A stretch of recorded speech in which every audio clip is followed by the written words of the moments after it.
Honourable members, prayers. Almighty God, we humbly beseech thee to look with favour upon this Parliament of the Republic of Ghana. Grant that it may perform its high duty as in thy sight.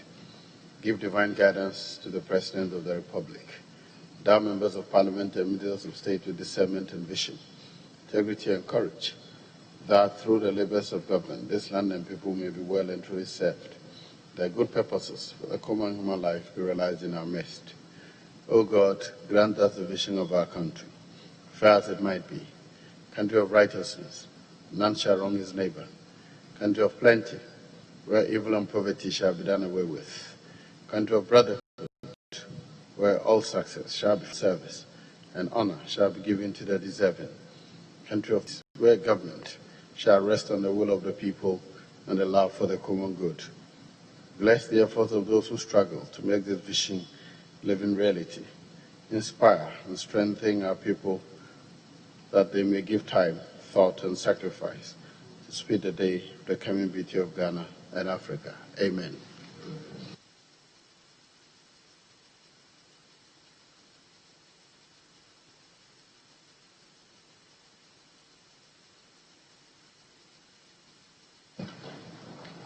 Votes and proceedings of Thursday, November 5th, 2020. Page 1. Page 2. Page 3. Page 4. Page 5. Page 6. Page 7. Page 8.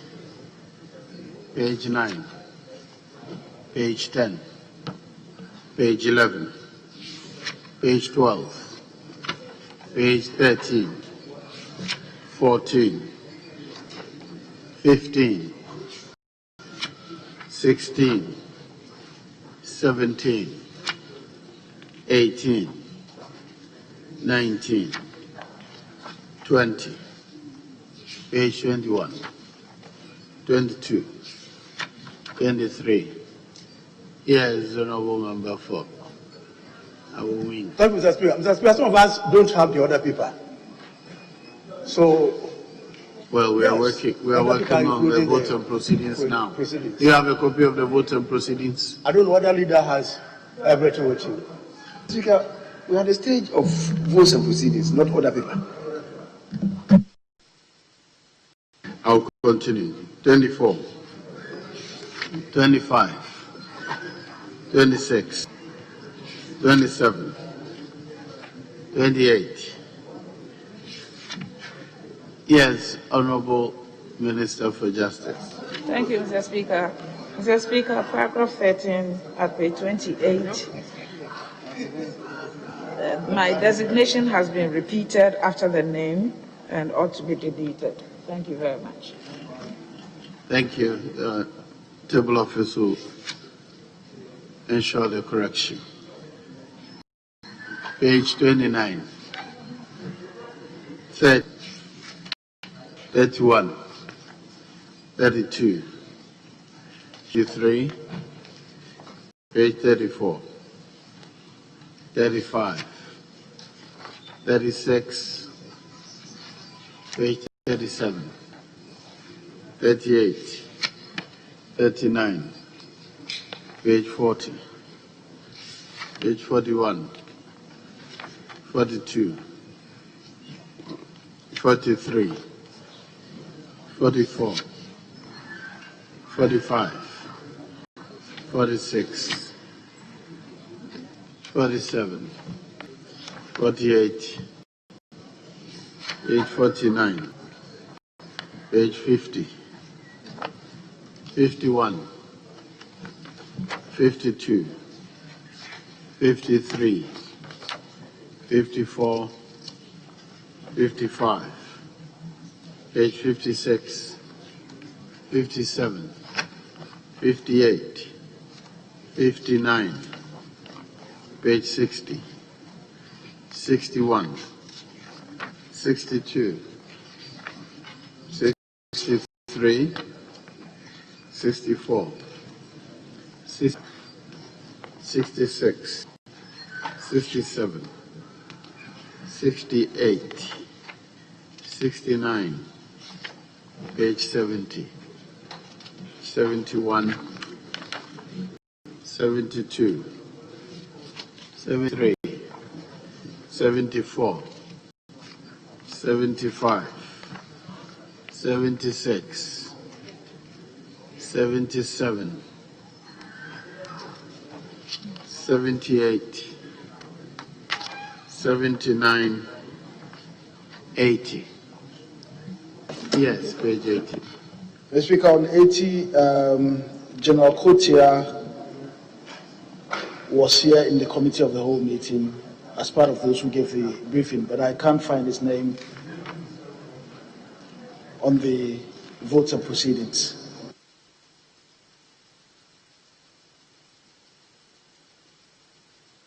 So it's Kotia instead of Kobe. It's Kotia.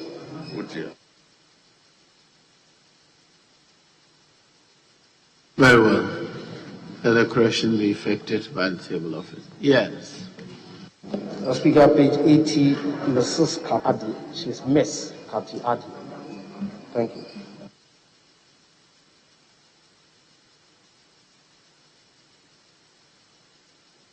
You're referring to the name of the deputy chairperson of the NCCE? That is all, Speaker. She's Miss Kati Adi. Very well. In the absence of any further corrections, the votes and proceedings of Thursday, the 5th November 2020 is hereby adopted as a true reflection of the proceedings of that day.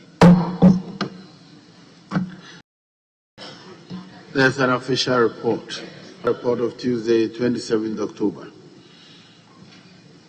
Any corrections? Yes, Chief Whip. Mr. Speaker, I'm not sure I heard that you have announced that we enter public business. If you have, then we may consider item numbered 76, Judicial Service Bill. I wanted to finish with the official report before I come to the rest. So,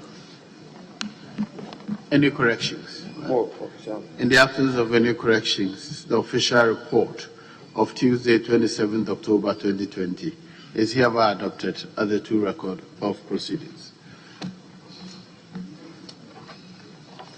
Yes, now, Honorable Chief Whip, I'll listen to you again. Mr. Speaker, if we may go to page 54, item numbered 76, Judicial Service Bill 2020 at the consideration stage. Very well. The Judicial Service Bill 2020 at the consideration stage. Yes, Leader. Speaker, if you can declare commencement of public business, just for the record. Yes, at the commencement of public business, the Judicial Service Bill 2020 at the consideration stage.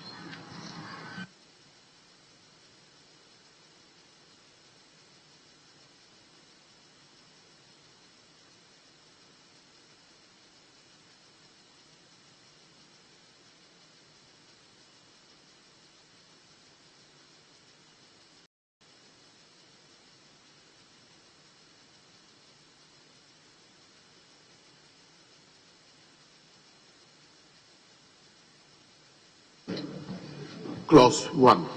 Establishment of the judicial service. There's no advertisement. Yes, Leader.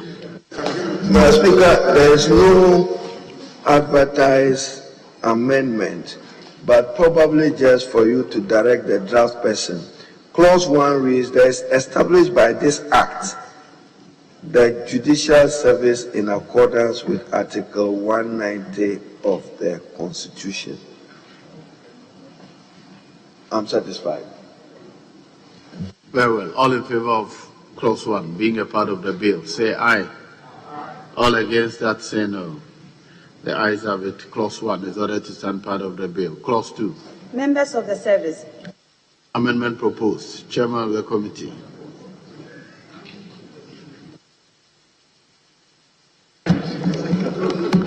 Thank Thank you, Mr. Speaker. Mr. Speaker, in clause 2, paragraph C,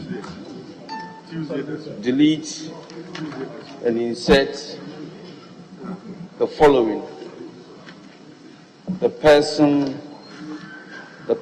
holding judicial office other than persons presiding over a lower court or tribunal. Mr. Speaker, we are effecting this amendment because we want to exclude magistrates or persons presiding over lower courts and tribunals.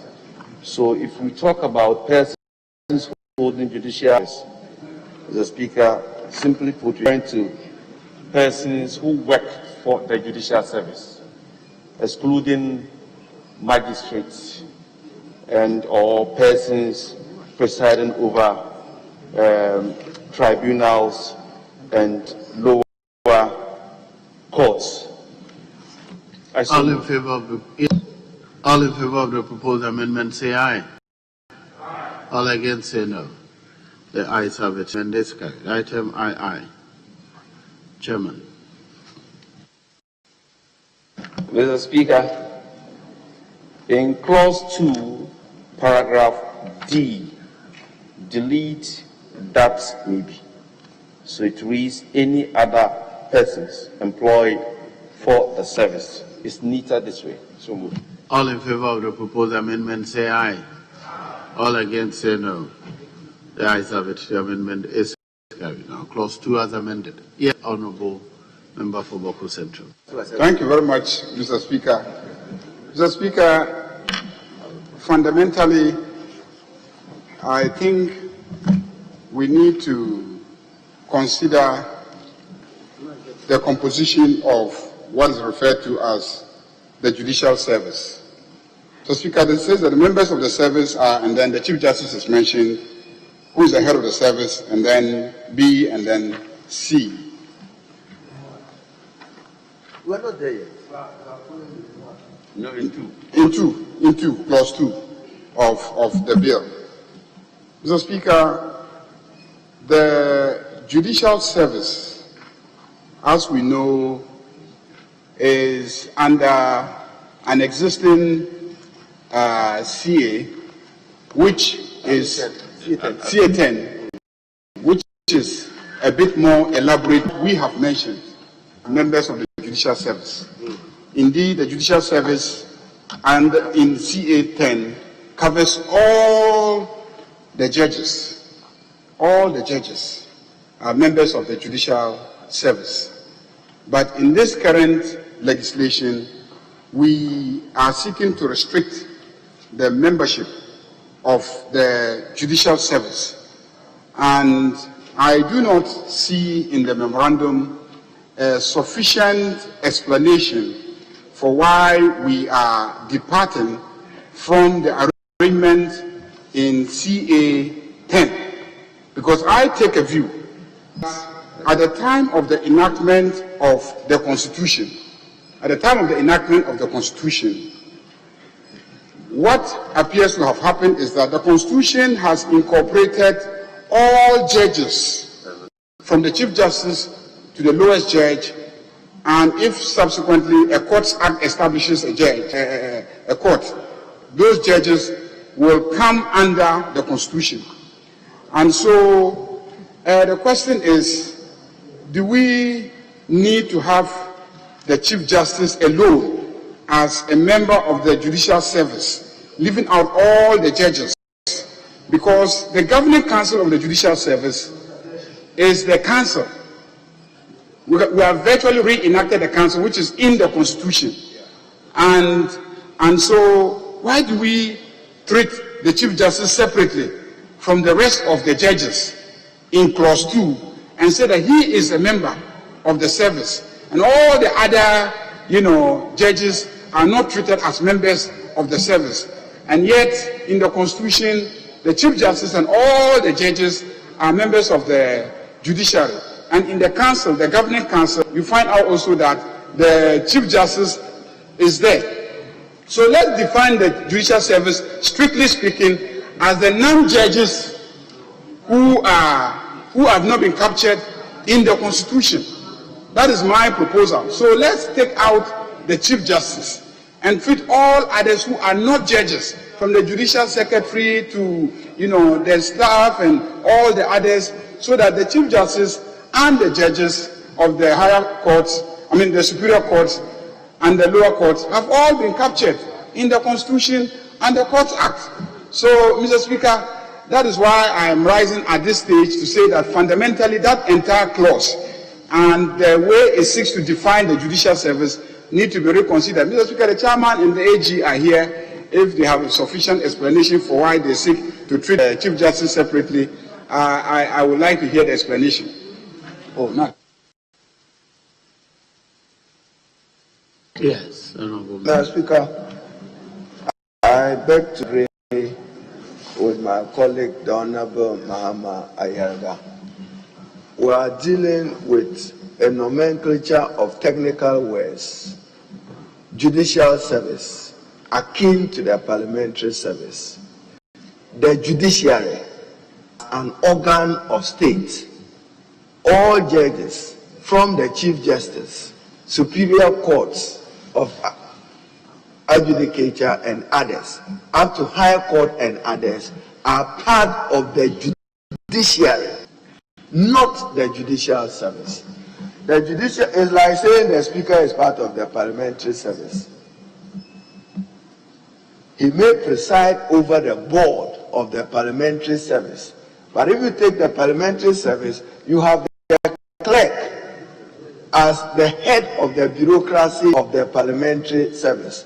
So I would think that the Honorable Ayaga is missing the point. We are not dealing with the judiciary. When it comes to the judiciary, you are right. All those you have mentioned, from the Chief Justice, other judges, are part of the judiciary. If you look at the long title, we are seeking to establish the administrative structure to assist the Chief Justice and the judiciary in the performance of their mandate. That is how I understand it. All in favor of the proposed amendment, say aye. All against, say no. The ayes have it. The amendment is carried. Now, Clause 2 as amended shall stand part of the bill. All in favor, say aye. All against, say no. The ayes have it. Clause 2 as amended is ordered to stand part of the bill. Clause 3. Object of the service. Amendment proposed. Chairman. Thank you, Mr. Speaker. Mr. Speaker, in Clause 3, heard note to delete object and insert objects. Plural. So moved. Yes, Chairman. Mr. Speaker, if I'm minded to persuade the chairman, he should leave it as object. And Mr. Speaker, this morning I was discussing with the learned Attorney General. The object of the service is to ensure an efficient and effective, then they bring organization of the service. I'm not particularly happy with the use of the word organization. And I'm not particularly happy with administrative support system for the judiciary. Their support is administrative. So, Mr. Speaker, I'm minded to persuade him to leave that as one. But probably with your leave, Mr. Speaker, I sent text to the table last night as late as 1 a.m. on my proposed amendment. Mr. Speaker, to draw your attention to Article 125. We borrow the words there to guide us. Article 1254. It reads, the Chief Justice shall, subject to this Constitution, be the head of the judiciary and shall be responsible for the administration and supervision of the judiciary. So on the object, I would have proposed that the object of the service is to ensure an efficient, is to establish, the object will be to ensure an efficient and effective administration and supervision of the judiciary. I don't know if the marriage of the words helps him. The object of the service, what is the service going to do? Assist maybe the Chief Justice or the judiciary in administering and supervising the judiciary. I so propose. I'm just thinking that too many words. You are establishing a judicial service to do what? To assist the Chief Justice and the judiciary, including the Judicial Council, in doing what? In administration and supervision of the judiciary. It's a proposal. We can make it much more neater if we want. So if that flies, you don't need to say objects. But Mr. Speaker, as I said, I'm trying to borrow the words in Article 125.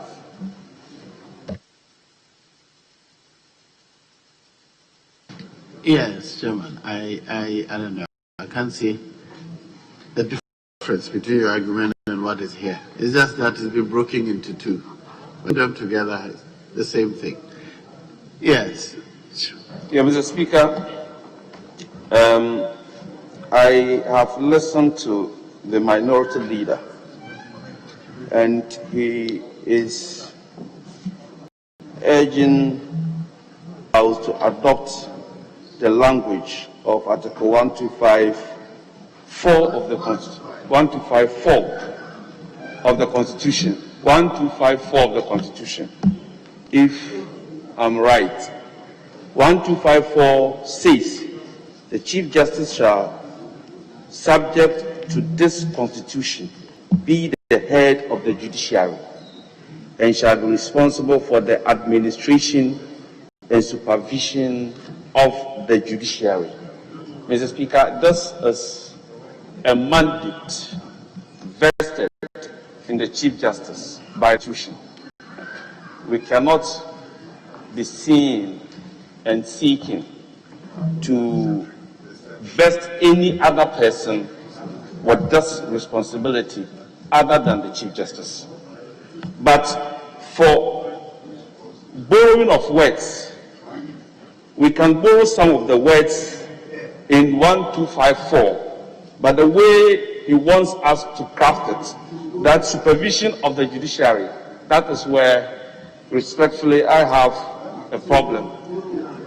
So, Mr. Speaker, probably we can say, okay. So, Mr. Speaker, we can say for Clause 3, the object of the service is to ensure an efficient and effective administration of the service, efficient and supervision, administration and supervision of the service, and administrative support system for the judiciary. So maybe it can be made neater in the course of the discussion, but this is how I want to. Because I don't even think there's a need to make any amendment, because you have stated the object, and the object has two aspects.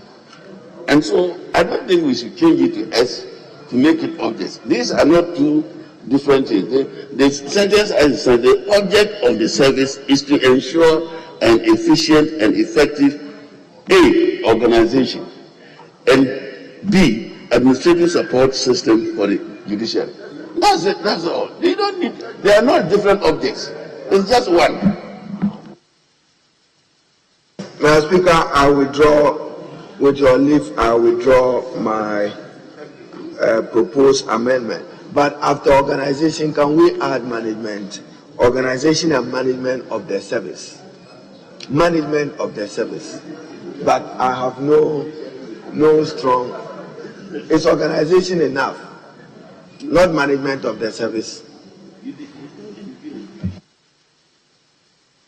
Yes, Boko Central. Thank you very much, Mr. Speaker. Mr. Speaker, this debate brings back the issue the issue that I raised earlier on, where we are seeking to separate the Chief Justice. Because the Constitution is very clear.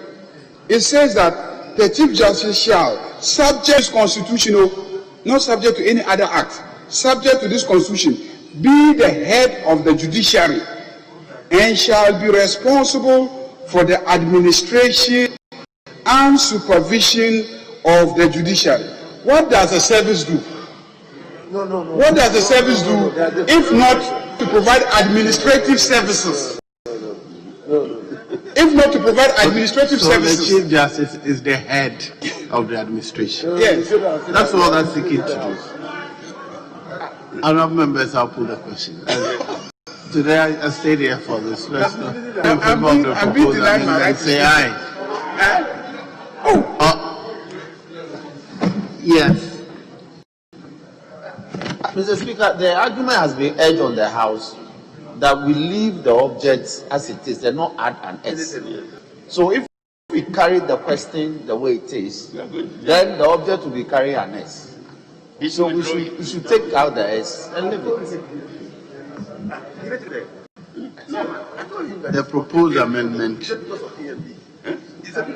is to bring an S to it. That has not been withdrawn. So if it's not withdrawing, I'll put the question on it, unless the chairman seeks to withdraw that.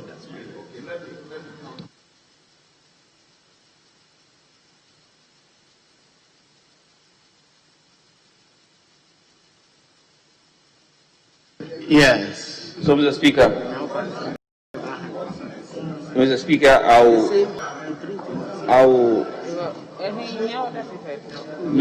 I'll just drop the S in the object, and then in that case, there's no proposed amendment to. Right, Mr. Speaker. Very well. So I'll go to IV. I is withdrawn. IV. Yes, Chairman. IV. The first one is dropped. This one too. Consequential is very well. So clause 3 shall stand part of the bill. All in favor say aye. All against say no.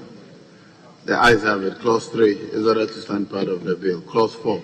Functions of the service. Amendment proposed. Chairman. Item V. Mr. Speaker, this is also consequential. That's very well. Yes. Item VI. Mr. Speaker, for item VI, paragraph B, line 1, after effective, insert and deficient. All in favor of the proposed amendment say aye. All against say no. The ayes have it. The amendment is carried. VII. Chairman. That is also consequential. That is consequential, yes. Very well. So, put the question on clause 4. The question is clause 4 as amended. Shall stand part of the bill. All in favor say aye. All against say no. The ayes have it. Clause 4 as amended is ordered to stand part of the bill. Clause 5. Composition of the Judicial Council. Amendment proposed. Chairman. Mr. Speaker, clause 5, opening phrase, delete and insert. In accordance with Article 153 of the Constitution, the Judicial Council comprises. So, Mr. Speaker, that's a provision from the Constitution.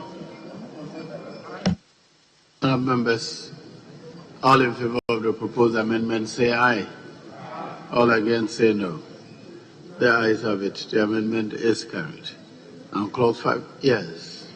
Mr. Speaker, thank you. Mr. Speaker, there's no advertised amendment to clause 5A. But I raised the point at the committee level.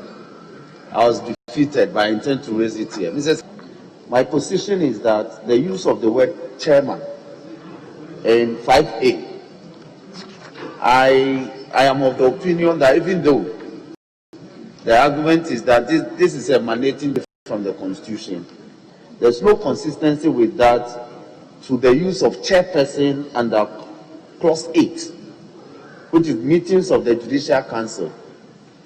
In that provision, we have used chairperson throughout. So my humble opinion is that for the sake of consistency, if we use chairperson,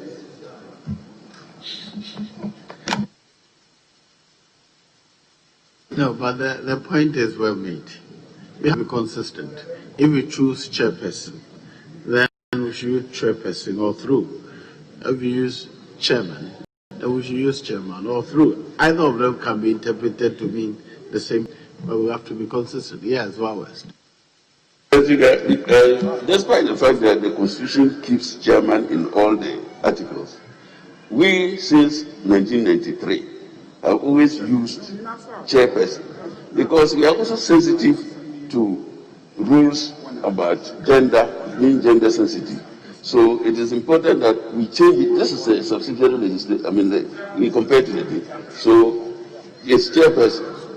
I propose that we amend the chairman to chairperson. Yes. Speaker, those of us who are literalists, that chairperson being substituted for chairman be seen as an amendment to Article 153 of the Constitution A, which reads, the Chief Justice who shall be the chairman. So let's use chairman. In order that tomorrow somebody will go and say that Parliament amended the Constitution by changing chairman to chairperson. If it is within our mandate to do so, but they will tell you this provision is entrenched. So let's maintain what is in the Constitution. So chairman throughout instead of chairperson, to be on safer ground. Yes, Honorable Attorney General, I want to hear from you. If we want to be consistent with what is in the Constitution, then we should amend all throughout. Otherwise, I think that there's absolutely nothing wrong with your chairperson, because they will all come back to the... Yes, Honorable Attorney General. Thank you, Mr. Speaker. Mr. Speaker, as the minority leader indicated earlier, as much as possible, we have tried to use the language of the Constitution. The Constitution refers to chairman, and so we repeated that and would rather we remain consistent with the Constitution. Thank you, Mr. Chairman. Very well. Then I suggest that, or I will direct the draft persons to substitute chairperson with chairman anywhere it appears in the Constitution, in the bill. Yes. Speaker, the rendition just now is chairman, but not chairperson. No, what we have in the bill is chairman. No, it's chairman. There's no chairperson in the bill? No, there's no chairperson in the bill. But he wants it changed to chairperson. But what we have here is chairman. Yes, I agree with this one, but also the Constitution uses chairperson. Those are the ones. Very well, let's put a question on this one. So, clause 5 as amended. Shaft of the bill. All in favor say aye. All against say no. The ayes have it. Clause 5 as amended. Reticent part of the bill. Clause 6. Functions of the Judicial Council. Item IX, Chairman. Speaker, we are just bringing the proposition to be part of the preamble in 6. So in order to avoid the repetition of the proposition, I so move, Mr. Speaker. All in favor of the proposed amendment say aye. All against say no. The ayes have it. The amendment is carried.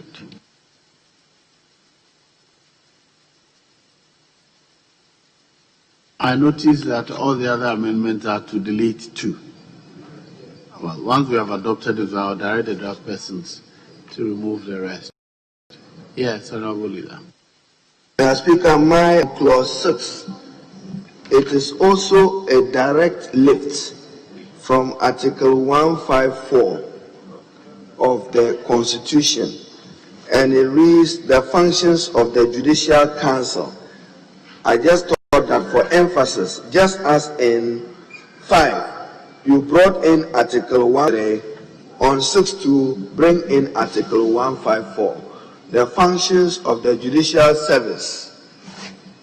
The functions of the judicial service in accordance with Article 154 are, then we are on safe ground. I so propose. Yes, Chairman. Mr. Speaker, I have no objection. Once it's from the Constitution. Very well. So kindly read the new rendition for the record. Mr. Speaker, with your leave, the functions of the judicial service in accordance with Article 154 are, or as done in the 5, you can direct the draft person to use the same language as in 5. Then help. Yes, ranking.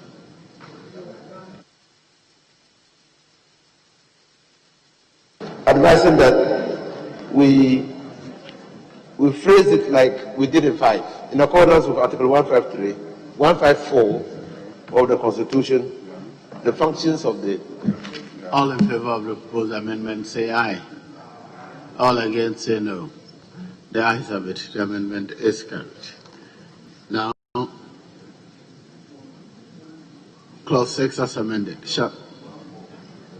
Mr. Speaker, I'm still the literalist. If you come to Clause 6C and you go to the exact words of the Constitution, it reads, perform any other function conferred on it. Conferred on it. That is what 154 in the Constitution, page 108. To perform any other functions conferred on it by or under the Constitution. But here we are right, like you were guiding us with the same thinking. What is wrong if we said conferred on the Judicial Council? But most of the Constitution at the time didn't say so. So if the modern purposive people think they can remove conferred on it, literally as expressed in the Constitution, I have a difficulty. The Constitution says conferred on it, I so propose. But I don't see anything wrong with us using Judicial Council. But Mr. Speaker, we don't want tomorrow anybody to say that Parliament amended the words, because then tomorrow any person can choose 2 words in the Constitution and say, oh, it doesn't matter. We can just substitute it for our purposes. So for those of us who are literalists, I would insist that we say conferred on it. I don't know what the modern drafter from Wild West will say. Yes, Wild West. Mr. Speaker, you see, the argument of this literalist is a terrible thing, because the Constitution must be a living document. And so when we change our ways, we should still use the language. In fact, if you look at it, it means that if in future we are to amend the Constitution, we have to look at the practices that we have changed. This is not one thing that anybody will take you to court. It's clarity. If you say it, what does it mean?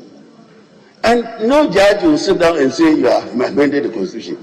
Let us remind ourselves, we are establishing or re-establishing the judicial service and not reenacting what the Constitution provides for detailing. So, but because it is the governing council of the judicial service, we have decided to reenact them. But this it has nothing to do with the judicial council. So, in the use of repeating to make sure there is clarity. So, because you have a constitution which was drafted, we think that from hindsight can be clearer than it is. We should say no. We are good. No, I think that is the case. We have broken the Constitution since 1993 because the words we have in some legislation don't conform to what is in the Constitution. We should not tie ourselves like that. No.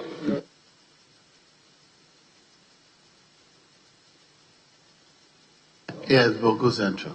Thank you very much. Now, I think that the minority leaders' concerns will not in any way be, the conduct here will not in any way be offending the Constitution, because the 8th in the Constitution refers to the Judicial Council. And so if in the legislation with the Council specifically, I think that we really are not amending the Constitution. If we had mentioned body, which is not contemplated by the Constitution, then we would have been amending the Constitution. But here, the Constitution says it referring to the Judicial Council. Then in an act, you mention the Judicial Council. I think that you haven't really amended the Constitution. So I think that it is in order, and I will plead with the leader that we allow this rendition to remain. Yes. The minority leader says he's a purist, and I agree with him. Literalist.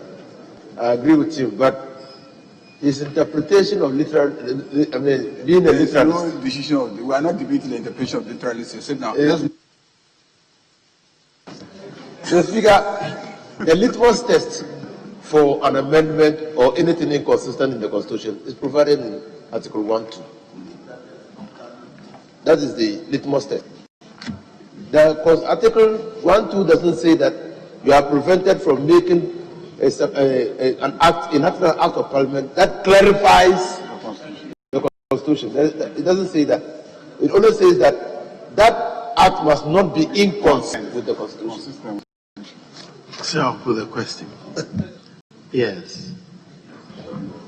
No, Mr. Speaker, the same argument goes to 6B.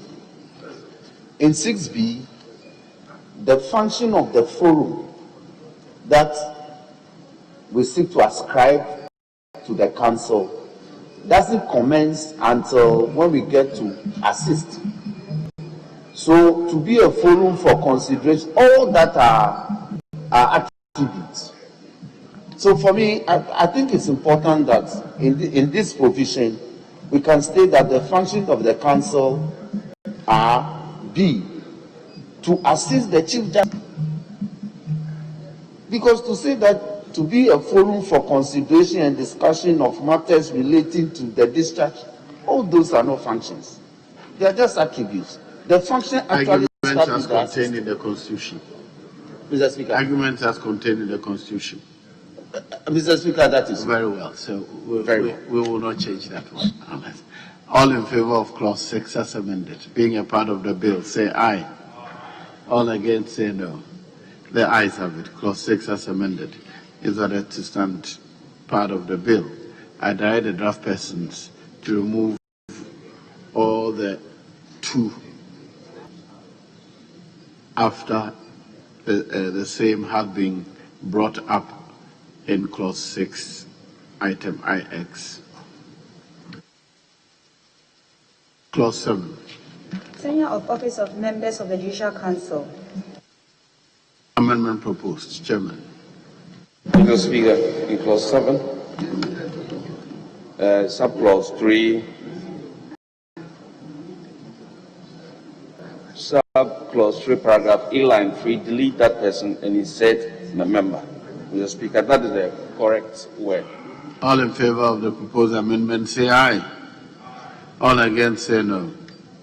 The ayes have it. The amendment is carried. Item XIV.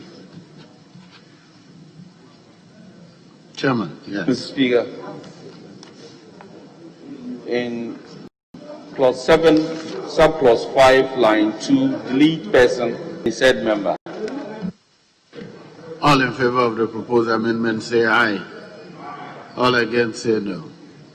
The ayes have it. The amendment is carried. Now, Clause 7 as amended shall stand part of the bill. All in favor, say aye. All against, say no. The ayes have it. Clause 7 as amended is ordered to stand part of the bill. Clause 8. Meetings of the Judicial Council. Amendment proposed. Item XV. Mr. Speaker, in Clause 8, line 1, line subclause 1, line 2, delete dispatch of business at the, and it said business at air. So move. All in favor of the proposed amendment, say aye. All against, say no. The ayes have it. The amendment is carried. Item XVI. Mr. Speaker, Clause 8, subclause 2, line 3, delete the place and time and insert a time and place.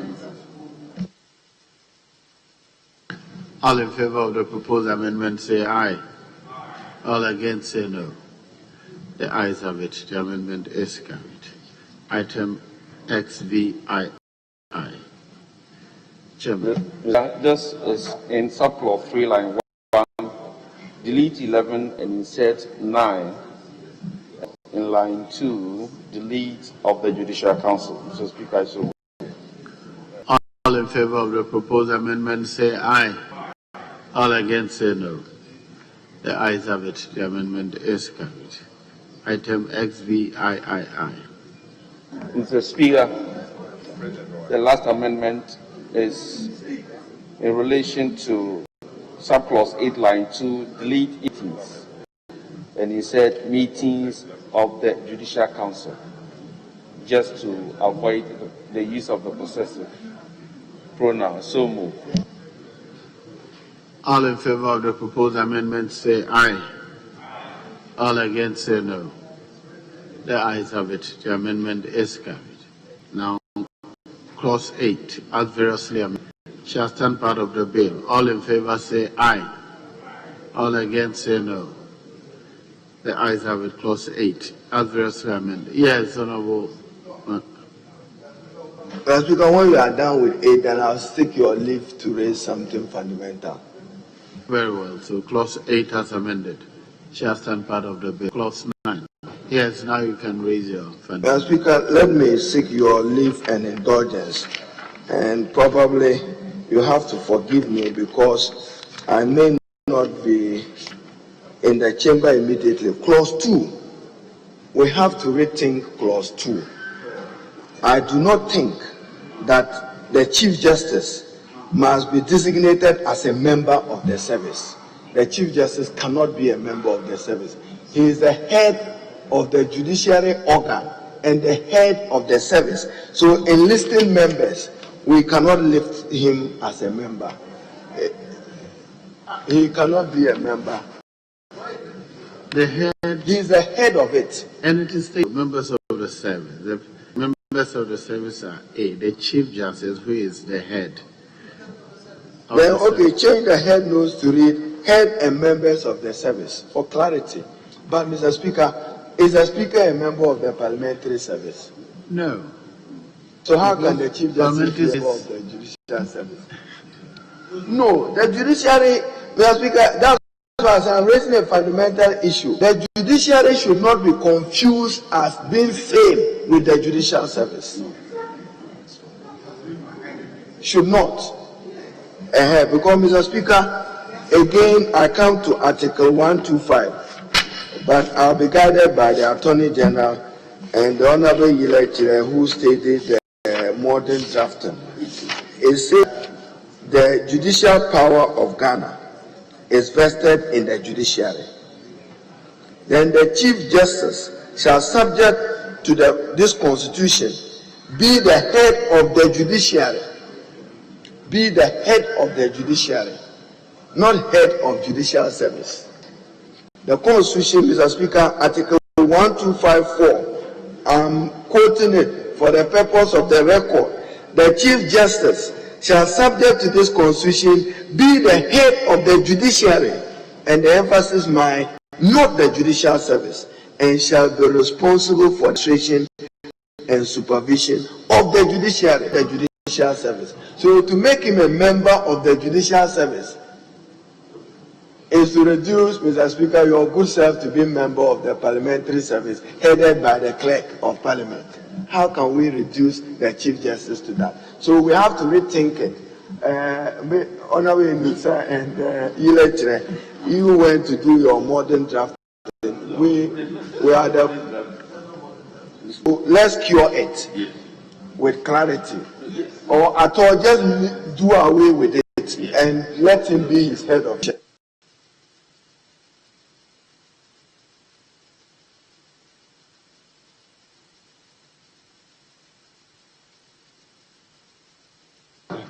Yes, Honorable Boko Central. Thank you very much, Mr. Speaker. Mr. Speaker, we refuse to pay attention to this argument in the beginning, and it keeps coming. I mean, the fundamental distinction that needs to be made between what is the judiciary and what is the judicial service. And I have argued that, in my opinion, the judiciary is where the judges belong to.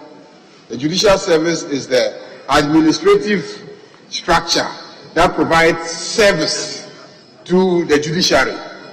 So even though the Constitution talks about the judiciary and has a whole chapter on it which is entrenched, when it comes to services, it mentions a judicial service. Now we want to structure a judicial service. And the question is, should we make the Chief Justice a member of the judicial service or not? Just in my opinion, which keeps moving from one direction to the other, Mr. Speaker, if you read the functions of the Chief Justice, it says that the Chief Justice shall, subject to the Constitution, be the head of the judiciary and shall be responsible for the administration and supervision of the judiciary. Now, administration and supervision of the judiciary, is that related to the constitution of the bench? Let's say when they are going to hear a matter at the Supreme Court, assignment of cases to the judges. Is that the kind of administration that is being contemplated in Article 1254? If that is it, then clearly it is a separate matter from administration as relates to court clerks and services and other things. And that is what is contemplated under the mandate of a judicial service. If that is the case, we want to bring the Chief Justice to be in that service, or the Judicial Secretary. Should it be the Judicial Secretary instead of the Chief Justice? I think that is where leader is raising this fundamental issue. We're not against the bill should pass, but there is clearly some confusion. There's clearly some confusion. And I'm saying that let's look at history. We had CA10, and CA10 was functioning before the Constitution came into being. And CA10 encapsulated the entire gamut of both the judicial service and the judiciary. Now the Constitution has come and has created a whole chapter just for the judiciary and made it entrenched, and yet goes to still mention a judicial service somewhere. And we have to create a judicial service. So how do we constitute it? So that is where the confusion is. And I think that we should leave out the Chief Justice and his judiciary, and then have the judicial service headed by the what do you call it? So the Chief Justice is not a member of the judicial service, but the Judicial Council. The Judicial Council oversees all of them, and the Chief Justice is there. Doesn't matter whether he's a member or not of the judicial service. Doesn't matter. Mr. Speaker, it doesn't matter. What matters is that it is governed by the Judicial Council, and the Chief Justice is the chair of the Judicial Council. He doesn't need to be a member of the service to govern it. He doesn't need to be a member of the service to govern it. He is already a member of the judiciary, head of the judiciary, in charge of the administration of the judiciary. So let's leave out. Where is the administration of the judiciary? Pardon? Where is the administration of the judiciary? It is in 12544. So what is it? The administration of the judiciary, what is it? And that is what I asked the same question, Mr. Speaker. I asked whether the administration of the judiciary means the empaneling of the courts, the referral of cases, the assignment of judges, and etc. Those are, in my opinion, the administration of the judiciary. Services, going to bailiff services, court clerks, and the administrative services that they provide to support the Chief Justice. Matters related to their promotion, their welfare, and etc. needs to be governed by another body. And that is the body that is contemplated under the judicial service. Mr. Speaker, so the Chief Justice doesn't need to be a member of the judicial service in order to run the judicial service, because the judicial service will be run by the Judicial Council, and the Chief Justice is chair of that council. So let's take him out of definition of the judicial service. but the Constitution does not define him as a member of the judicial service. It defines him as a member of the judiciary, and the judiciary and doesn't necessarily responsible mean for the judicial service. administration of the service. Yes. Okay. There are two questions. If you take the Chief Justice out of the judicial service, where will you put him? Where will you put the Chief Justice? You will have no the Chief Justice. That's the first. The second question is, the second thing we have to all know is that from the beginning or from the independence of this country, we have known that the Chief Justice plays dual functions. We have always known that. And that was why when Akosa, Chief Justice Akosa was removed, Nkrumah said that he didn't sack Chief Justice Akosa as a judge, but he removed him as an administrator of the service. We have always known that. I don't know whether we are seeking to change the constitutional law that we all have learnt. It's different. So first thing is that the Chief Justice is the head of the administrative organ of the judiciary. And he's also the head of the judiciary. He's the #1 judge. That is why he's called Chief Justice. He's a judge, but he's the first among equals. So it is by the creation of the Constitution, by the nature of his office, that the Chief Justice must necessarily be a head of the service. He must. A member. If you don't remove, if you remove, a member. Yes. A member. What can be a member? If the Chief Justice is a member of the service and the Chief Justice is sitting in the service, who do you think will be the head? Wouldn't you create a logical inconsistency because the head of the judiciary is sitting there in the service? The Speaker, a member of Parliament. The Speaker is sitting here, but he's not a member of Parliament. This is not. We are talking about the judiciary. It's the same thing. No, it's not the same thing. The Speaker is It's not the same thing. First of all, the law doesn't say that a member of Parliament must be the Speaker. The law doesn't say that. But the Constitution says that the Chief Justice is head of the judiciary. The law doesn't say Parliament. There is no law who says that the Speaker is the head of Parliament. There's no law like that. And so we shouldn't be mixing the two. First of all, yes, you can't be comparing the two things. Mr. Speaker, I don't know what Mr. Speaker is. No. Apple and orange. No. Mr. Speaker. No, wait. No, there's no division. There's no. No, please. Well,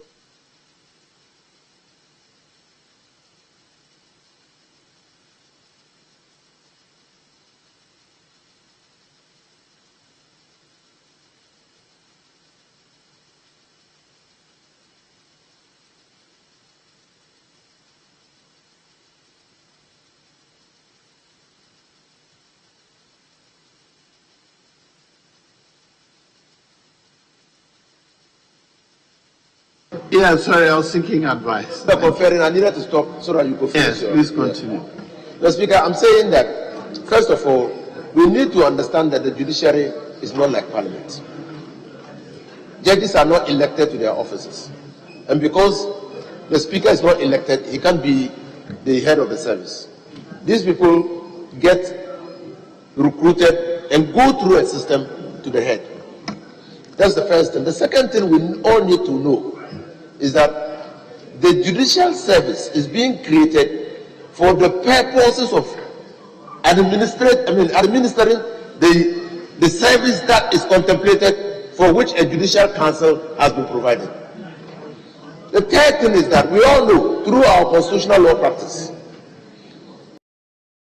that the first Prime Minister of this country, who became a president, removed Chief Justice. And the argument was that the president had interfered in the judiciary. The president said he didn't interfere in the judiciary. But the Chief Justice was performing also an administrative function, and that is executive in nature. And that he was sacking him as head of the the administrative side of the judiciary. and not as a judge. This should lead you to understand one thing, that the Chief Justice, because of the nature of the office, is performing an administrative function of all the members of staff of the judicial service. All of them will have to look up to the Chief Justice. It's a personal matter for their salaries. Even the Chief Justice, and you know, the Chief Justice is responsible for the assignment of cases.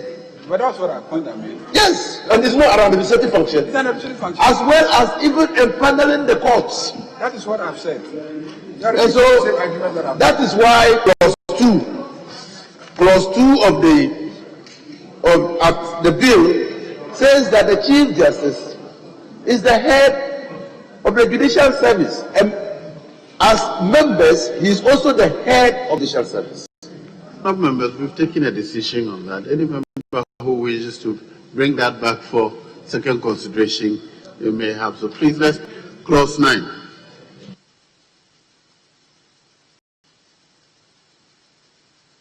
Disclosure of interest. Let's not advertise amendment to clause 9. All in favor of clause 9 being a part of the bill, say aye. All against, no. The ayes have it. Clause 9 is ordered to stand part of the bill. Clause 10. Establish committees. Amendment proposed. Chairman. Mr. Speaker, in clause 10, delete and it said the following. Mr. Speaker, I propose that the proposed amendment captured under item numbered XX at page 57 of the order paper be captured. So moved. Honourable members, the proposed new clause for the consideration of the House. All in favour of the proposed amendment say aye. All against say no. The ayes have it. The amendment is carried. Now clause 10 as amended shall stand part of the bill. All in favour say aye. All against say no. The ayes have it. Clause 10 as amended is ordered to stand part of the bill. Clause 11. Allowances. Chairman. Mr. Speaker, in clause 11, line 2 after paid, delete the definite article there. I so move. All in favour of the proposed amendment say aye. All against say no. The ayes have it. The amendment is carried. Now clause 11 as amended shall stand part of the bill. All in favour say aye. All against say no. The ayes have it. Clause 11 as amended is ordered to stand part of the bill. Clause 12. Appointment of the Judicial Secretary. There's no advertised amendment to clause 12. All in favour of clause 12 being a part of the bill say aye. All against say no. The ayes have it. Clause 12 is ordered to stand part of the bill. Clause 13. Functions of the Judicial Secretary. All in favour of clause 13 being a part of the bill say aye. All against say no. The ayes have it. Clause 13 is ordered to stand part of the bill. Clause 14.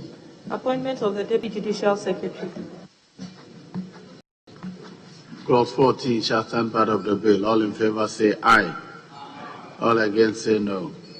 The ayes have it. Clause 14 is ordered to stand part of the bill. Clause 15. Appointment of other officers and employees of the courts. Amendment proposed. Chairman. Mr. Speaker, in line 2 of clause 15, delete those, and he said the officers and employees. All in favour of the proposed amendment say aye. All against say no. The ayes have it. The amendment is carried. Now clause 15 as amended shall stand part of the bill. In favour say aye. All against say no. The ayes have it. Clause 15 as amended is ordered to stand part of the bill. Clause 16. Divisions of the service. All in favour of clause 6. No, sorry, there's a proposed amendment. Chairman. One proposed amendment by the insertion of efficient in line 2. Before efficient in line 2, he said effective end. All in favor of the proposed amendment say aye. All against say no. The ayes have it. The amendment is carried. Now, clause 16 as amended shall stand part of the bill. All in favor say aye. All against say no. The ayes have it. Clause 16 as amended shall stand part of the bill. Clause 17. Secretary to the Judicial Council. All in favor of clause 17 being a part of the bill say aye. All against say no. The ayes have it. Clause 17 is ordered to stand part of the bill. Clause 18. Internal Audit Unit. All in favor of clause 18 being a part of the bill say aye. All against say no. The ayes have it. Clause 18 is ordered to stand part of the bill. Clause 19. Funds of the service. Proposed. Chairman. Clause 19. Mr. Speaker, in clause 19, we have one proposed amendment in paragraph D line 1, delete that R. So it reads any other money approved by the Minister responsible for finance. So moved. Aye. All against say no. The ayes have it. The amendment is clause 19 as amended shall stand part of the bill. All in favor say aye. All against say no. The ayes have it. Clause 19 as amended is that part of the bill. Clause 20. Bank account. Clause 20 shall stand part of the bill. All in favor say aye. All against say no. The ayes have it. Clause 20 is ordered to stand part of the bill. Clause 21. Expenses of the service. In favor of clause 21 being a part of the bill say aye. All against say no. The ayes have it. Clause 21 is ordered to stand part of the bill. Clause 22. Tax exemption.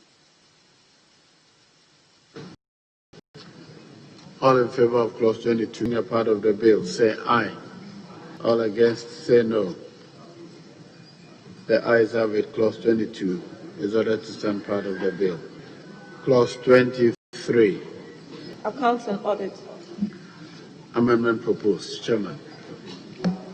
Mr. Speaker, in clause 23, we have a template that has been adopted by this August House, which a few days ago was subsequently improved upon. So, Mr. Speaker, with your permission, I would like to amend 23(2) lines 2 and 3 by the deletion of within 3 months after, and insert at. So to read, the Judicial Council shall submit the accounts of the service to the Auditor General for audit at the end of the financial year. All in favor of the proposed amendment say aye. All against say no. The ayes have it. The is carried.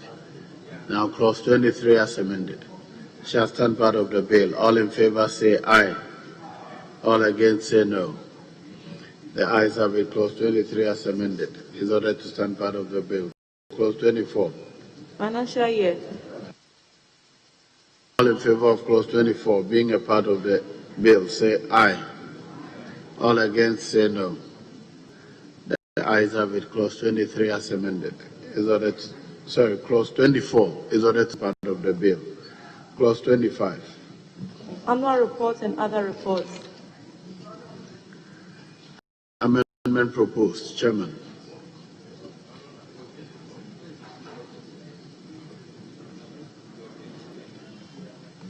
Mr. Speaker, in clause 25,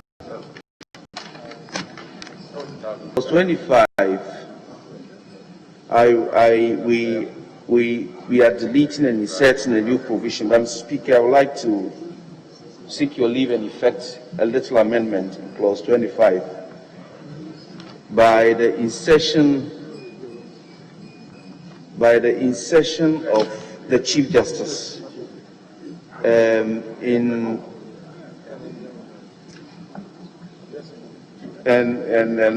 Mr. Speaker, just a minute. Where are you inserting the Chief Justice? Mr. Speaker, you realize that in the original 25,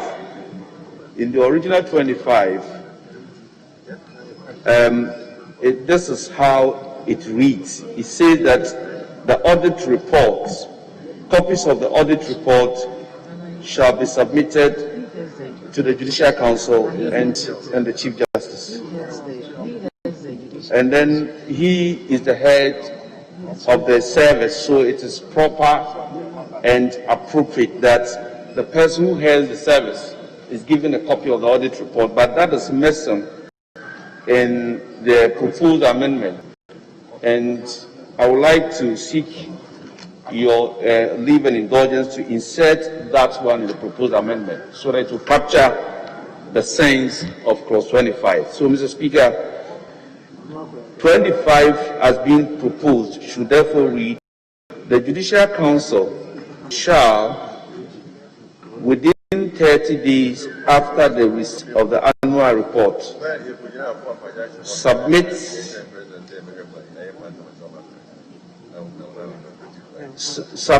the report, submit copies of the report to Parliament and the Chief Justice, with a statement that the Judicial Council considers necessary. You're making two insertions. Copies of after submit, and then and Chief Justice after Parliament. Honourable members, yes. I don't seem to follow Chairman on the amendment because he is saying we should delete, and what he has captured is only one aspect of the whole of 25. Is he saying that the rest should go? It's not a clause. You are not deleting only subclause 1. You are saying delete, and that's a problem for me. It looks like the new one combines all the three, and it is the new one that is amending to read, the Judicial Council shall, within 30 days after the annual report, submit copies of the report to Parliament and the Chief Justice with a statement that the Judicial Council considers necessary. Yes. The original clause has 4 subclauses. 4 subclauses. Is he deleting the rest and just capturing to replace the 4? That's my question.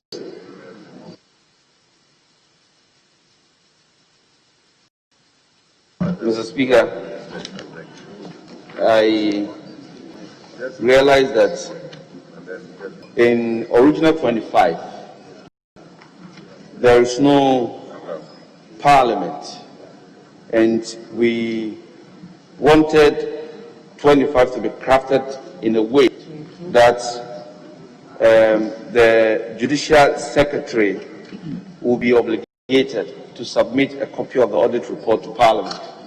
So, Mr. Speaker, that is why this proposed amendment is being has been captured. So, Mr. Speaker, Chairman, there was Parliament in 25-3. There was, but I see that all the things that they're supposed to do have been combined in this short sentence in the new 25. Everything is there. Yes. So I'll put the question. All in favor of the proposed amendment say aye. All against say no. The ayes have it. The amendment is carried. Now clause 5 as amended shall stand part of the bill. All say aye. All against say no. The ayes have it. Clause 25 as amended is ordered to stand part of the bill. Clause 26. Judicial Service Instruction.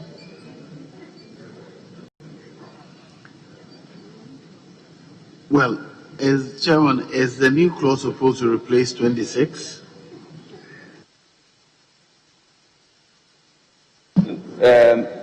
Mr. Speaker, are you referring to XXVII? Yes, XXVII. Is it supposed to place clause 26 in the bill?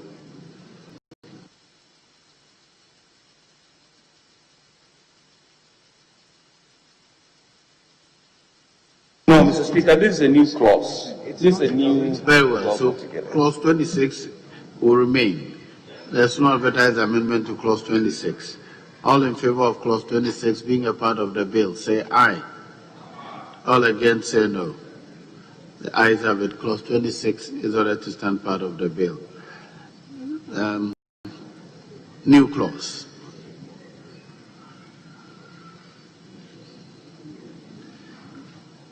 The new clause regulations. Is that right, Chairman?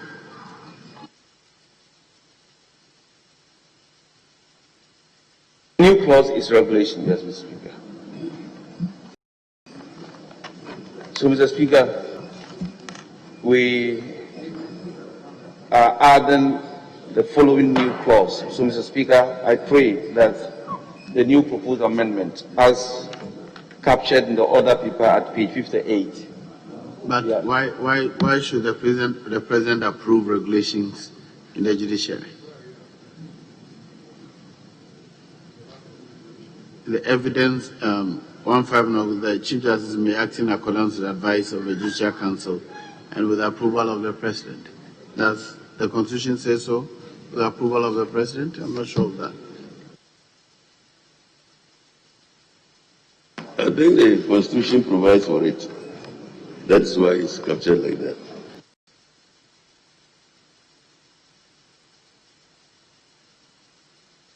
Very well, it is there. 159. Very well.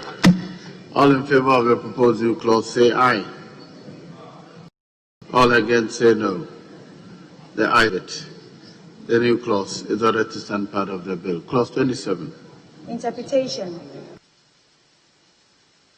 Amendment proposed. Chairman. Mr. Speaker, in clause 27, we are deleting judicial service posts.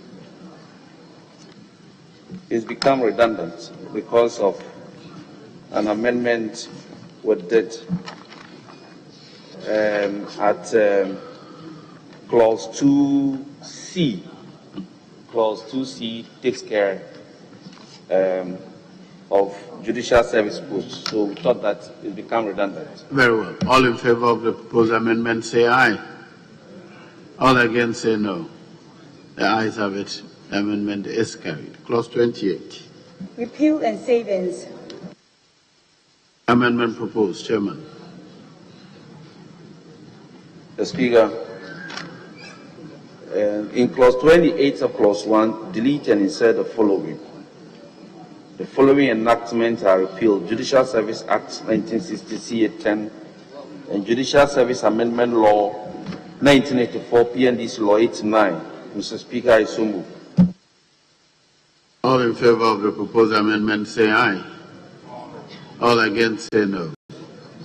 The ayes have it. The amendment is carried. Item XXX. Chairman. Speaker, clause 2 of clause 28, line 1, after 10, insert NPN or 89. I so move. All in favor of the proposed amendment say aye. All against say no. The ayes have it. The amendment is carried. Clause 29. Transitional provisions. There's no advertised amendment to clause 29. All in favor of clause 29 being a part of the bill say aye. All against say no. The ayes have it. Clause 20 is ordered to stand part of the bill. The long title. An act to provide for the organization and administration of the judicial service and for related matters. All in favor of the long title being a part of the say aye. Yes. We have one outstanding clause which in respect of which the minority leader raised an issue, which issue has not been resolved yet. That is membership of the service. I said a decision was taken. If anyone wants to bring it to second consideration, it's open to the person, unless you want to propose an amendment to it. Otherwise, I'll continue with the long title. The long title. All in favor of the long title being a part of the bill, say aye. All against, say no. The ayes have it. The long title is ordered to stand part of the bill. Now that brings us to the end of consideration of the Judicial Service Act 2020.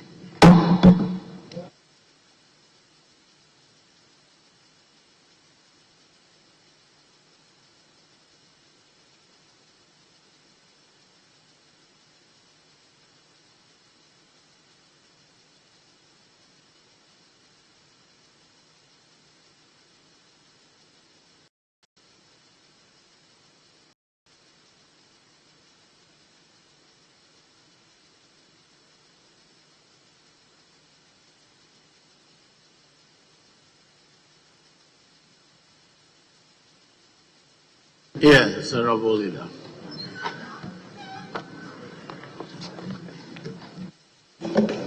Mr. Speaker, item number 72, motion on the cyber security.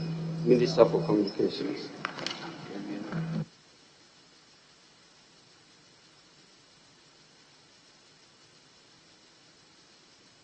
Item 72.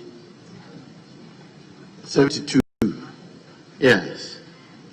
72, Minister for Communication. Mr. Speaker, I beg your leave to move the motion numbered 72 at page 50 of the order paper. I so move.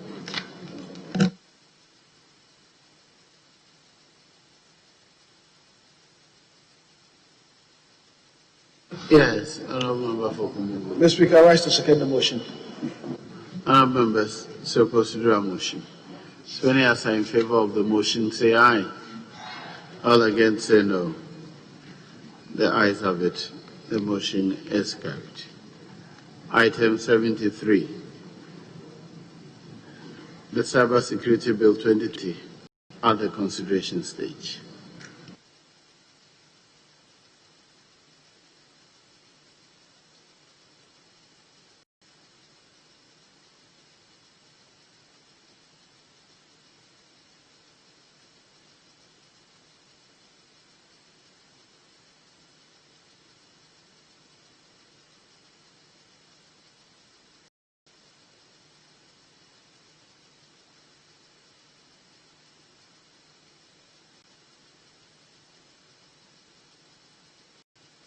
Yes.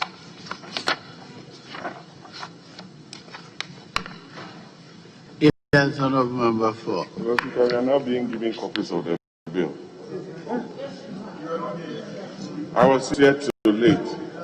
I was with the chairman. We even went through the amendment. Ask him. He just threw a copy to me. What's that? You don't want us to participate? Honorable Member, you don't have a copy. Speak for yourself. Very well.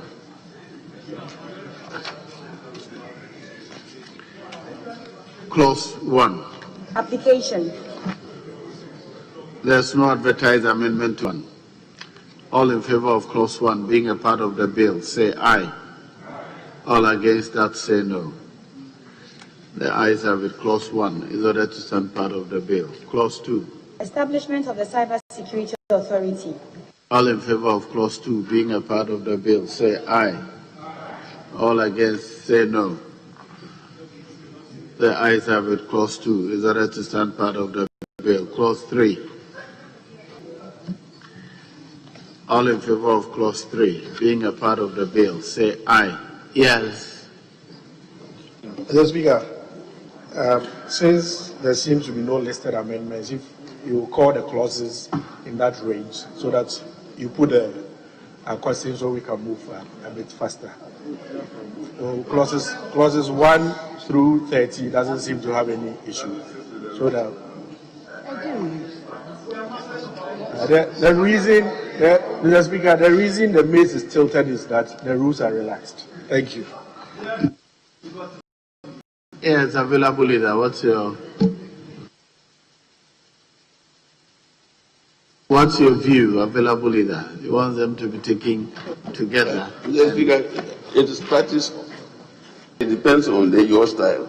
In many cases, when there are no advertisements, you just call the clauses and then rule that clauses 1 to this.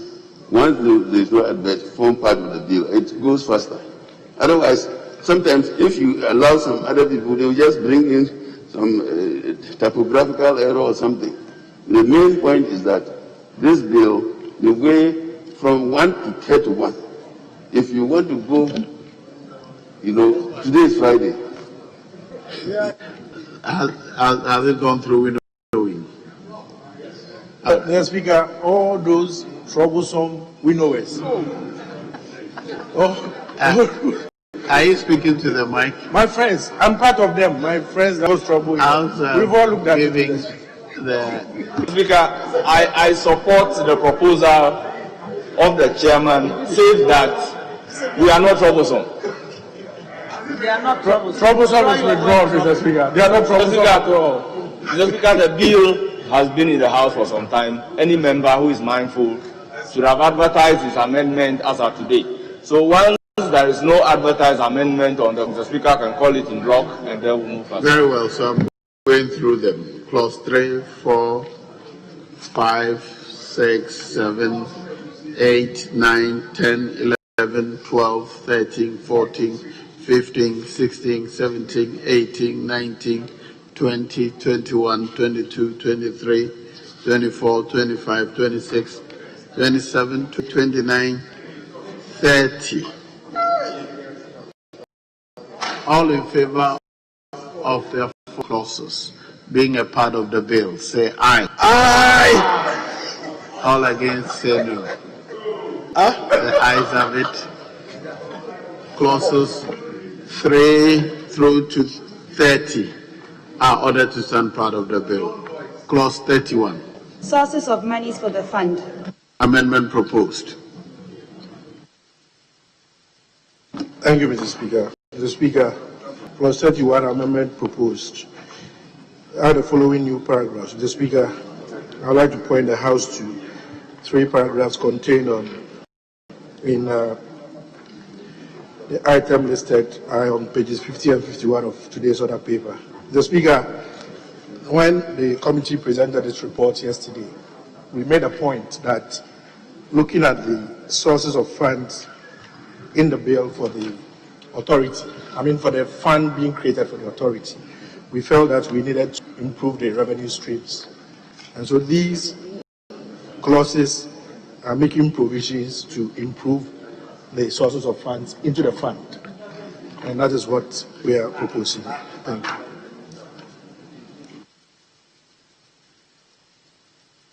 Yes. Mr. Speaker, the chairman's point is very apt. This is a very critical bill, and what the authority seeks to do is so important to protecting our critical infrastructure. The authority needs a guaranteed source of funding, and I believe that this particular proposed amendments to the bill, it would give them that guaranteed source of funding. So I support the chairman's proposed amendment. Thank you. All in favor of the proposed amendment, say aye. All against, say no. The ayes have it. The amendment is carried. Now, clause 31 as amended shall stand part of the bill. All in favor, say aye. Against, say no. The ayes have it. Clause 31 as amended is ordered to stand part of the bill. Clause 32 to 68. Clauses 32 through to 68. There are no advertised amendments to any of those clauses. Now, all in favor of clauses 32 through to 68, be part of the bill, say aye. All against, say no. The ayes have it. Clauses 32 through to 68 are ordered to stand part of the bill. Clause 69, 70 to 74 stand in the name of the Honorable Member for Ningo Pram, Honorable George Nete. Is anybody willing to move his motions for him?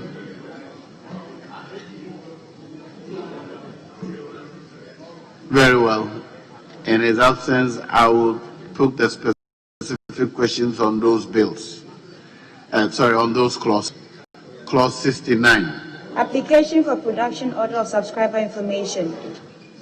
All in favor of clause 69 being a part of the bill, say aye. All against, say no.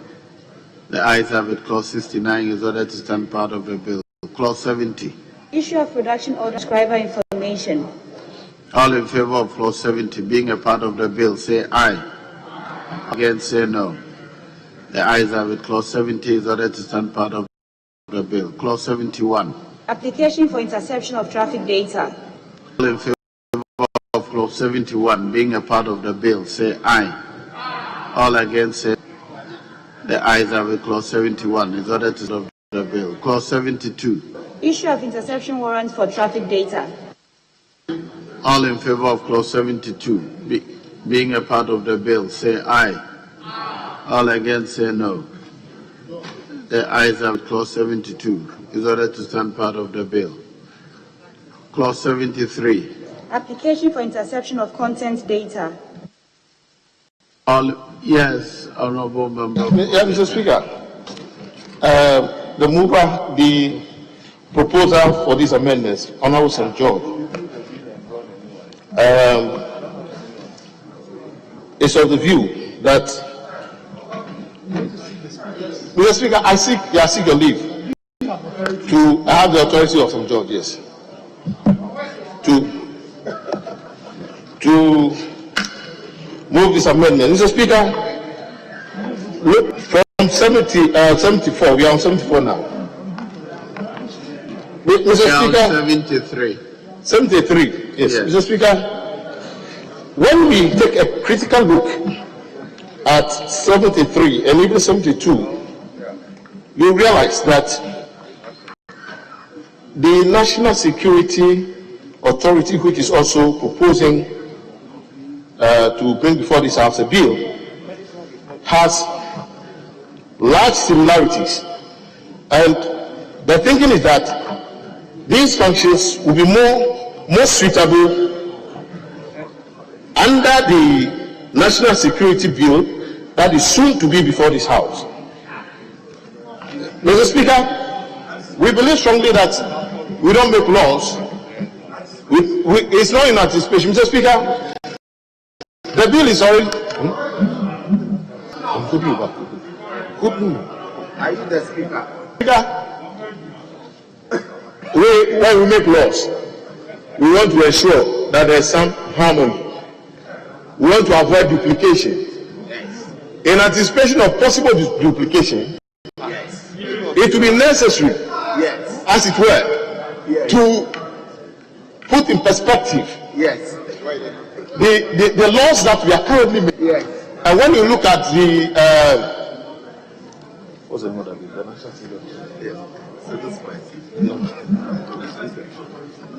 Mr. Speaker, we think that these clauses are best suited to be under the National Security Bill, because cyber security, yes. Because when you look at cyber security and the kind of job that national security does,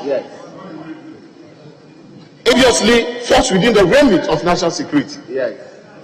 And the reason for which we think that the cyber security bill under the Ministry of Communication, which is supposed to be a regulator, should not be delving into issues of interception of interception of contact data, etc. It is not their mandate. It's not their mandate. And so, Mr. Speaker, it will be prudent and proper to leave some of these aspects into the national security apparatus, national security bills that is yet to come before this House. Mr. Speaker, the bill already is with us.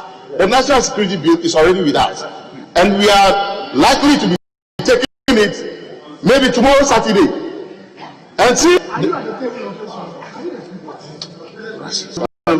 Your point is well made. Your argument is that these sections of the bill should not be in this bill, but they should rather, all the responsibility should not be given to the Cyber Security Agency, but should be given to national security. Rightly so, Mr. Speaker. Very well. Your point is well made. Yes, Chairman. That is his. Mr. Speaker, I was surprised at my colleague across the argument that he's making. First of all, the reference to a national security bill that is in this House, I am not aware. There's no national security bill before this House. What we have before us, Cyber Security Authority Bill 2020, which we are dealing with. If he has knowledge of some bill which seems to have something to do with what we are doing and he wants to talk about it, I advise him to research properly and pay attention to what happens on the floor, because we have already passed some bills that belong to national security, which have nothing to do with what we are doing. And everything, Mr. Speaker, which we are doing here is grounded in the Convention on Cybercrime, which this House ratified after the President acceded to it. And all these provisions are in line with the provisions of that convention. So, Mr. Speaker, I am confident that the House and the committee is on the right path. Honourable members, all in favour of the proposed amendment, moved by the Honourable Member for Keta, for the Honourable Member for Ningo Pram Pram. All in favour of that motion to delete clause 3, say aye. Aye. Yes, say no. No. The noes have it. The noes have it. Now, clause 74, sorry, clause 73 shall stand part of the bill. All in favour say aye. All against say no. The ayes have it. Clause 73 is ordered to stand part of the bill. Clause 74. Issue of interception warrants for content data. Clause 74 shall stand part of the bill. All in favour say aye. All against say no. Sorry, clause 74, there's no amendment. Very well. There's an amendment to a proposal amendment clause. Proposed Yes. as contained in item listed as 73 numeral 8.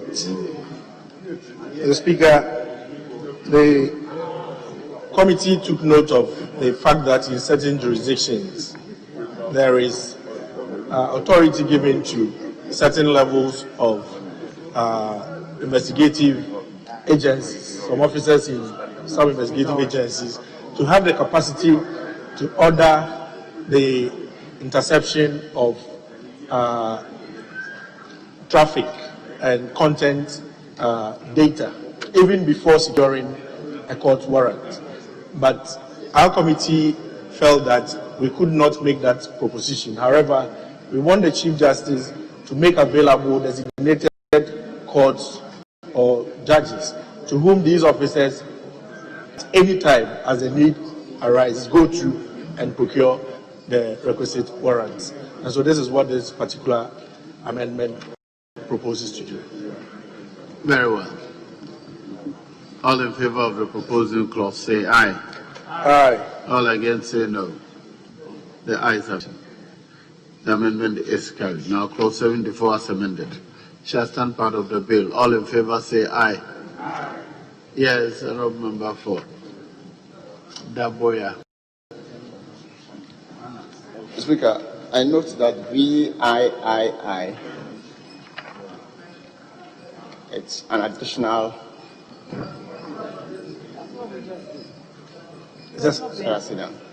Additional subclause.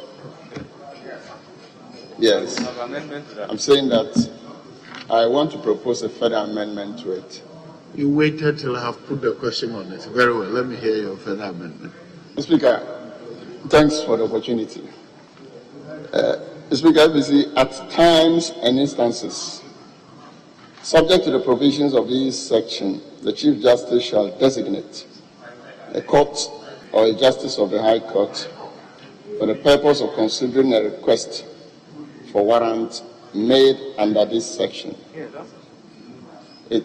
We can end there.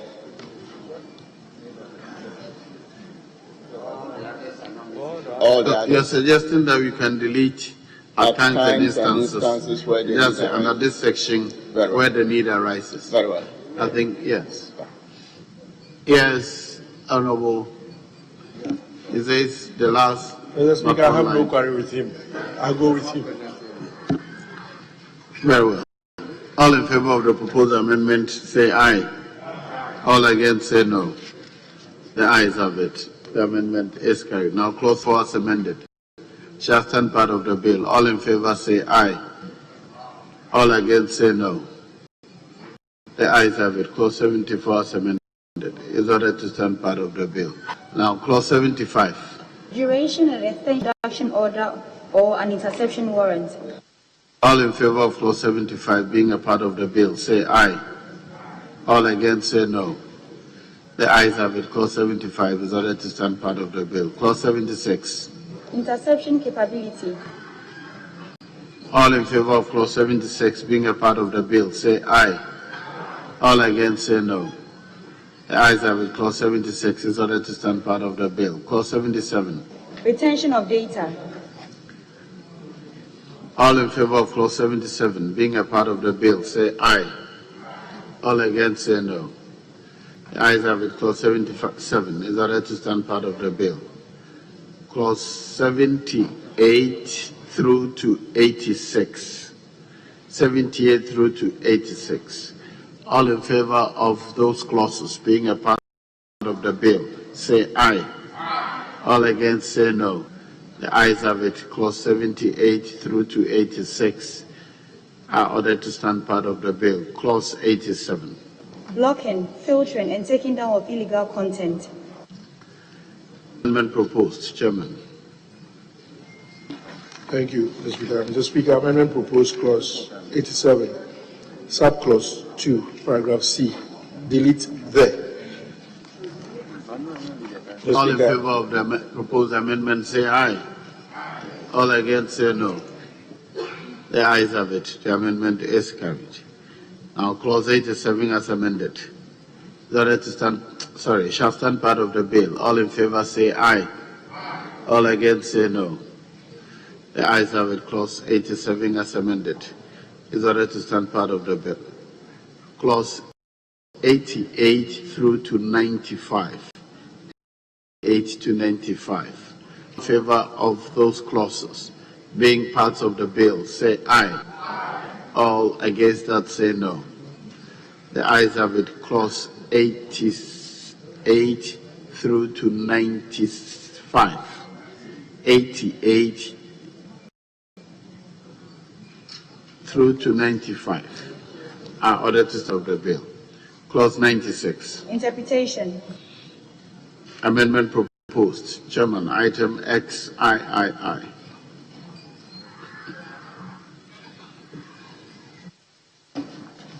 Thank you, Mr. Speaker. Mr. Speaker, clause 96, amendment proposed. Interpretation of designated officer, paragraph J. Before competent, insert the words Attorney General acting upon the request of a. Mr. Speaker, we were listing persons who would have authority to undertake certain actions according to the law. And as you can see from the list, they are all specified officers in various agencies, except that line which sought to include an authorized officer of a foreign entity bringing in a request. And that request must fall on somebody in this country. And upon this issues, we agree that the Attorney General is the right person. So this is to affect that change. All in favor of the proposed amendment say aye. All against say no. The ayes have it. The amendment is carried. Item XIV. Chairman. Thank you, Mr. Speaker. Amendment proposed. The interpretation of designated officer add the following new paragraph. The National Security Coordinator. Mr. Speaker, this was an omission in the original list. He's a very important personality in the scheme of things, and he must have that power as well. All in favor of the proposed amendment say aye. All against say no. The ayes have it. The amendment is carried. Item XV. Amendment proposed has the following new interpretation. E-services means goods services provided electronically by a service provider. Mr. Speaker, the amendment we made to clause 31 introduced the words e-services in the third paragraph that we added, and we sought to define that here. All in favor of the proposed amendment say aye. All against say no. The ayes have it. The amendment is carried. Item XVI. Amendment proposed has the following new interpretation. Government e-services means all government goods and services applied for electronically. The Speaker, same reason as the previous reason given. Thank you. All in favor of the proposed amendment say aye. All against say no. The ayes have it. The amendment is carried. Item XVI. Mr. Speaker, I think XVI was repeated in error. It's the same as XVI. Very well. So,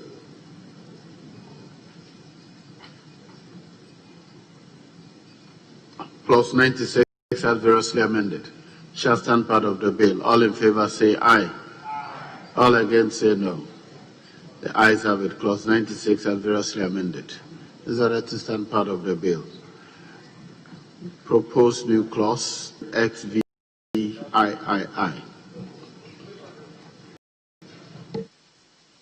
Thank you, Mr. Speaker. After careful consideration of the bill, we found that whereas in clause 40, we have outlawed unauthorized access, so that somebody without authority who accesses these systems would have committed an offense. But we did not outlaw someone who is authorized but unlawfully intercepts some of these, the content data and the rest. Somebody may have authorized access, but he does not go about this lawfully. He's abusing his authority. He's abusing his authority. And so this provision is to cater for that. All in favor of the proposed? Yes. Mr. Speaker, I just want to correct word conviction in the fourth line. It's conviction, not convention. Just it's typographical error, I think. Yes. Mr. Speaker, this time he got it right. All in favor of the proposed new clause being a part of the bill, say aye. All against, say no. The ayes have it. The proposed new clause is ordered to stand part of the bill. Do you have schedules? Clause 97. Repeals and savings. All in favor of clause 97 being a part of the bill, say aye. All against, say no. The ayes have it. Clause 97 is ordered to stand part of the bill. Clause 98. Consequential amendments. All in favor of clause 98, part of the bill, say aye. All against, say no. The ayes have it. Clause 98 is ordered to stand part of the bill. Clause 99. Transitional provisions. All in favor of clause 99 being a part of the bill, say aye. All against, say no. The ayes have it. Clause 99 is ordered to stand part of the bill. The first schedule. Cybersecurity services. All in favor of the first schedule being a part of the bill, say aye. All against, say no. The ayes have it. The first schedule is ordered to stand part of the bill. The second schedule. Table of administrative penalties. All in favor of the second schedule being a part of the bill, say aye. All against, say no. The ayes have it. The second schedule is ordered to stand part of the bill. The third schedule. Oath of secrecy. All in favor of the third schedule being a part of the bill, say aye. All against, say no. The ayes have it. The third schedule is ordered to stand the bill. A long title. An act to establish a cybersecurity authority to regulate cybersecurity activities in the country, to promote the development of cybersecurity in the country, and to provide for related matters. All in favor of the long title being of the bill, say aye. All against, say no. The ayes have it. The long title is ordered to stand part of the bill. That brings us to the end of consideration of the Cybersecurity Bill 2020.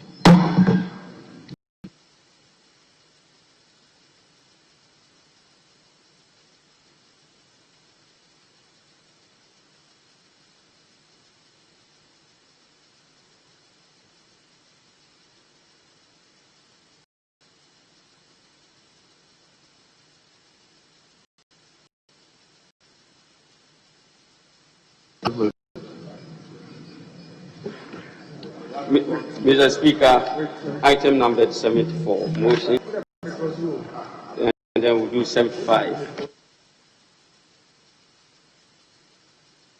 Honorable Chairman, I have to leave, so I will suspend sitting. The Speaker will take the rest. Right. What is the motion about? Very well. He has just come in, so I'll do that so that I don't have to suspend sitting. He comes in. Very well. Motion numbered 74. Mr. Speaker, I rise to move that the motion numbered 74 at page 53 of the order paper be moved today, and I so move. Yes, Honorable. Mr. Speaker, I rise to support I rise to second the motion number 74 on the order paper. All in favor of the procedural motion, say aye. All against, say no. The ayes have it. The motion is carried. Item 75. Mr. Speaker, I rise to move that the Cybersecurity Bill 2020 be now read the third time. I so move. Yes. Mr. Speaker, I second the motion. Honourable members, the motion for the third reading has been moved and seconded. As many as are in favor of the motion, say aye. All against, say no. The ayes. An act to establish a cybersecurity authority to regulate cybersecurity activities in the country, to promote the development of cybersecurity in the and to provide for related matters. The Cybersecurity Bill 2020 is now duly read the third time and passed.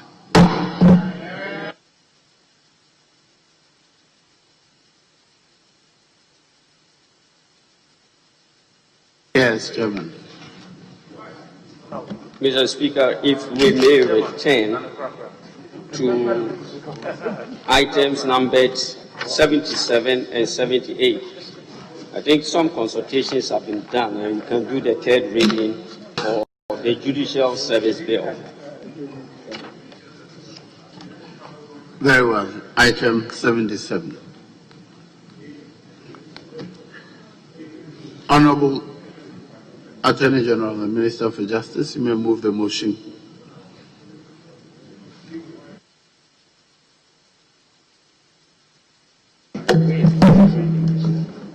Mr. Speaker, I beg to move the motion number 77 at page 59 of the paper, that notwithstanding the provisions of Standing 1311, which require that when a bill has passed through the consideration stage, the third reading thereof shall not be taken until at least 24 hours have elapsed.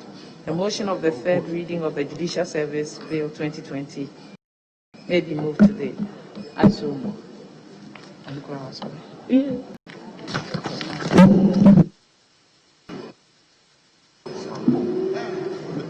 Mr. Speaker, I second the motion.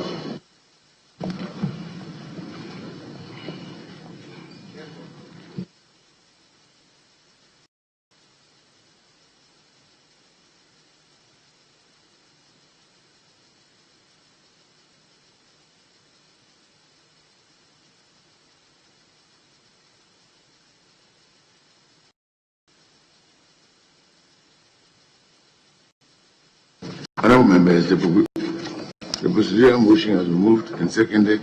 All those in the aye, those against say no. The ayes have it. Motion 79, substantive. Mr. Speaker, 78 rather.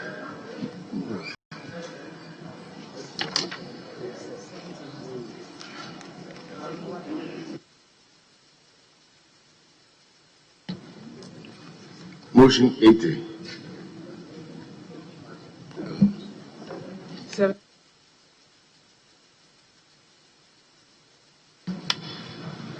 Motion 78.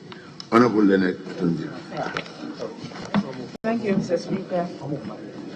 Mr. Speaker, I beg to move the motion itemized as 8 at page 59 of the order paper, that the Judicial Service Bill 2020 be now read the third time. I so move, Mr. Speaker.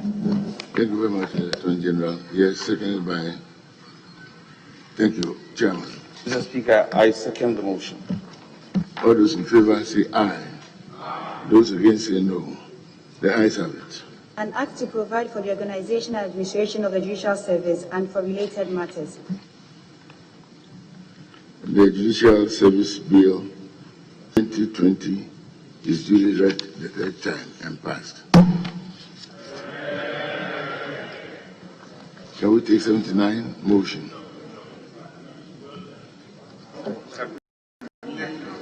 Mr. Speaker, you consider item number 4, presentation of papers. Item 4.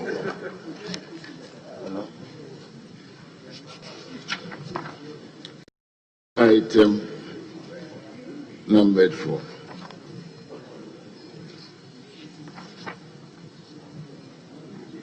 On page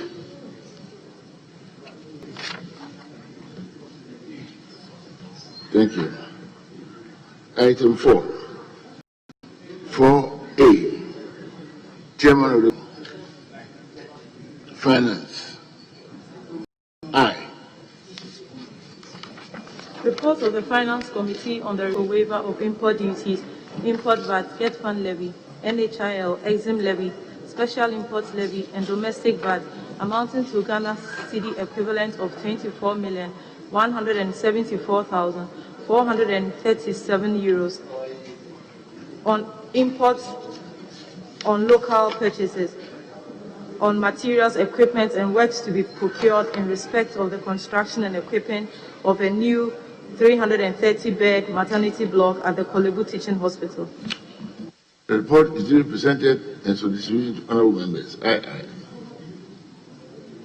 Speaker, Roman 2 is not ready. Likewise, Roman 3, 4, and 5. So we can move on to Roman 6. Roman number 6. VI. Report of the Finance Committee on the financing agreement between the Government of the Republic of Ghana, represented by the Ministry of Finance, and the International Development Association for an amount of $130 million United States dollars to finance the Ghana COVID-19 Emergency Preparedness and Response Project. The report is duly presented and is for distribution to honourable members. Honourable, which one is ready? XVII. Report of the Finance Committee on the loan agreement between the Government of the Republic of Ghana, represented by the Minister for Finance, and Credit Stalled for Widon Flub, Frankfurt am Main for an amount of 50 million euros to finance the Renewable Energy and Energy Efficiency Program, Utility Scale Solar Photovoltaic Project, Phase 2, the Upper West Region. The report is duly presented and for distribution. VIII. Thank you. Report of the Finance Committee on the on-lending agreement between the Government of the Republic of Ghana, represented by the Minister for Finance, and Volta River Authority for an amount of 50 million euros to finance the Renewable Energy and Energy Efficiency Program, Utility Scale Solar Photovoltaic Project Phase 2 in the Upper West Region. The report is duly presented and for distribution. IX. Report of the Finance Committee on the loan agreement between the Government of the Republic of Ghana, represented by the Minister for Finance, and Credit Stantal for Widow Fab, Frankfurt am Main for an amount of 40 million euros for reform financing budget support within the framework Reform Partnership for Investment, Promotion, and Good Financial Governance. The report is duly presented and for distribution to honorable members. X. Report of the Finance Committee on the Finance Contract Agreement between the Government of the Republic of Ghana, represented by the Minister for Finance, and the European Investment Bank for an amount of 170 million euros for the establishment of the Development Bank of Ghana. The report is duly presented for distribution. XI. The Speaker, Roman 11 is not ready. The Speaker, Roman 12, Roman 10, and Roman 14 are repetitions of Roman 3, Roman 4, and Roman 5. They are. And they were not ready too. So Roman 11 is not ready. Roman 12, Roman 13, and Roman 14 are not ready, but they were cut Roman 3 on the other paper, Roman 4 and Roman 5. Right, so where do we go to? So Roman 15, XV. XV. Yes.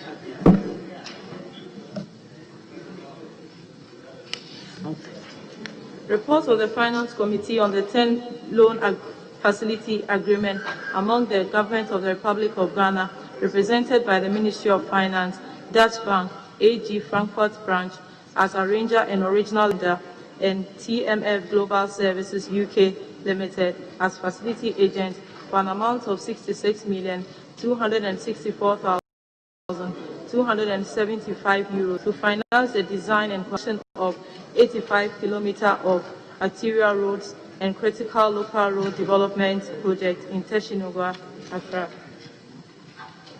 The report is duly presented and for distribution to honorable members. XVI. Report of the Finance Committee on the loan agreement between the Government of the Republic of Ghana, represented by the Ministry of Finance, and the Government of the Republic of Korea, acting through the Export-Import Bank of Korea Government Agency for the Economic Development Corporation Fund for an amount not exceeding 30 million United States dollars to finance the implementation of COVID-19 Emergency Response Program. The report is duly presented for distribution. XVI. The Speaker, that's not ready. The last take will be Roman 20 and Roman 21 on page 7 of the other paper. Roman 20. XX. Report of the Finance Committee on the Term Loan Facility Agreement between the Government of the Republic of Ghana, represented by the Ministry of Finance, and the Investec Corporation and Institutional Banking, a division of Investec Bank Limited, for an amount of 185,888,582 euros to finance the rehabilitation of the Efia Nkwanta Hospital and construction of a regional hospital in the Western region of the Republic of Ghana. The report is duly presented and for distribution to honorable members. XXI. Report of the Finance Committee on the Term Loan Facility Agreement agreement between the Government of the Republic of Ghana, represented by the Ministry of Finance, and the Investec Corporate and Institutional Banking, a division of Investec Bank Limited, for an amount of 28,500,000 euros to finance the rehabilitation of the Ifea Nkwanta Hospital and construction of a regional hospital in the Western region of the Republic of Ghana. The report is duly presented and for distribution to honorable members. B. I. Chairman Rose.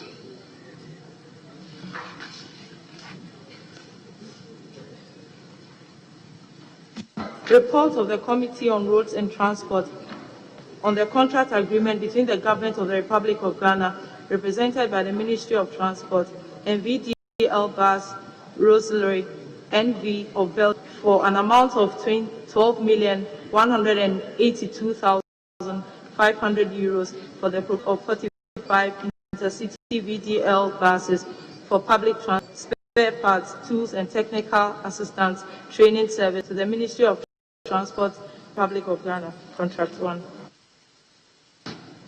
The report is duly submitted and is for distribution to honorable members. Yes, Chairman. Report of the Committee on Roads and Transport on the contract agreement between the Government of the Republic of Ghana, represented by the Ministry of Transport, and VDL Buses Roselie NV of Belgium for an amount of 11,594,203 euros for procurement of 5 intercity VDL buses for transport, spare parts, tools, and technical assistance training services to the Ministry of Transport of the Republic of Ghana, Contract 2. Thank you very much. The report is duly presented and for distribution to honorable members. I, Chairman. Report of the Committee on Roads and Transport on the design build contract agreement between the Government of the Republic of Ghana, represented by the Ministry of Roads and Highways, and Gabriel Koto Rango Consortium for an amount of 65 million euros for the design and construction of 85 kilometers of arterial roads and critical road development project in Teshinuba, Accra. The report is duly presented and for distribution to honorable members. C. Chairman of the Health Committee. I. Mr. Speaker, respectfully, only CIII is ready. Only I ready. CIII. Report of the Committee on Health on the contract agreement between the Government of the Republic of Ghana, represented by the Ministry of Health, and the Amendment Limited of Cyprus for an amount of 190 million euros for the rehabilitation of Ifea Nkwanta Hospital, the construction of a regional hospital in the Western region of the Republic of Ghana. D. The report is duly presented and for distribution. D. Defense. Chairman. I.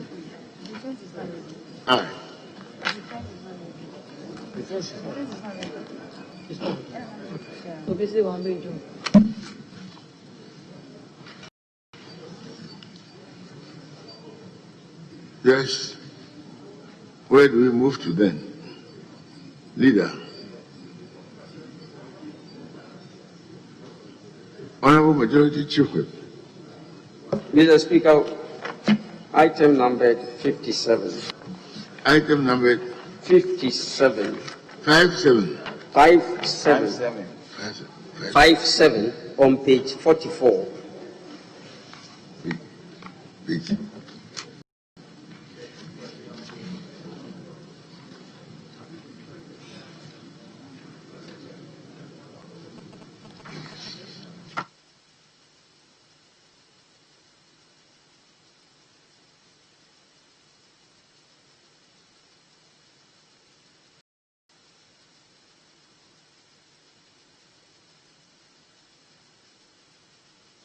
Item listed 57, procedural motion. Chairman. Thank you very much, Right Honorable Speaker. Mr. Speaker, we'll be moving item 57, 60, and 63. The three leases are contained in one report.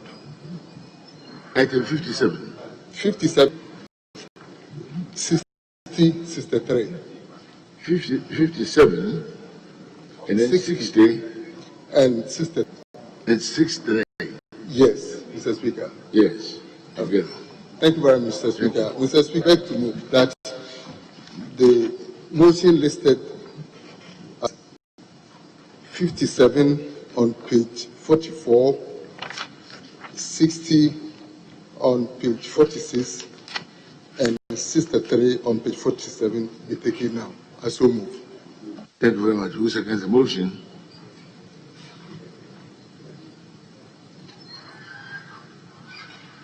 Thank you, Mr. Speaker. Mr. Speaker, I second the motion. All those in favor say aye. Those against say no. The ayes have it. Substantive motion. Thank you, Mr. Speaker. Mr. Speaker, it follows the same pattern. So I'll be moving 58, 61, and 64. And 64. Yes. On page 47. Yes, proceed, please. Thank you very much, Mr. Speaker. Mr. Speaker, I beg to move that the motion listed as item 58, 61, and 64 be taken down. I so move. Mr. Speaker, and in doing so, I will present the committee's report. Mr. Speaker, I will request for your indulgence that the Hazard Department captures the report as having been read in its entirety. Whilst I take few session reports. Mr. Speaker, 4.0. The committee noted that the national potential production capacity for salt is estimated at 2,033,000 metric tons, out of which the area under consideration accounts for about 1.4 million metric tons. It was further noted that the actual production is about 330,000 metric tons, leaving a variance of 2 million metric tons. Meanwhile, the demand for ECOWAS salt grading alone is about 3 million metric tons, and that of Nigeria is about 500,000 metric tons for its refinery industry. There is therefore the need for Ghana to provide the requisite incentive to attract private sector into the salt production industry. Mr. Speaker, I will take conclusion. 4.0 on page 6. The committee has thoroughly examined the leases and is satisfied that the provisions therein meet the requirements for the grant of mineral rights under the relevant laws of Ghana, such as Gas and the Mining Act 2006, Act 703, Water Resources Commission Act 1996, Act 552, and Minerals and Mining Regulation 2012, LI 2182. The committee accordingly recommends to the House to adopt its report and ratify it pursuant to Article 261 of the Constitution and Section 5(4) of the Minerals and Mining Act 2006, Act 70, respectively submitted. Thank you, Mr. Speaker. Thank you very much. Yes, Honourable.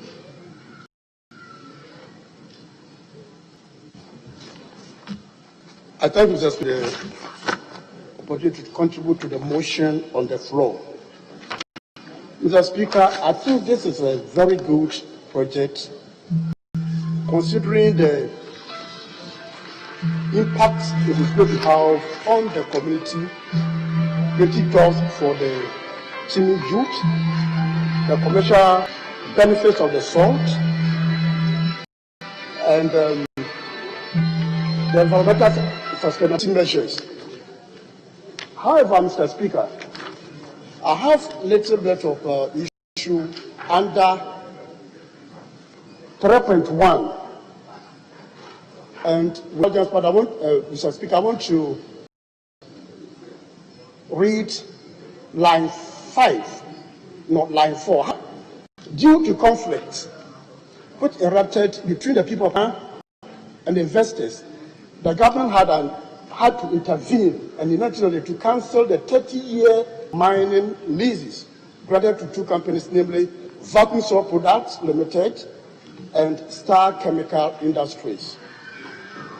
Mr. Speaker, it goes on to say, after the cancellation of the leases, government established an entity to utilize the facilities of the Vacuum Salt Products to continue to produce salt in the interim, while a permanent solution was being sought for the establishment of a sustainable salt industry in the area. Mr. Speaker, the next point I want to make that baffles me, and I want to read from the third line, B, have existed, the interim management committee and caretaker committee respectively have existed, and the permanent solution has not yet been in place.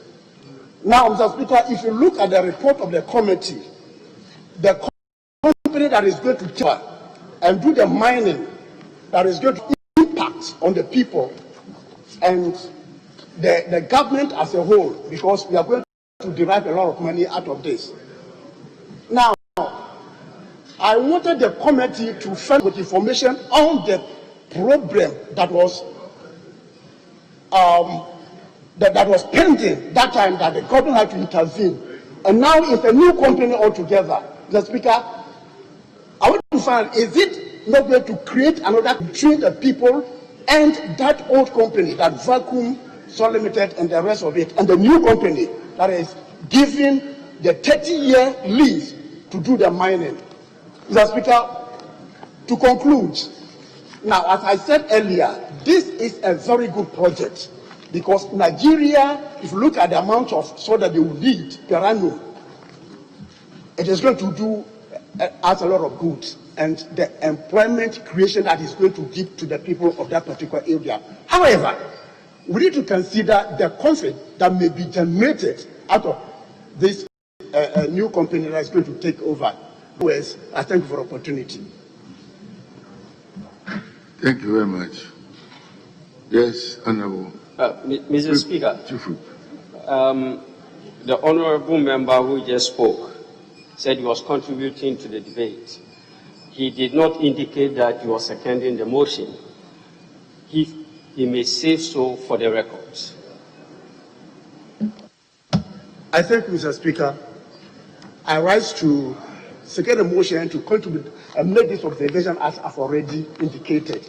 So I rise to second it and to do this small observation that I've just indicated. I thank you. Thank you very much. Honorable members, contributions. Yes, Honorable Minister. Thank you, Mr. Speaker. Mr. Speaker, I want to contribute to the motion on the floor and also to say that the honorable members on the floor should be rest assured that the community and then the new company are not going to, in future, be in conflict, because several stakeholder consultations were done which involved the community and even the investors. And so this particular arrangement, this particular investor agreement has been done with total consensus by both parties. And so going forward, we know that in future there's going to be smooth production without any problems or any squabbles. Mr. Speaker, I also want to thank your committee for the good job done, especially with these ratifications that were brought to the floor of Parliament. And then to assure the House that Ghana in future is going to be producing enough salt to even be able to export some to our ECOWAS neighbors so that we gain more foreign exchange. Note, I do support this motion. Thank you, Mr. Speaker. Thank you very much. Yes, Honorable. Honorable Fripp. Thank you, Mr. Speaker. Mr. Speaker, I write to contribute to the committee report on the Adar Songosot support the report Adar Songosot project. Mr. Speaker, my main concern here, which I think the committee maybe should have a look at it again, is about the livelihood of the people of Adar. Like 2 of the committee report 5.4 said, it was noted that artisanal salt winning has been a major source of livelihood of the people over 4 years. Mr. Speaker, if these people have been working there for over 400 years, and today a company is going to take over, we expect a proper package for the people living there, at least a percentage of people that this company employ, and a portion for them to be winning their salt, because throughout the year they depend on this salt. And if all of a sudden they are going to take it from them, then the single mothers, individuals who have been working, and there is no provision for them, stating that 70 or 80% of these people will be employed there, to make sure the company coming should know that people living there must be the first people to consider before any other person. Mr. Speaker, I'm not comfortable as a member of parliament for Adar, because it's Adar East and Adar West, and this is where our people get their daily bread. So I'll be happy if the committee can repackage the package for the livelihood people living in the area. Mr. Speaker, I'll be happy with it. I'm very sad this afternoon because I'm not happy with the package for the people living in the... Mr. Speaker, apart from that, they said they can do fishing activities there, and they didn't even state whether the women can also, or the women who have been winning this, or what they will package for them. This fishing is for the men. What about the women? We have children who work there and feed themselves and school, and if all these things is going to, I don't know what to say again, Mr. Speaker, because I'm not comfortable at all. I'm not, though I support the motion, but they should repackage something for the indigenous, for the good people of Adar, so that they can also benefit when the company takes over the place. Thank you, Mr. Speaker. Thank you. Honorable Minister. Thank you, Mr. Speaker. Mr. Speaker, the issue about jobs opportunities also came up, and after a thorough investigation had been done, we came to the conclusion that the new companies who are coming in to invest there would end up employing almost all their employees will come from the communities. Because, Mr. Speaker, the technical jobs and then also the labor-intensive jobs. And these labor-intensive jobs, yes, they agreed that they will not go out the community to bring in new people to come there and work. And also, Mr. Speaker, currently, the artisanal salt winners who are there, Mr. Speaker, they are not that many. But then, at the end of the day, when these companies start producing, there is going to be more job opportunity. It's going to increase the number of people who would be working within this particular industry. And this is going to be very sustainable, unlike what is happening now. Mr. Speaker, they don't even have the equipment to be able to produce more. Moving forward, that is what is going to happen. These companies are going to bring in more funding to be able to ramp up production which will help the entire communities, the district assembly in terms of some revenues that will also accrue to them, which will also help the community. So, Mr. Speaker, that these concerns were addressed in consultation with the community. That is an assurance. One can only wait, and every time this will be through the committee for government assurances. So otherwise, we will keep on debating that. We cannot resolve that matter here. The demand has been made, assurance have been given. We can't. There's no way. Well, Honourable. Thank you. Thank you, Mr. Speaker, once again. Mr. Speaker, is it in an agreement that I want it captured so that I will know the good people of the East and West are safe? I want it to be captured in the report because this is what they do daily. They go there daily, and today is going to be given to somebody. So it should be captured that 70% or 60% of the people will be employed there. Because today, as I'm speaking to you, people are there working. Honourable. And it will render people. So, Honourable Minister, what's your answer to that?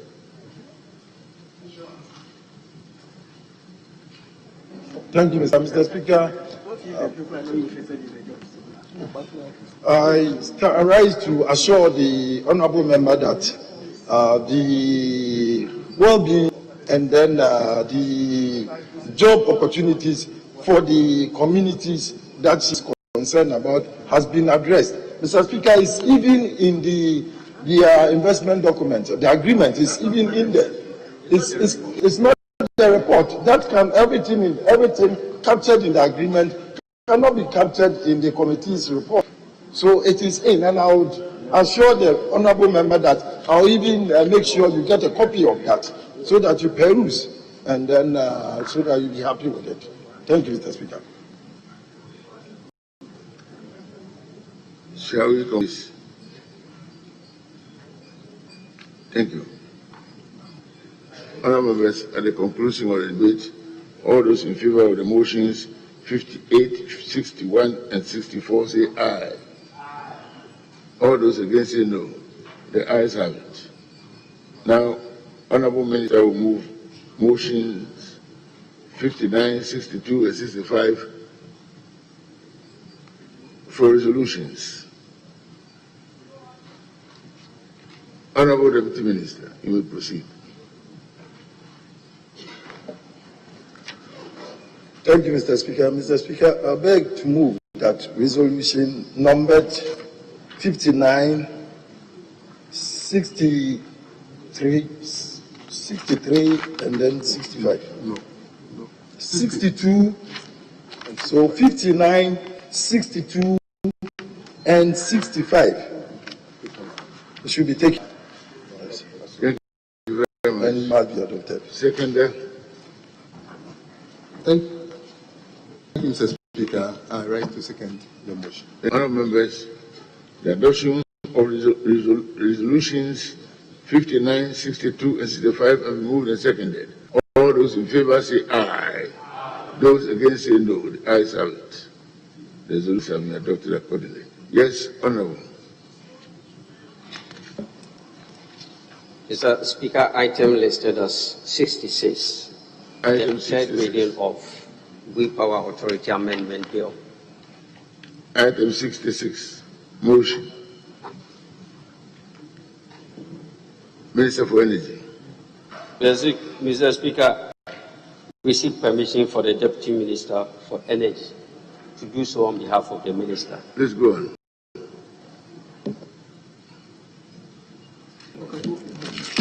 Mr. Speaker, I beg to move that the We Power Authority Amendment Bill 2020 be the third time. Thank you very much. Who seconded the motion?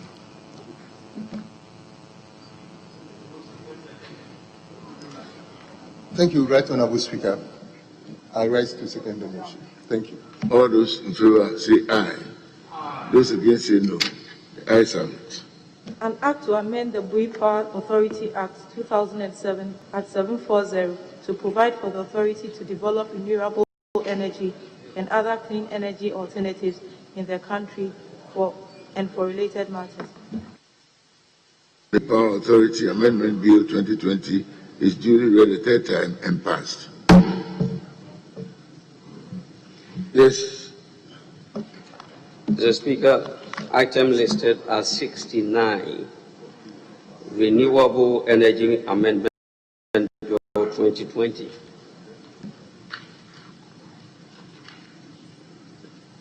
So we move on to the consideration stage. Yeah. Exactly so, Mr. Speaker. Very well. At the consideration stage. Consideration stage, please.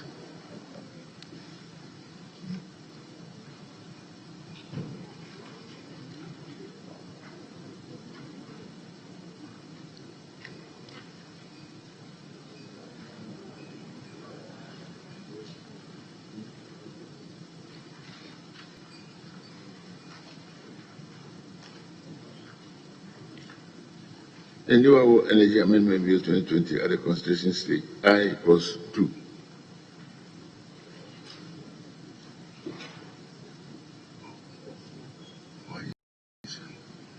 Plus 1.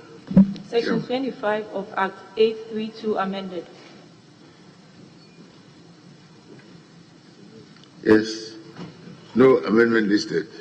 Chairman, any? Plus 1 to sign part of the bill. All those in favor say aye. Those against say no. The ayes have it. Plus 2. Section 26 of Act 832 amended. Honorable Chairman, there's a listed amendment. Mr. Speaker, there is a proposed amendment. Section 26, subsection 1, line 3, delete 33, sect 30A. I so move, Mr. Speaker. Honorable, for your consideration. All those in favor say aye. Aye. Those against say no. The ayes have it. Further amendment to clause 2. Chairman. Thank you, Mr. Speaker. Mr. Speaker, amendment proposed, section 26, subsection 4, paragraph B, delete. Honorable members, for your consideration.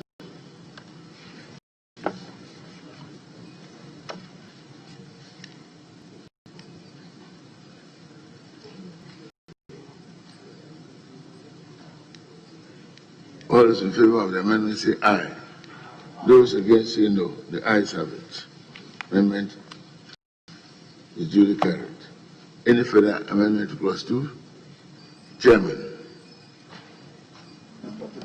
Mr. Speaker, there is no further. The question is that clause 2 as amended to stand part of the bill. All those in favor say aye. Those against say no. The ayes have it. Clause 2 as amended stands part of the bill. Clause 3. Sections 27 to 29 of Act 332 amended. There is no listed amendment. Honorable, the question is that clause 3 should stand part of the bill. All those in favor say aye. Those against say no. The ayes have it. Clause 3.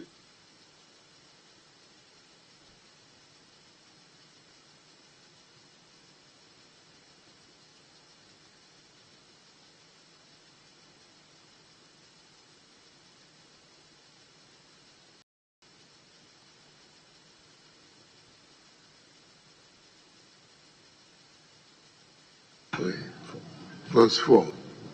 Section 30A inserted. No listed amendment. Rightly so, Mr. Speaker. Any from the floor? Put the question. All those in favor say aye. Those against say no. The ayes have it. Clause 4 stands part of the bill. Clause 5. Section 32 of 832 amended. Yes, Chairman. Any? Mr. Speaker, there is no further amendment proposed by the committee, so we can take all the clauses. All right. So thank you very much, Mr. Speaker. 5, 6, 7, 8. There's no listed amendment. and there's no amendment on the floor from the floor of the House. All those in favor that they should stand part of the bill say aye. Those against say no. The ayes have it.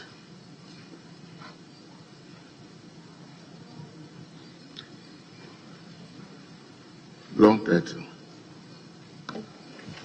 An act to amend the Renewable Energy Act 2000 Act 832 to establish a competitive procurement scheme and a net metering scheme in respect of electricity generated from a renewable energy source, empower the minister to designate a public entity to perform specific functions in the area of renewable energy and other energy alternatives and provide for related matters. All those in favor of the land title standing part of the bill say aye. Those against say no. The ayes have it. And the question is that the land title stand part of the bill. All those in favor say aye. Those against say no. The ayes have it. That brings us to the end of the consideration stage.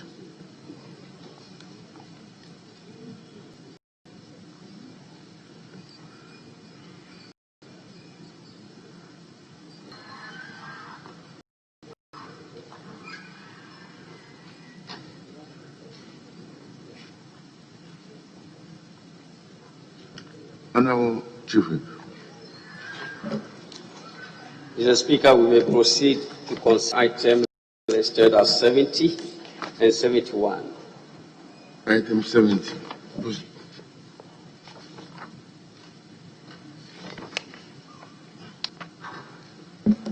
Mr. Speaker, I beg to move that the motion numbered item 70 on pages 49 and 50 on today's paper be taken now. I so move, Mr. Speaker. Who seconds? Thank you, Right Honorable Speaker. I beg to second the motion. All those in favor say aye. Those against say no. The ayes have it. Motion 71.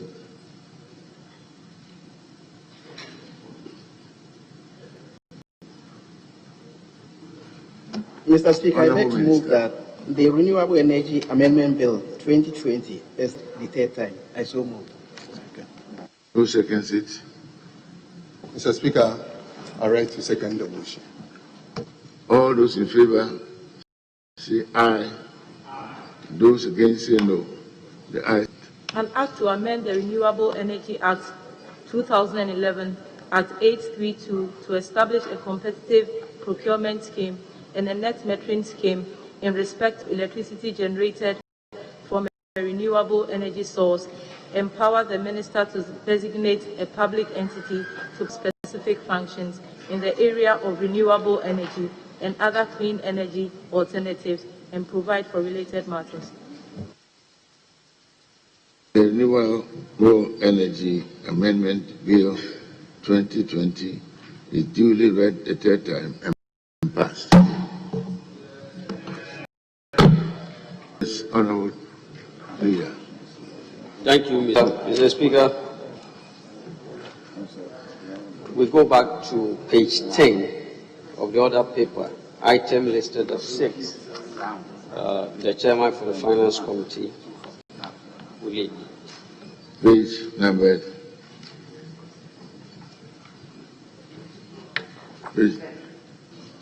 Page number 10.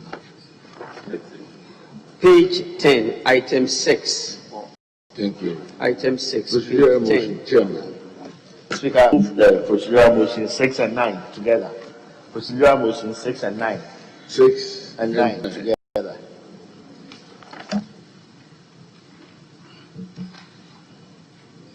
Yes, Speaker, I beg to move that the procedural motions listed as items 6 and 9 of today's order paper be taken now. I so move. Thank you very much. I second the motion, Mr. Speaker. Thank you. All those in favor say aye. Those against say no. The ayes have it. You may move the substantive. Yes, Mr. Speaker, I beg to move that the motions listed as items 7 and 10 on today's order paper be taken down. Mr. Speaker, in so doing, I'll present the committee's report. Mr. Speaker, the report before the House is on the sovereign agreement between the government of the Republic of Ghana and ECOWAS Bank for Investment and Development in favor of the bank, and 2, a credit agreement between Consolidated Bank Ghana Limited and ECOWAS Bank for Investment and Development with the government of Ghana as a guarantor. Mr. Speaker, it's for an amount of $50 million United States dollars to partially finance the construction of certain road projects in Accra and Kumasi. Mr. Speaker, the terms and conditions are given on pages 4 and 5 under paragraph 6 of the report. Mr. Speaker, on page 6 of the report, it's listed project beneficiaries. Mr. Speaker, some of the selected roads would be Taifa, Burkina, Boga, Dome, Kwabenya, Mosque roads. Mr. Speaker, your former constituency, that area. Kristo Asafu area roads to Taifa, Ofanko Hospital roads, pure water, farm milk to Soutu, few roads, selected roads in Anya, Apostle Safo, Unilasi area roads, Pentecost University area roads, Israel area roads, Solid Foundation Israel Johnson, Solid Foundation to Parliament, PAP, Blue Gate Junction, Yabua Street to Ni and Kramer, north of Angkor John Tay Bypass. Then in Kumasi, you have the Swami Sub-Metro, Tafo Pankrono Sub-Metro, Subin Sub-Metro, and Asante Mampong. Mr. Speaker, the committee has carefully examined this request and recommend to the House to approve 1, the sovereign guarantee agreement, and 2, the credit agreement. Respectfully submitted, Mr. Speaker. Thank you very much. Yes, Honorable. Yeah, thank you, Right Honorable Speaker. I rise to second the motion for the approval of the $50 million for the road expansions. Mr. Speaker, at the end of the transactions, Ghana would have some of our roads in better shape than they exist, and the chairman has read through some of the roads that have been captured. Mr. Speaker, the $50 million to come into the country will merely provide some liquidity to the CBG, Consolidated Bank of Ghana, to enable them to do the on-lending to their contractors. It will also give the CBG an opportunity to learn how to finance road projects and other infrastructural projects. Because the bank is new, we'll presume that it needs time to learn all these skills. And by providing $50 million with the bank's direct participation in monitoring, this will be an opportunity to learn. Mr. Speaker, the terms of the facility between EBIT and CBG are quite similar to the on-lending facility, on-lending terms between CBG and the various contracts, except for the little spread of 1% on the interest rate and then the processing fee of 0.5%, which will cater for the involvement of the bank. The exchange rate risk, Mr. Speaker, if you look at the terms of the facility, the understanding is that the facility will also be lent in similar currency to the contractors. So it takes away the exchange rate risk from the bank to the contractor. And it is something that the government may not be called upon to provide the effects when there's default. EBIT has experience in Ghana already. EBIT has financed, for example, the equipment and fire tenders for the fire service, and has also extended long-term facilities for extension of rural education to some of the areas in Ashanti and Bono regions. Mr. Speaker, so EBIT's experience in the country is well known. With these few words, Mr. Speaker, I second the motion for the approval of the facility. I thank you very much, Mr. Speaker.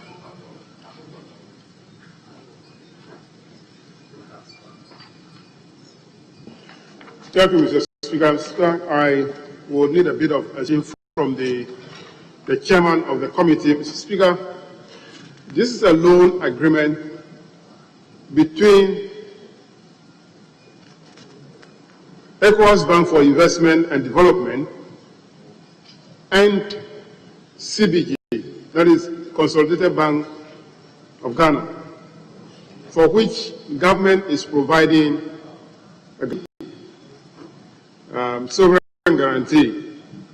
Now, if you look at the reports, and Mr. Speaker, you look at page 4 of the report, the terms of the Bank for Investment Development to CBG has been there. Total owing cost is about 6.09% per annum. And then the second that shows CBG terms to contractors. Why should the terms under which CBG will be borrowing or lending to contractors be part of our report? Are we also guaranteeing that for the contractors, that in case the contractor default, government must come in and ensure that CBG gets the money and pay the ECOWAS Bank for Investment and Development? So, Mr. Speaker, I'm a bit confused that why should we have the terms of CBG to the contractors be part of the report? Now, Mr. Speaker, other concern is that CBG is borrowing, government of Ghana is providing a sovereign guarantee, and CBG is also lending to the contractors at a different rates, making some kind of margin there. What prevents government from borrowing directly from the ECOWAS Bank for Investment and Development so that we can save some cost? The arrangement, the structure, it's a bit, so if the chairman and fortunately the deputy minister is here, they can explain that. Because we are giving sovereign guarantee to CBG, and for here they spend nothing, but they are getting about 1% as margin. Why? We can save that money. Deputy Leader, you have made your point. Please, please. Mr. Speaker, in paragraph 7.3 of the report, if the Deputy Minority Leader would turn to page 7, the explanation is given there, and I read. The committee expressed worry on the involvement of CBG in the whole transaction, which results in increased interest costs to contractors. The committee was of the view that the government should have exercised its right and contract the credit directly to finance the project, which is the point he made. It was explained that the ECOWAS Bank for Investment and Development lends to both government and private sector entities, and that there are two windows, a borrowing window for government and one for private sector entities like CBG. That government window was closed. As a matter of fact, it's closed at this moment in time. And so the window that was opened would be the one that goes to private sector entities. Otherwise, government would have borrowed if the window to government was open. So that's the first explanation that was given, which is captured in paragraph 3 of the report. Now, you talked about the terms to contractors. Invariably, these contractors are executing government projects. And so the government has already awarded contracts to these contractors who are executing the works. No payment has been made thus far. And so the contractors approach CBG to borrow money to finance the projects. And CBG entered into this arrangement where they source money from EBID. And so in essence, it's like what government will be paying contractors, then they will use to service the debts that they have contracted from CBG. And so invariably, it's the contractors that are borrowing from CBG. And because they are executing government projects, government has to come in, having awarded them the contract. contracts already. Mr. Speaker, we don't have only CBG as the only bank in Ghana. If they approach CBG and they don't have fund, why don't they go to any other bank and borrow as a contractor? That's what they've been doing over the years. They've been borrowing from banks to do the contract and government pays them. Why CBG is that the only bank that the contractor have to approach for this? No, Mr. Speaker. No. Because governments have a tendency of not paying contractors on time. This secures funding projects. Most of the banks' licenses have been revoked. Suffered this scenario, Mr. Speaker, contractors borrow monies from these banks to execute government projects, and it takes forever for governments to pay them back. So this is guaranteed in 12 months the projects are completed and then the payments to are annual. Mr. Speaker, I think he's satisfied. Thank you very much. Any other? I'll put a question. All those in favor of the motion say aye. Those against say no. The ayes have it. The resolution numbered 8 and 11. Honourable Minister. Thank you, Mr. Speaker. I rise to move that the resolution listed as item 8 on pages item 8 on page 11 and 12, and item 11 on page 13 of today's order paper be now adopted. I so move. Thank you very much. Mr. Speaker, I second the motion. Thank you. The motion for adoption of the resolution 8 and 11 have been moved and seconded. All those in favor say aye. Those against say no. The ayes have it. Yes. Mr. Speaker, may take item number 12. Item 12. No, item 1. Mr. Speaker, I beg to move that the procedural motion listed as item 12 on page 14 of the order paper be taken. I so move. Yes. Yes, seconded. Who seconds? All right. Mr. Speaker, I second the motion. All those in favor say aye. Those against say no. The ayes have it. Item 13.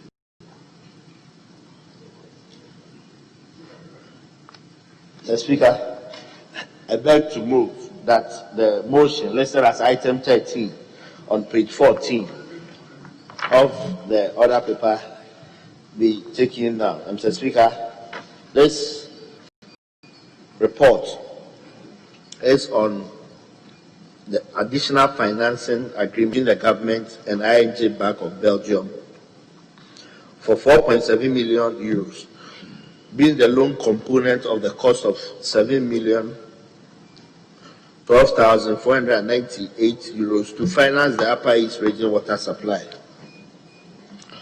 Mr. Speaker, this House approved a facility in 2018 for the Upper East Region water supply.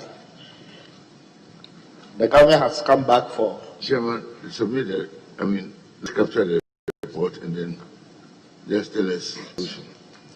Mr. Speaker, the terms and conditions once again are in paragraph 4 on pages 4 and 5, where you have the financing details. The beneficiary communities are listed in paragraph 5.3 on page 6 of the report.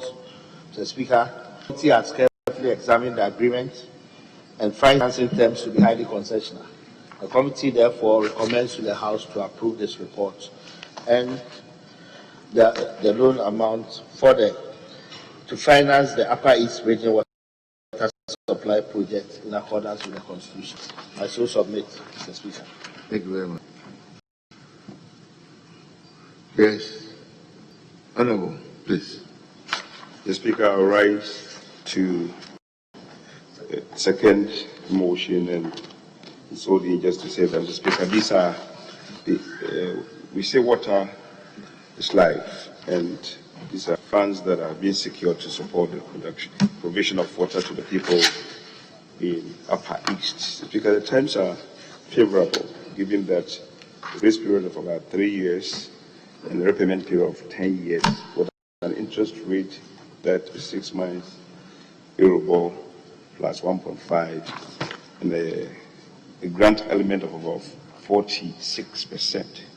Looking at these, Mr. Speaker, and the bigs that are going to be drive, I believe this is a motion that we should support for the benefit of those communities in Upper East.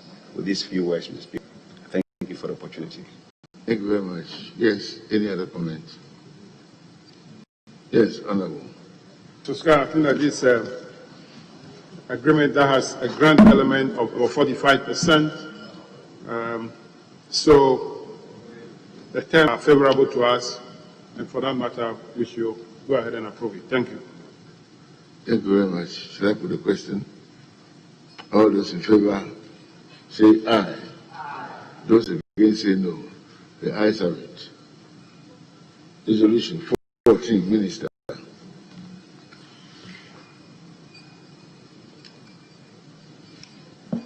Thank you, Mr. Speaker. I rise to move that the resolution listed as item 14 on pages 14 and 15 of today's order paper be now adopted. I so move, Mr. Speaker. Thank you very much, Honorable Minister. Chairman. Mr. Speaker, I second the motion. All those in favor of the motion, aye. Those against say no. The ayes have it. Okay. Okay.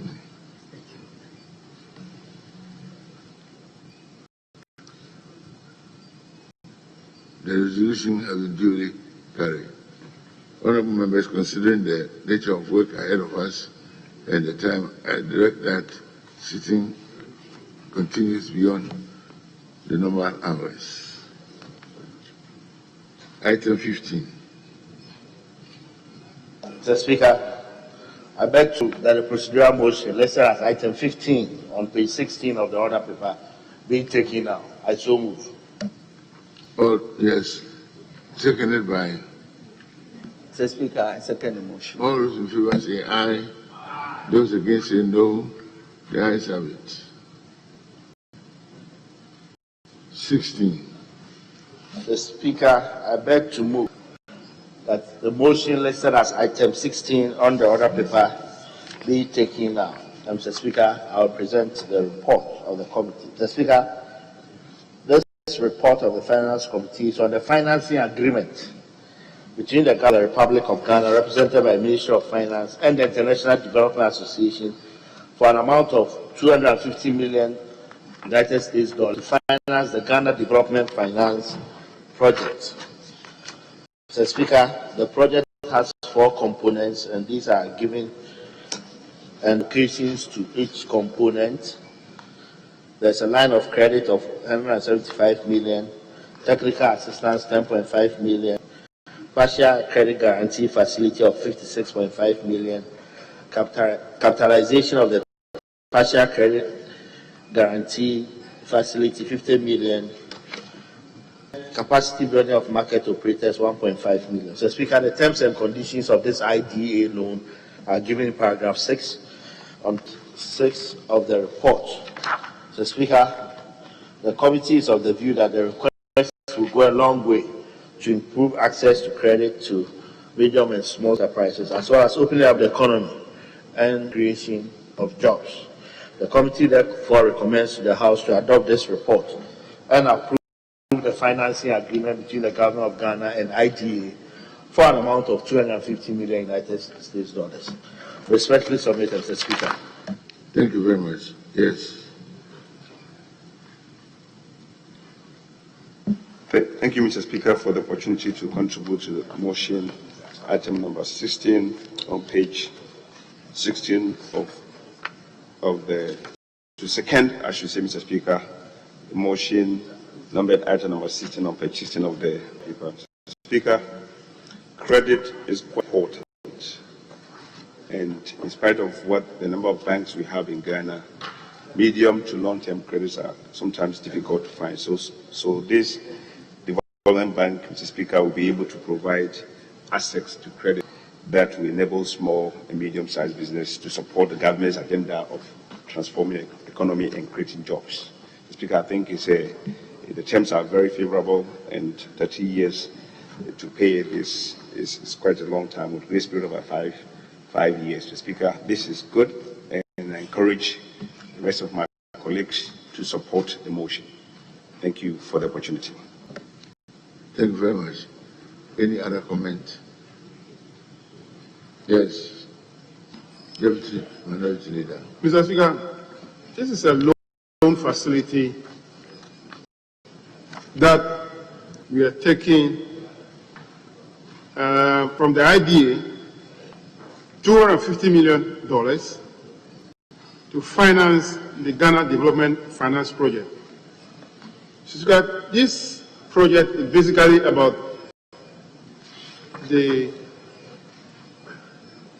Ghana Development Bank. We are borrowing to establish a bank. And now, this, as part of the being borrowed, will make some credit available which the bank can use to finance development projects.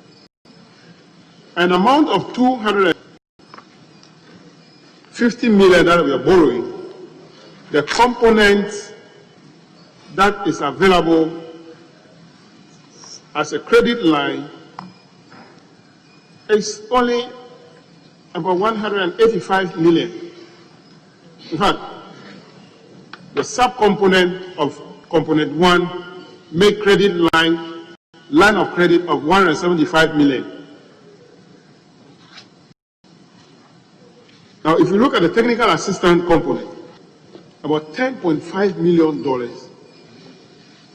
is used for technical assistance. Mr. Speaker, I don't know what form of technical assistance that is going to be provided to the bank, and now we are going to spend $10.5 million for technical assistance. And Mr. Speaker, if you go on under component 2, which is a partial credit guarantee facility, there is a technical assistance component also there of $1.5 million. So, component 3, subject 3.2, there is a capacity building of market operators, $1.5 million.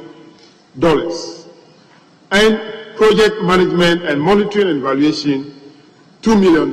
So, Mr. Speaker, if we sum up this capacity building, project management, technical assistance, if we sum them up, I wonder what percentage of the total amount is now going to be spent, and leaving about 175 or maximum 185 million as credit line for the bank.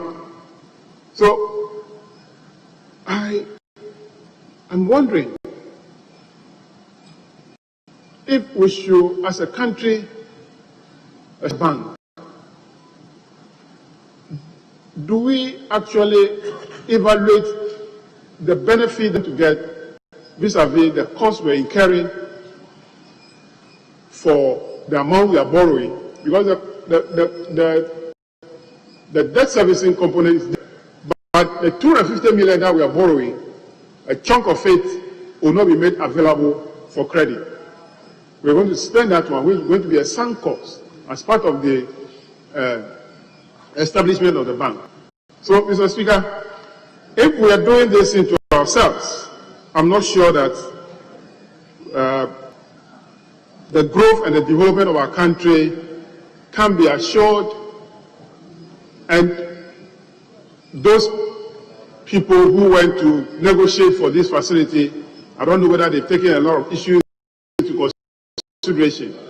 Because if you release $10.5 million for technical assistance, Who are those going to provide the technical assistance? The people who are borrowing the money to you, they are coming back here to sit down with you and say they are providing technical assistance and take $10.5 million away. What kind of job they are going to do in the establishment of a bank and they take $10.5 million of technical assistance? Sometimes if you hear these figures, you get worried. Mr. Speaker, I'm not happy that we are going to give out this money. We are going to give out this money for technical assistance. We are borrowing $250 million, which we are going to pay within 30 years, inclusive of 5 years grace period. So, for the next, after 5 years, for the next 25 years, we're going to pay this $250 million plus interest. But this $250 million wouldn't be available for the bank to lend out and make interest on it. So, Mr. Speaker, I am not happy about this argument. Thank you.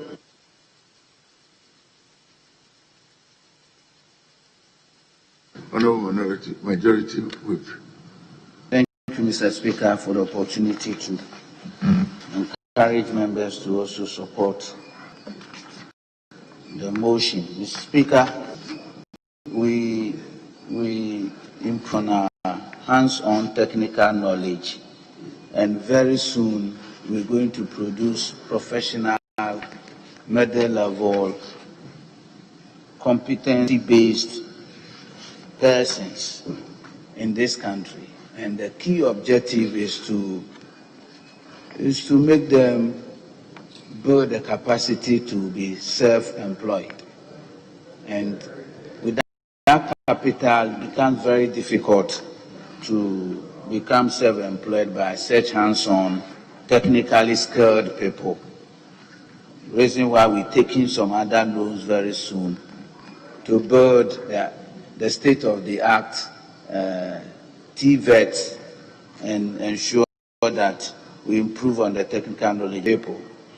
Long-term financing becomes an issue, and startups, fund for startups also is an issue.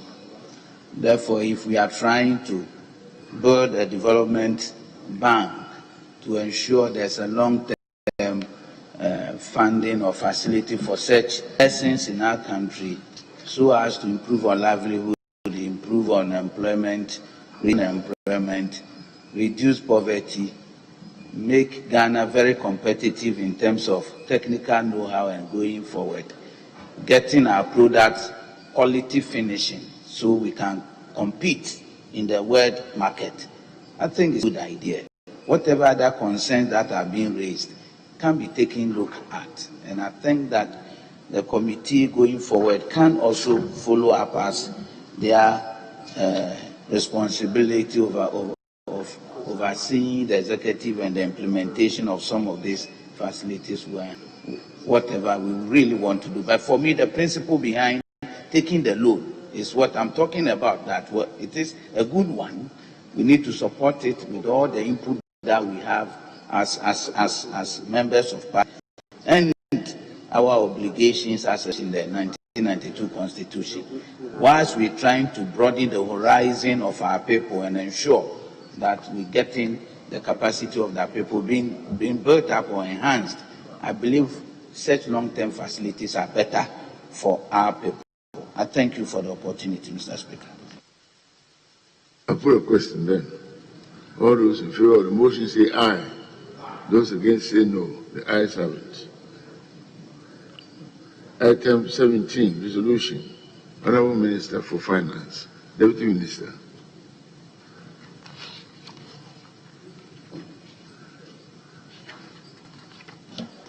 Thank you, Mr. Speaker.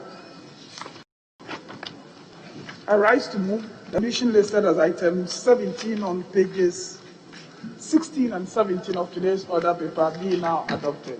I so move, Mr. Speaker. Thank you very much. Mr. Speaker, I second the motion. Thank you. All those in favor of the motion say aye. Those against say no. The ayes have it. The resolution is duly adopted. Item 18. Mr. Speaker, I will take prayer motions 18 and 21. 18 and 21. Yes. Then the substantive motions 9 and 22.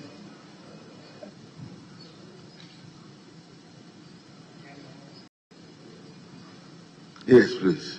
The Speaker, I beg to move that the procedural motions listed as items 18 and 21 on the order paper be taken out. I so move.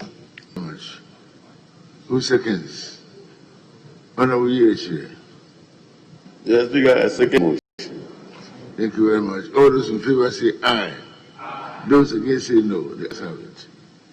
Yes, Honorable 8, 19 and 22. The Speaker, I beg to move that the motions listed as items 19 and 22 on the order paper be taken out. Mr. Speaker, I'll present the committee's report. Mr. Speaker, what is before the House? It's one, a loan agreement for $7 million to finance the implementation of Ghana Integrated Financial Management Information System ICT upgrade project, and two, a waiver of duties and fees amounting to 10.26 million Ghana cedis for the same project. Mr. Speaker, the 10 conditions of the loan are given in paragraph 4 on pages 4 and 5. The total waiver mean sought is 10.26 million Ghana cedis, and attached as an annexure to this report is a detailed breakdown of the assessment done by the Ghana Revenue Authority. Furthermore, a project cost breakdown is given in the table on page 6 of the report. So, Speaker, in view of the importance of this project and the highly concessional nature of the loan facility, the committee respectfully recommends to the House to adopt this report and approve by resolution the loan agreement for an amount of $1 million between the government of the Republic of Ghana and the government of the Republic of Korea, and two, to waive the duties and taxes amounting to 10.26 million Ghana cedis on the Ghana Integrated Financial Management Information System ICT upgrade project. Respectfully submitted, Mr. Speaker. thank you very much. Yeah, Honorable Yechi. In seconding this, I wish to say that if you look at the system that has been put in place to streamline payments in the public system, it's so far served this country very well. And I believe that if we take this loan agreement and pass it and get more resources to support implementation of mix, it will help a lot. I think also that the consideration of this, we need to further streamline, particularly the decentralized agencies, so that it is made easier for them, and that will also for making sure that we first electricity and the spread of the telephony, so that they can get the clearance through this system for easy payments and to do not frustrate people. I think this, once we do this, we will be encouraging the systematic operation and implementation of the project. I second the motion.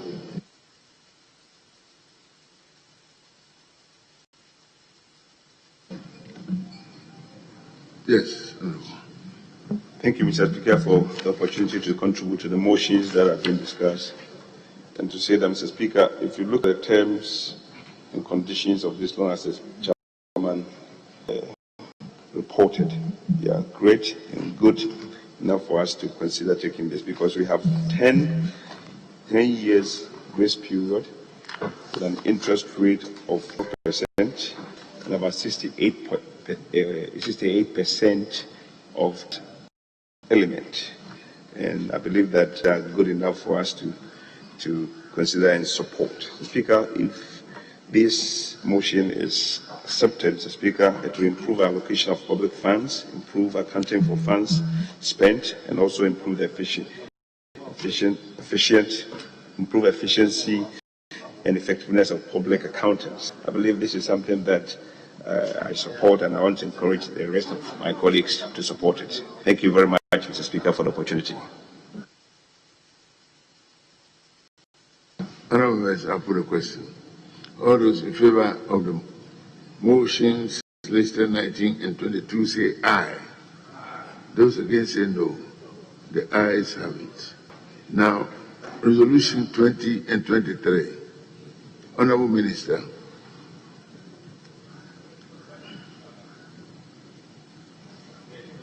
Honourable Minister, resolutions 20 and 23. Thank you, Mr. Speaker. I rise to move that the resolution listed as item 20 on pages 18 and 19 and 23 is 20, 21 and 22 be now adopted. I so move, Mr. Speaker. Thank you very much. Yes, who second? Honourable Yerechi. The motion. Thank you very much. All those in favor of the resolution say aye. Those against say no. The ayes have it. The resolution is duly adopted.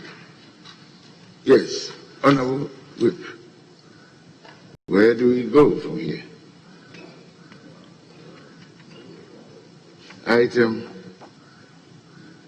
Mr. Speaker, 24. Item listed 24. Listed 24. Item 24, motion. Procedural. Mr. Speaker, I beg to move that the motion listed as item 24 on the other paper be taken out. Thank you very much. Yes. Second motion, Mr. Speaker. Thank you very much. Honourable members, the procedural motion has moved and seconded. All of us say aye. Those against say no. The ayes. 25. Mr. Speaker, I move that the motion listed as item 25 on the other paper be taken out. Mr. Speaker. You mean 25? 25.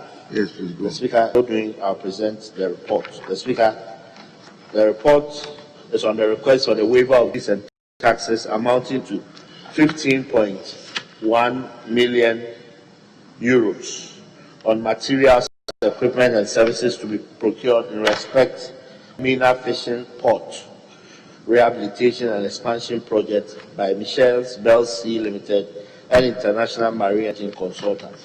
Mr. Speaker, this House approved the loan amount and the contract agreement, and the company is back requesting for us to waive the taxes on the project. The assessment of taxes and duties is given on page 4 in table 1. Mr. Speaker, the committee has satisfied itself that the waiver of duties and taxes will go a long way to help complete the project. Respectfully submitted, Mr. Speaker. Thank you very much. Yes, Honourable. Thank you, Honourable Speaker. This waiver is in line with the general the contract that was signed for these two contractors.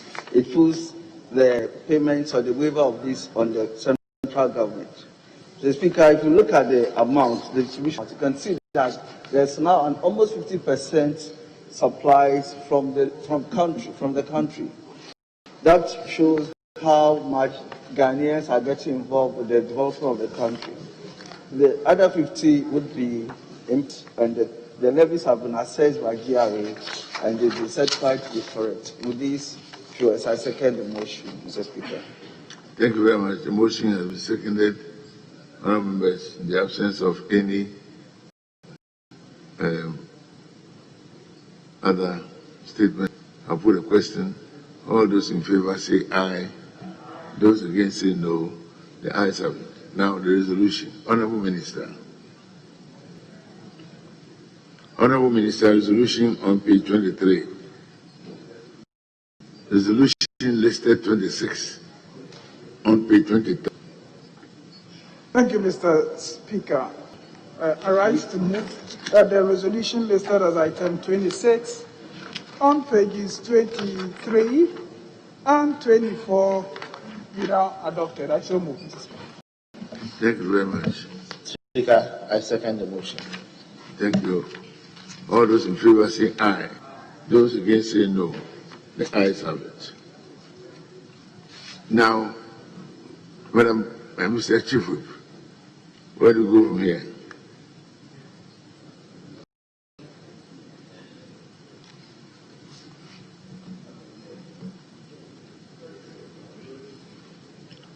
Item 30 and 33 will be taken. Item list 30 and 33, the procedural motion. Item 30 and 33. Yes, sir. The procedural motions. Mr. Speaker, I beg to move that the procedural motions listed as items 30 and 33 on today's order paper be taken now. I so move. And seconded by, yes, Seconded, Mr. Speaker. All those say aye.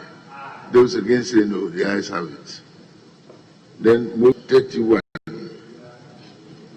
Mr. Speaker, I beg to move that the motion listed as items 31 and 34 on today's order paper be taken now. Mr. Speaker, items 1 and 34 are 1, an ING ECA backed facility amount of 180.9 million euros, and 2, a DBSA commercial loan facility of 27.8 million euros for the establishment of 12 state-of-the-art technical and vocational education training centers, phase 2. Mr. Speaker, the terms and conditions these two facilities are given in paragraph 6 on page 5 of the report. Mr. Speaker, the committee are satisfied this that this is a continuation of this is a phase 2 of the establishment of the state-of-the-art technical and vocational education training centers, and comments to the House to adopt this report and approve the two facilities, 180.9 million euro facility and 2, a 27.78 million facility for the establishment of 12 state-of-the-art TVET centers, phase 2. Thank you very much. Yes, Honorable. Yeah, thank you, Right Honorable Speaker. This report got the consensus of all members in the House, and it's supposed to improve our technical and vocational education.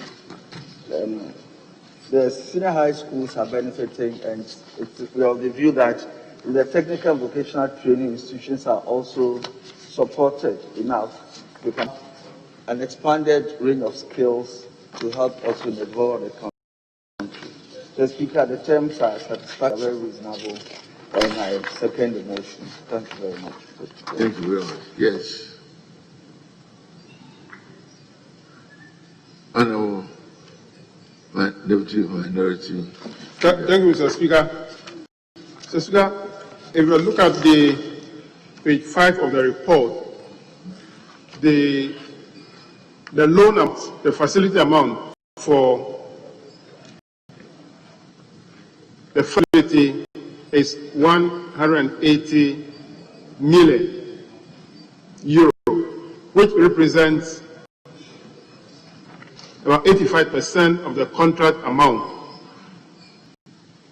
And there's a component of the EKN premium of 3 million euro. So if you want to look at the exact cost of the project, it shouldn't be the 185 million euro quoted on page 6. The insurance component is definitely must be added to the 185 million. But on page 6, it's shown there that the project contract price is 185 million. So if we are going to capture this in our records, definitely we must add the insurance component to the contract price.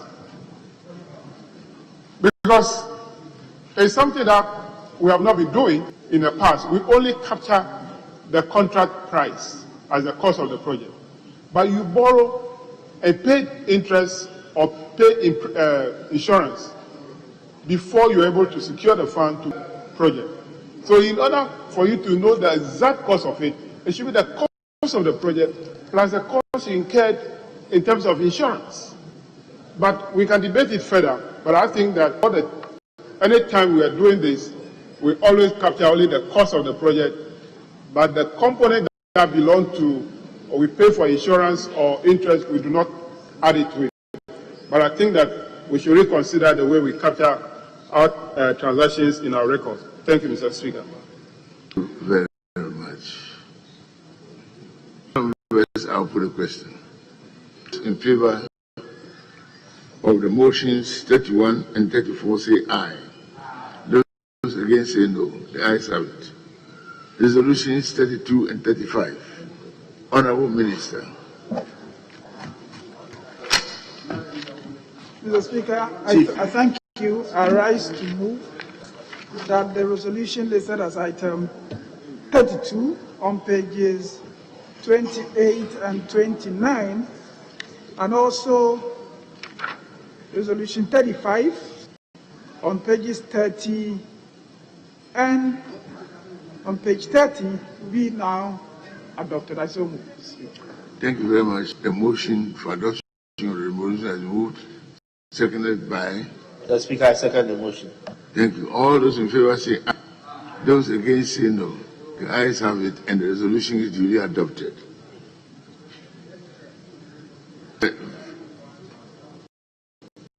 Leader, where do we go from here? Yes, sure.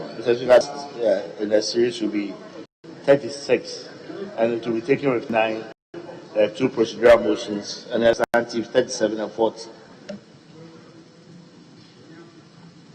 Yes, please move on. Mr. Speaker, I beg to move that the procedural motions listed as items 36 and 9 on the order paper be taken now. I so move. Thank you very much. Second the motion, Mr. Speaker. Thank you. The motion has moved and seconded. All those in favor say aye. Those against say no. The ayes have it. 37. Substantive. The Speaker, I beg to move that the substantive motions listed as items 37 and 40 37 and 40, yes. on the order paper be taken on. Mr. Speaker, I'll present the committee report as that the Hansard Department captures it in its entirety. Mr. Speaker, what's before the House are two loan agreements. One, a state-to-state loan from the government of Belgium for 8 million euros, and two, a commercial loan from KBC Bank and the Belgium 0.59 million euros to finance the supply and installation of integrated e-learning laboratories in senior high schools. Televic Phase 2. Mr. Speaker, this facility is to enable ICT education in our secondary schools. 175 selected senior high schools across the country will benefit from this facility. And the project will help achieve targets set out in the Ministry of Education's strategic plan. It will ensure appropriate distribution of e-learning solutions to the 175 schools based on needs assessments that seek to bridge the gap in terms of ICT infrastructure and related capacity building around. So, Speaker, the committee is of the view this request will go a long way to improve the quality of education in the country. I respectfully recommend to the House to approve one, the state-to-state loan agreement of 8 million euros, And two, the credit agreement of 3.86 million euros to finance the supply of integrated e-learning labs in senior high schools. Televic fee. Respectfully submitted, Mr. Speaker. Thank you very much. Yes, Honorable. Thank you, Mr. Speaker. This is the second phase of an ongoing project to ensure that all secondary schools in the country are integrated to this learning system. The first phase, 240 senior high schools, and this is for 175 senior high schools to be selected. Mr. Speaker, the emphasis will be more in the rural areas without ICT labs. The facility terms are favorable. Mr. Speaker, we have an element of about 57.2%, makes facility quite concessionary. With this view, Mr. Speaker, I second the motion for the approval of the facility. Thank you. Thank you very much. Members.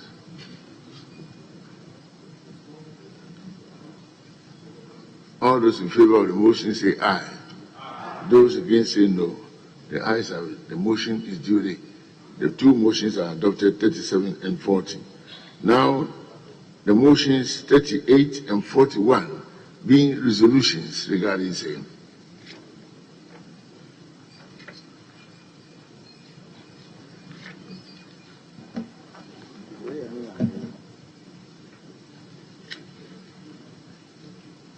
Yeah, thank you. Thank you, Mr. Speaker. I rise to move that the resolution listed as item 38 on page 32, and also item 41 on pages 33 and 34 be now adopted. I so move, Mr. Speaker.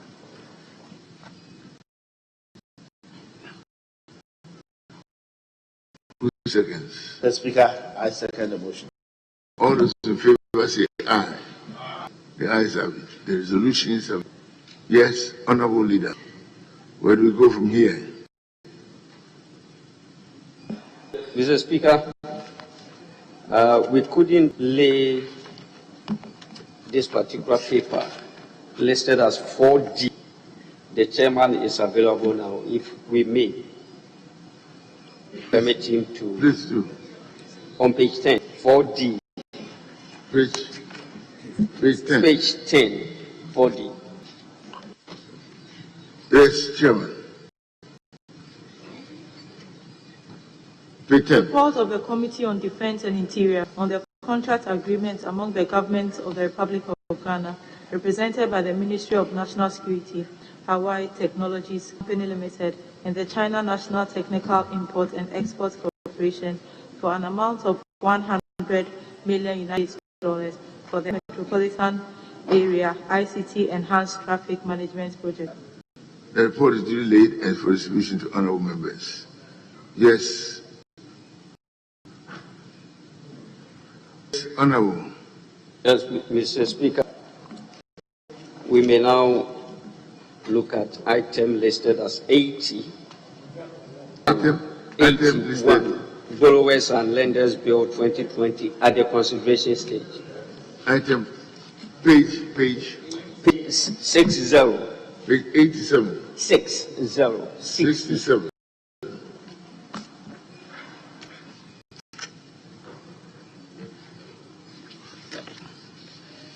Page 67. Page 60. Page 60. Yes.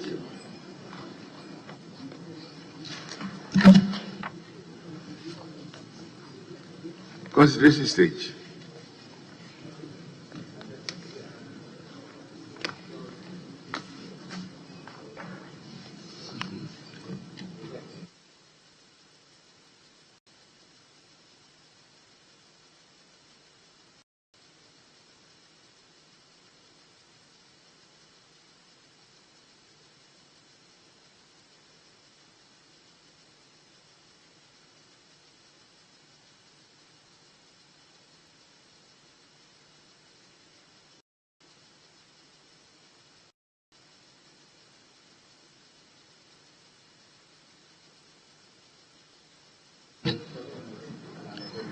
Honorable Chairman,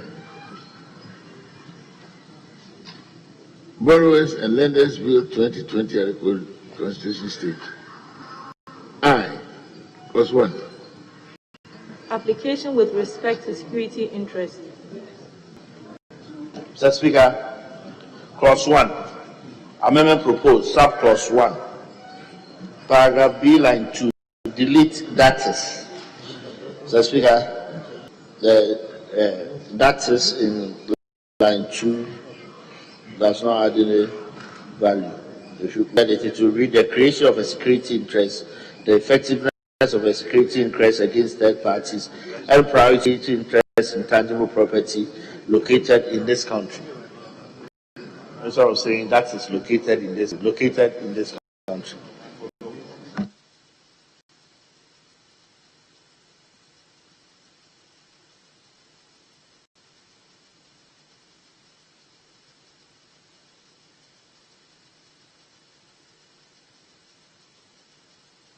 Thank you very much.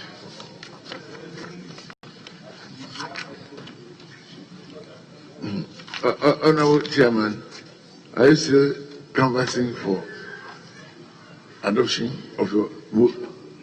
Mr. Speaker, there is agreement across. We shall soon see. Please. Thank you. Honorable members, amendment for your consideration. And all those in favor say aye. Those against say no. The ayes have it. Further amendment, Chairman. The Roman 2, clause 1. Amendment proposed, sub clause 1, paragraph D.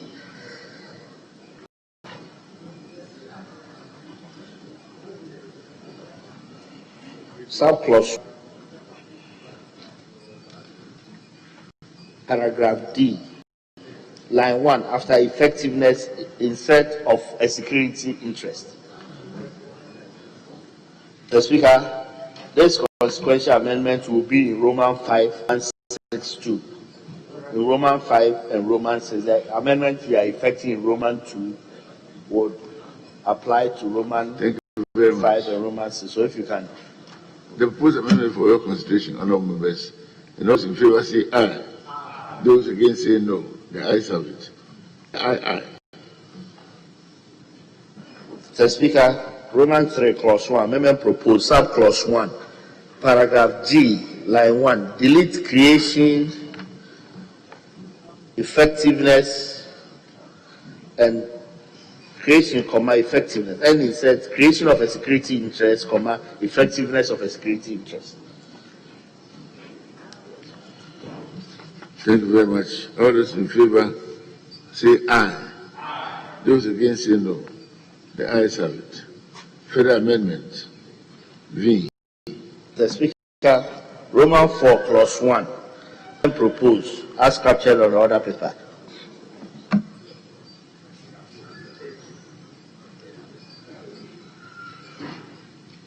Honourable members, for your question, I understand a lot of consensus have been reached on this already. All those in favor say aye.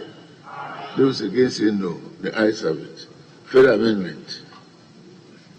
Mr. Speaker, I appointed the House to Roman 4, Roman 5 and Roman 6, which earlier removed in Roman 2 consequential amendments. So these are consequential.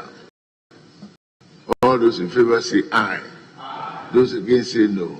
And the question that clause 1 as variously amended should stand part of the bill. All those in favor say aye. Those against say no. The ayes have it. Clause 2. There's no listed amendment. Is there any? The question is that clause. Pardon? Yes, I've mentioned it.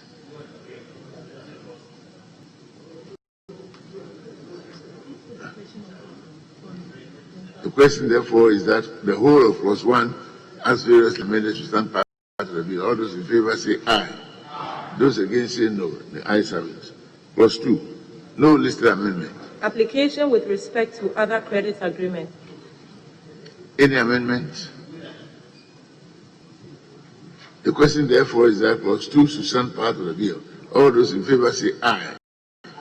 Those against say no. The ayes have it. Clause 3. Creation of security interest. There's no listed amendment. The question is that clause 3 should stand part of the bill. All those in favor say aye. Those against say no. The ayes have it. VI as 4. Credit agreement. Mr. Speaker, Roman 7, clause 4, amendment proposal clause 1, paragraph B, line 2, delete an obligation present or future and insert the performance of a present or future obligation. I must propose amendment for your consideration. All those in favor say aye. Those against say no. The ayes have it. And the question is that clause 4 as amended should stand part of the bill, and all those in favor say aye.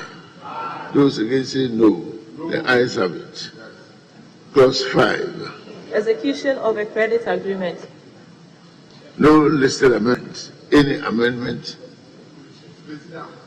The question therefore is that clause 5 should stand part of the bill. All those in favor say aye. Those against say no. The ayes have it. Clause Security interest between the borrower and the lender. Clause 6. Chairman. Mr. Speaker, this amendment proposed, subclause 4, line 1, delete shall and insert may, so that 4 would read, a borrower may provide a written consent for the security interest to extend to movable property, which includes consumer goods acquired after a credit agreement has been entered into. Thank you. I'll put a question. All those in favor say aye. Those say no. The ayes have it. And the question is that clause 6 as amended should stand part of the bill. And all those in favor say aye. Those against say no. The ayes have it. Clause 7. Non-transfer of title. There's no listed amendment. Honourable members, any amendment? The question is that clause 7 should stand part of the bill. And all those in favor say aye. Those against say no. The ayes have it. IS, clause 8. Sufficient description of collateral. Mr. Speaker, clause 8, amendment subclause 4, paragraph B, subparagraph III, delete, so that Roman 3, the layout, end will be deleted, and then now we would have end after size, and then the Roman 4 would now be Roman 3, the geographical coordinate. So, Mr. Speaker, we are deleting the entire Roman 3 and moving the end to Roman 2 after a comma, and then that will be the amendment. All those in favor say aye. Those against say no. The ayes have it. And the question is that clause 8, as amended, should stand part of the bill. And all those in favor say aye. Those against say no. The ayes have it. There are no listed amendments for the following: 9, 10, 11, 12, 13. Table office, read them out. Automatic extension of security interest. Read all out. 9, Contractual 10. limitations on the creation of security interest in account receivables. Contractual limitations on the creation of a security interest in deposit accounts. Contractual limitations on the creation of a security interest in intellectual property. Honourable members, there are no listed amendments for 9, 10, 11, 12, 13.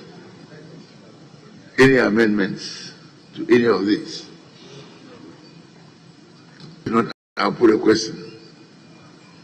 Question is that clauses 9 to 13 stand part of the bill, and all those in favor say aye. Those against say no. They have it. X, clause 14.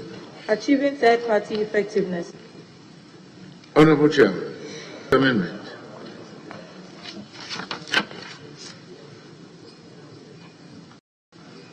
Yes. There's a proposed amendment. Mr. Speaker, respectfully, I didn't hear you say. X plus 14. Sir, respectfully, I didn't say you ordered the clauses to stand part of the bill. That? The 9 to 13, you didn't order them to stand part of the bill. My word answer. Yes. That clauses 9 to 13 stand part of the bill. All those in favor say aye. All those against say no. The ayes have it. Anyway, we did it before. Clause 10, Chairman. 14. Roman. Clause 14. Mr. Speaker, clause 14, amendment proposed, clause 1. Delete and insert the following. A security interest created and registered under this act is effective against a third party. We are deleting the entire subclause 1 and inserting what is on page 62 of the order paper. Thank you very much. All those in favor say aye.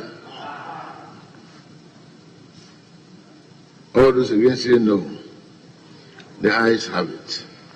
And the question is that clause 14 as amended to stand part of the bill. And all those in favor aye. Those against say no. The ayes have it. Now I'll put clauses 15, 16, 17, 18, 19, 20 together. No later amendments. Honorable members, the table offers to read 15 to 20. Extension of a security interest to proceeds. Security interest with respect to proceeds. Concurrent registration of security interest. Collateral registry. Functions of the registry. Appointment of the registrar. Functions of the registrar. Thank you very much. Honorable members, all those in favor of clauses 15 to 20 being part of the bill say aye. And the question therefore is that clauses 15 and 20 stand part of the bill. All those in favor say aye. Those say no. The ayes have it. X aye. Clause 21. Functions of the registrar. Mr. Speaker, clause 21, amendment proposed, clause 1, before functions, insert performance of the.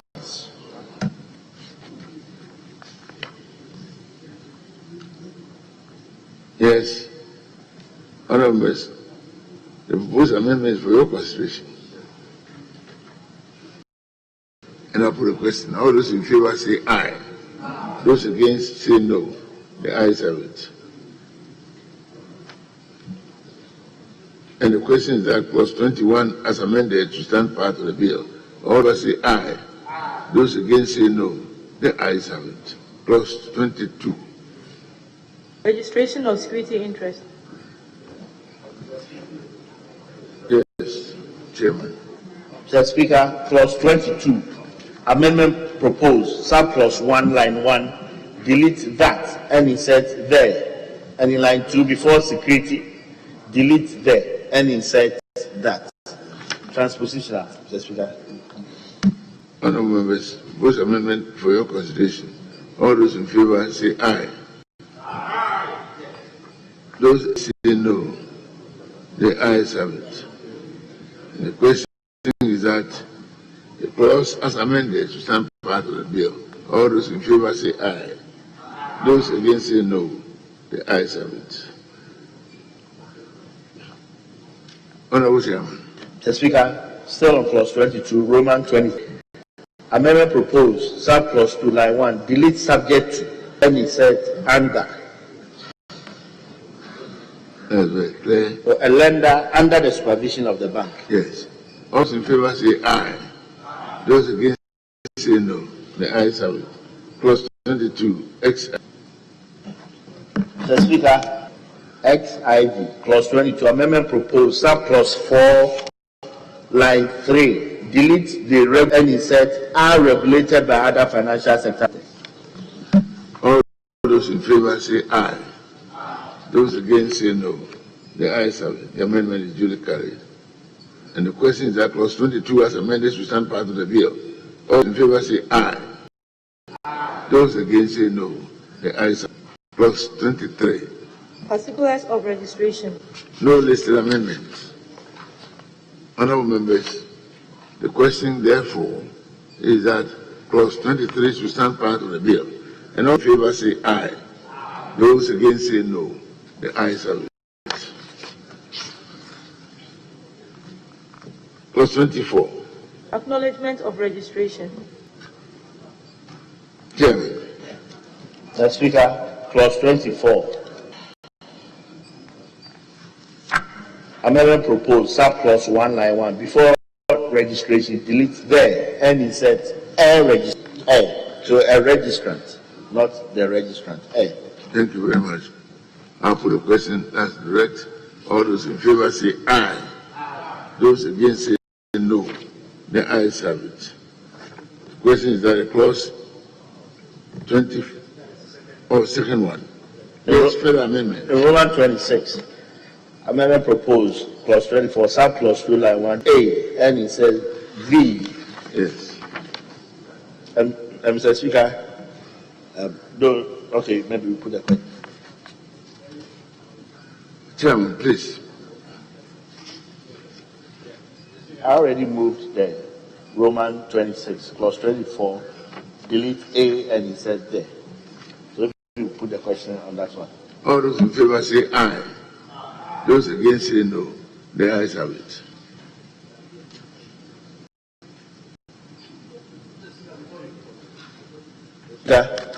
Before you put the question on clause 24, the spelling of acknowledgement.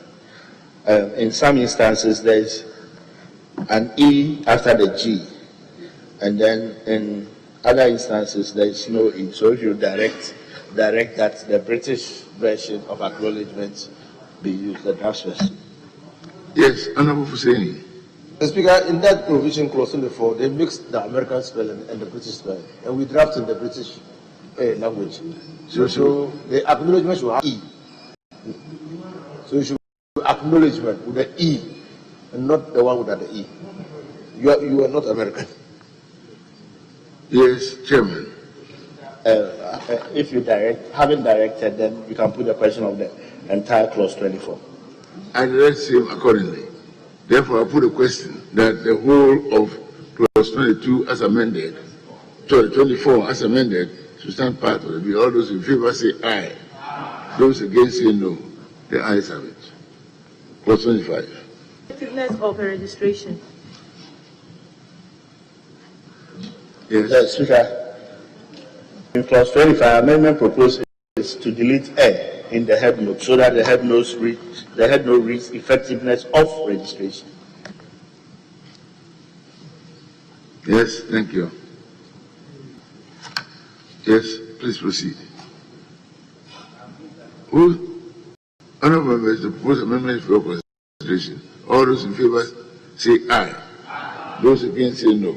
The ayes have it. And the question is that clause 25 as amended should stand part of the bill. All those in favor say aye. Those say no. The ayes have it. Clause 26. Grounds for the refusal of registration. Honorable members. The Speaker, clause 26, amendment proposed in the delete the refusal of and insert refusal of so that the head note reads grounds for refusal of registration. Thank you very much. Honorable. Honorable members, for your consideration, all those in favor say aye. Those against say no. The ayes have it. And the question is that for 26 as amended to stand part of the bill. All those in favor say aye. Those against say no. Ayes have it. Clause 27. Authorization to register. No listed amendment. But any amendment at this stage, I'll put a question. The question, therefore, for clause 27 should stand part of the bill. All those in favor say aye. Those against say no. The ayes have it. Clause 28. Public access to the registry. Yes, Honorable. Clause 28, amendment proposed, head note, public access, and insert access, so that the head note will read to the registry.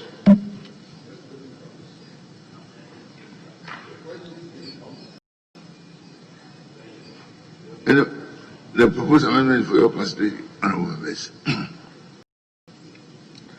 And I put a question. Favor say aye. Those against say no. The ayes have it. And the question is that the clause, as amended, to stand part of the bill. All those in favor say aye. Those against say no. The ayes have it. Clause 29. Amendment of registration. No listed amendment. Consideration, honorable members. The question is, clause 29 should stand part of the bill. And all those in favor say aye. Those against say no. The ayes have it. Clause 30. Discharge of registration. Mr. Speaker, clause 30. Amendment to sub clause 8, line 1. Delete the memorandum of no objection and insert a memorandum of release of debt. And in line 2, delete second and insert third. Thank you, honorable members, for your consideration. For the question, all those in favor say aye. Those against say no. The ayes have it. Further amendment. Speaker, further amendment clause 30. Amendment proposed clause 9, line 1. Delete no objection and insert release of debt. And also delete second and insert third. Thank you very much. All those in favor of the proposed amendment say aye. Those against say no. The ayes have it. And the amendment is. And the question therefore is that clause 30 as variously amended should stand part of the bill. All those in favor say aye. Those against say no. The ayes have it. Clause 31. Discharges and amendments of registrations by registrar. Clause 32. Searches. Honorable members, there are no listed amendments. They are for your consideration. The therefore is that clauses 31 and 32 should stand part of the bill. All those in favor say aye. Those against no. The ayes have it. Clause 30. Authority of registration. Mr. Speaker, clause 33, amendment proposed. Delay insert the following. A security interest registered under this act shall, irrespective of the time of registration, have priority over any other security interest registered under any other enactment. Yes, the proposed amendment is for consideration.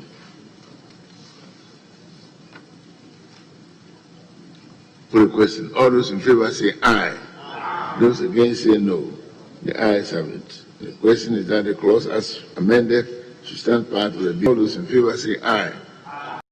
Those against say no. The ayes have it.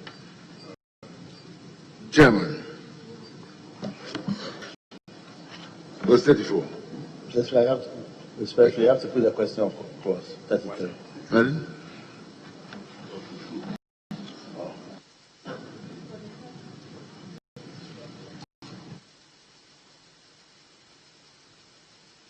Mr. Speaker, the table and the chairman think the question was not put on the entire clause 33. Is that what the table is saying? You think the question was not put?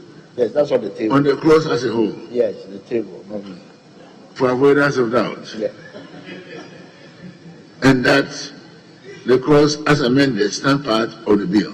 All those in favor say aye. Those against say no. The ayes have it. The chief saying Nampi Sengwine. If you need a translation, pay somebody to do it for you. Please go ahead. Mr. Speaker, clause 34, the amendment is that in line 2, delete registration and insert the registration of the security interests. Thank you very much. Honorable Member, the proposed amendments for your consideration. And I'll put a question. All those in favor say aye. Those against say no. The ayes have it. And the question is that clause 34, as amended, should stand part of the bill. All those in favor say aye. Those against say no. The ayes have it. Clause 35. Priority of a security interest in proceeds. Clause 36. Subordination of priority. Clause 37. Priority of future advance. Clause 38. Priority of purchase money security interest. Members, there are no listed amendments for any of these. Any amendment at this stage? In the absence of any, the question is that clauses 35, 36 to 38 stand part of the bill. All those in favor say aye. Those against say no. The ayes have it. Clause 39. Priority of security interest in assertions and commingled goods. Yes, Honorable Chairman. There's clause 39, amendment proposed. Subclause 1 line 2, delete when. The Speaker.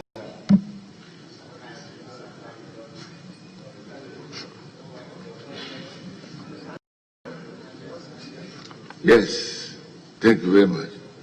All those in favor say aye. All against say no. The ayes have it. The amendment is adopted.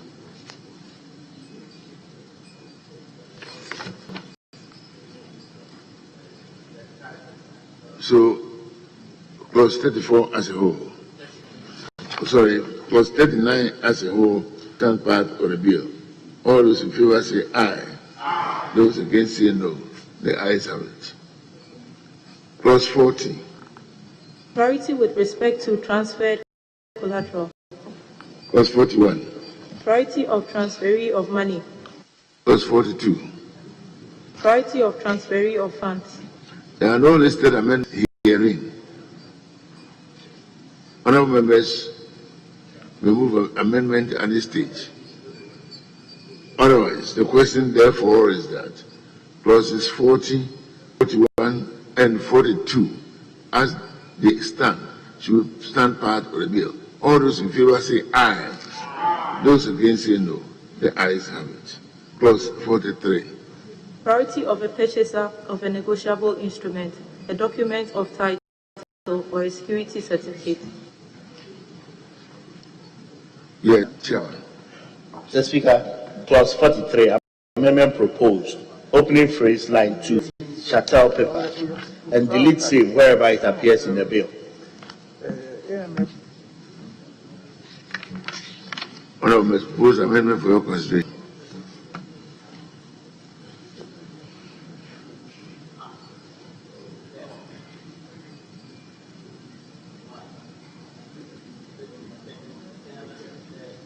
The explanation we got was that chattel paper is not something that is used in our jurisdiction. It is an American thing, and it will not ordinarily apply here. Say, that's for the Speaker to not me. The Speaker, I'm sorry. The bit about and appears in the bill, I'm not seized with that power. I apologize. Honorable Yirichie. The chairman is overstepping his bounds. the only clause we are dealing with is 43. So when he should note the others.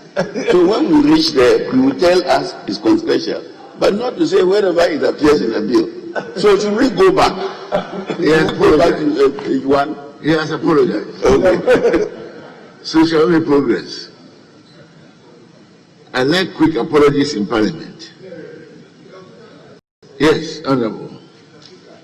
But for the sake of time, who can direct that wherever it appears, the drafters should take care of it? But he has not directed.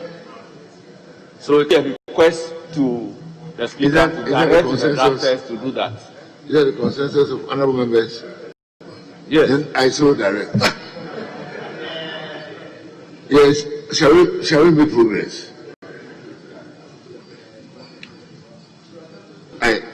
The question therefore is clause 43. As amended, stand part of the bill. All those in favor say aye. Those against say no. The ayes have it. 44. Priority of buyer policy. The Speaker, clause 44, the amendment proposed is that in sub-clause 3, line 2, delete recorded and insert registered, so that to read the mortgage of the lender has not been registered, not recorded at this time. Thank you. I put a question, honorable members. All those in favor say aye. Those against say no. The ayes have it. And the question is that clause 44 as amended to stand part of the bill. All those in favor say aye. Those against say no. The ayes have it. Clause 45, sorry. Priority of mortgages. 46. Priority of right to payment related to immovable property. 47. Priority of security interest in fixtures. 48. Possessory lien in respect of movable property. 49. Lien in respect of immovable property. 50. Judgment liens. No listed amendments herein. Honorable members, any amendment? Otherwise, the question is that these clauses stand part of the bill. All those in favor say aye. Those against say no. The ayes have it. Clause 51. Right to apply for credit. Chairman. The Speaker, clause 51. The amendment proposed, sub-clause 1, line 1, delete, before legal, delete A.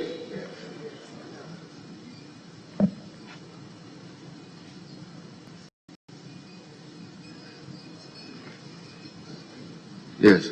All those in favor say aye. Those against say no. The ayes have it. The question is that clause 51 as a stand part of the bill. All those in favor say aye. Those against say no. The ayes have it.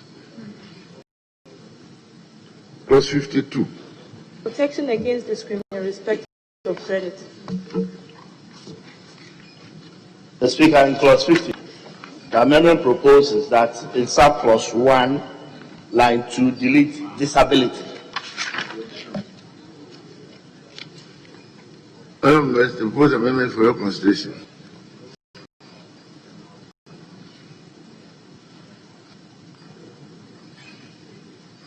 All those in favor say aye. Those against say no. The ayes have it. And the question is that clause 52 as amended. Sorry, there's a further amendment 52. Mr. Speaker, clause 52, the further amendment proposes that is sub-clause 3 be deleted. Thank you very much. All those for the proposed amendment say aye. Those against say no. The ayes have it. And the question is that clause 52 as amended to stand part of the bill. And all those in favor say aye. Those against say no. The ayes have it. Clause 53. Access to credit for persons with disabilities. Honorable Chairman. Mr. Speaker, Roman 30, clause 53. The amendment proposed is to delete the clause and insert the new rendition captured on pages 64 and 65 of the order paper. Thank you very much. I'll put a question. All those in favor say aye. Those against say no. The ayes have it. The question is that the clause should stand part of the bill. And all those in favor say aye. Those against say no. The ayes have it. Clause 54. Delivery of documents. Clause 55. Credit right of borrower. There are no listed amendments to this. And honorable members, for your consideration, I'll put a question. And the question is that clauses 54 and 55 stand part of the bill. All those in favor say aye. Those against say no. The ayes have it. Clause 56. Confidentiality. Mr. Speaker, in clause 56, the amendment proposes that in sub-clause 2, line 1, transpose may to appear before subject.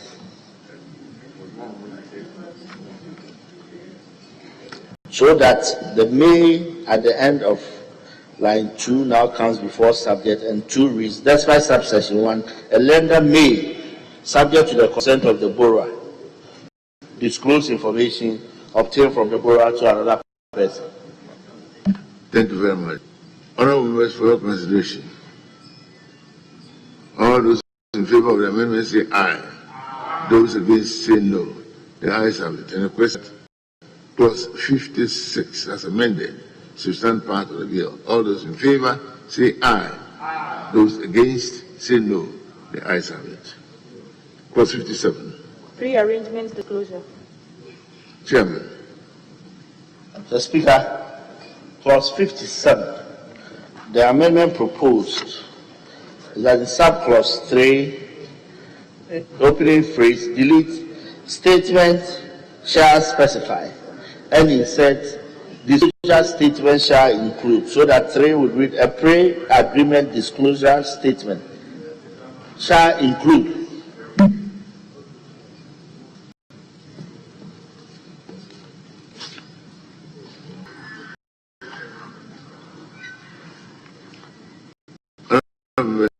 For your consideration. And the question is that all those in favor of the amendment say aye. Those against say no. The ayes have it. 57, further amendment. Speaker, clause 57, a further amendment proposes that in subclause 3, paragraph B, delete debt and insert amount for consistency. Thank you very much. All those in favor of the amendment say aye. Those against say no. The ayes have it. Furthermore, Chairman, further amendment. Speaker, clause 57, a further amendment proposes that in subclause 4, line 2, before statement, insert disclosure. It's a pre-agreement disclosure statement. So insert disclosure before statement. Thank you very much. All those in favor of the amendment say aye. Those against say no. The ayes have it. And the question is that clause 57 as variously amended part of the bill. All those in favor say aye. All those against say no. The ayes. Clause 58. Account statement. No listed amendment. The question. The question is that clause 58 should stand part of the bill. All those in favor say aye. Those against say no. The ayes have it. Clause 59. Obligation of borrower or guarantor. Chairman. The Speaker, clause 59. The amendment proposed is that in the head note, delete all guarantor, so that the head note will read obligation of borrower.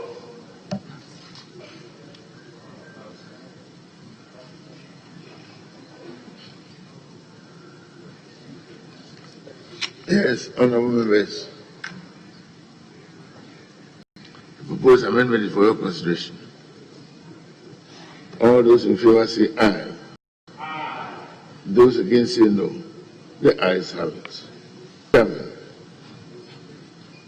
Speaker, furthermore, in clause 59, the amendment proposed is that in subclause 1, delete all guarantor to conform to the head note.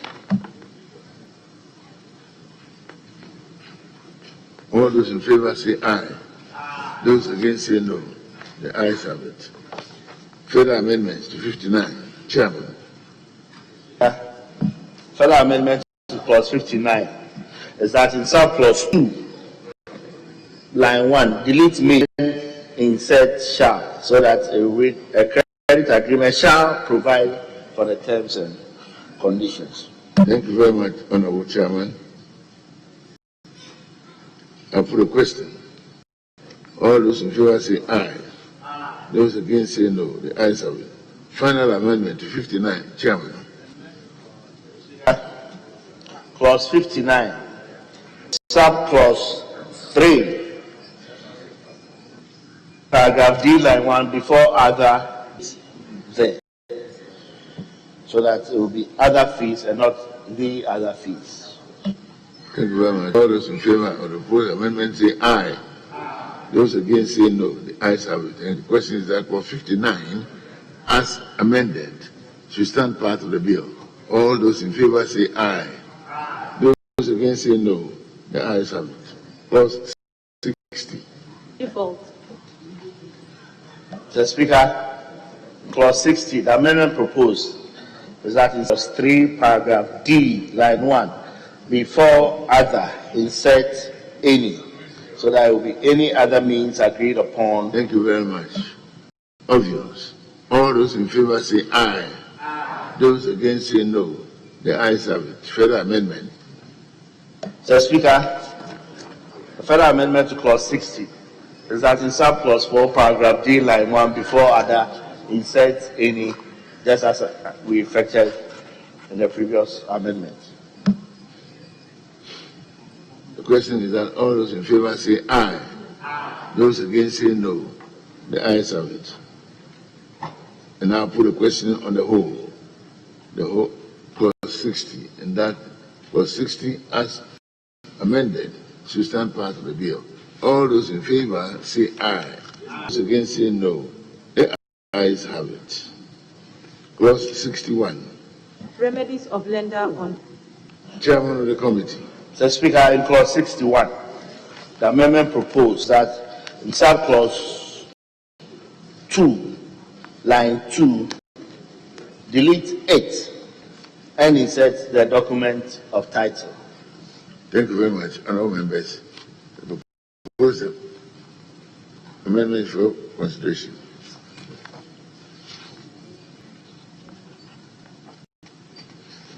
Put a question. All those in favor say aye.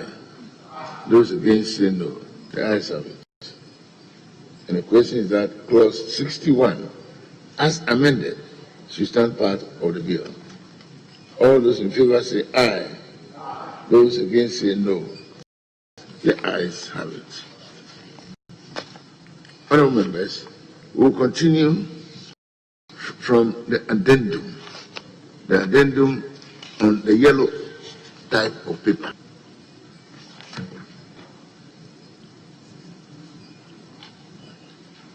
The amendment listed I, clause 64. Speaker. Sorry. Clauses 62 and 63. Realization without court order. Right of lender to proceed. The question is 62 and 63. There are no listed amendments. In the absence of any amendment, I'll put a question. And the question is that clauses 62 and 63 stand part of the bill. All those in favor say aye. Those against say no. The ayes have it. Clause 64. Warrant for police assistance. Honorable members, Chairman. Speaker, clause 64. The amendment proposed is clause 2, the opening phrase, line 2, before other insert any. Honorable members, for your consideration. Put a question. All those in favor of the amendment, those against say no. The ayes have it. And the question is that clause 64 as amended part of the bill. All those in favor say aye. Those against say no. Clause 65. Application of collateral in satisfaction of obligation. There's no listed amendment. In the absence of any from the floor, I put a question. The question is that clause 5 should stand part of the bill. And all those in favor say aye. Those against say no. The ayes have it. Clause 66. Realization of collateral after default. Chairman. Speaker, Clause 66. The amendment proposes that in sub-clause 1, line 1, delete either, so that a lender shall realize the collateral by auction, public tender, private sale, or any other method provided for in the credit agreement. Honourable members, both amendments for your consideration. All those in favour say aye. Those against say no. The ayes have it. Further amendment to Chairman. Speaker, the further amendment to clause 66 is that clause 4, line 2, delete either, same as we did. Honourable members, for your consideration. And all those in favour say aye. Those against say no. The ayes have it. And the question is that clause 66, as previously amended, to stand part of the bill. All those in favour say aye. Those against say no. The ayes have it. Clause 67. Notice of sale of collateral. Honourable. Yeah. Clause 67. The amendment proposes that in sub-clause 2, paragraph side 2, delete it and insert the value of the collateral. Thank you very much, Honourable. Honourable members, the proposed amendment is for your consideration. All those in favour say aye. Those against say no. The ayes have it. The question is that clause 67, as amended, should stand part of it. All those in favour say aye. Those against say no. The ayes have it. Clause 68. Effective of sale of collateral. Clause 69. Accounting for sale. There's no listed amendment. Any amendment at this stage, honourable members?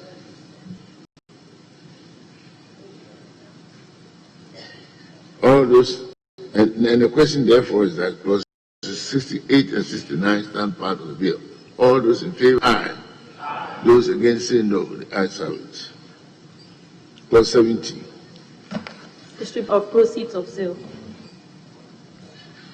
Honourable Chairman.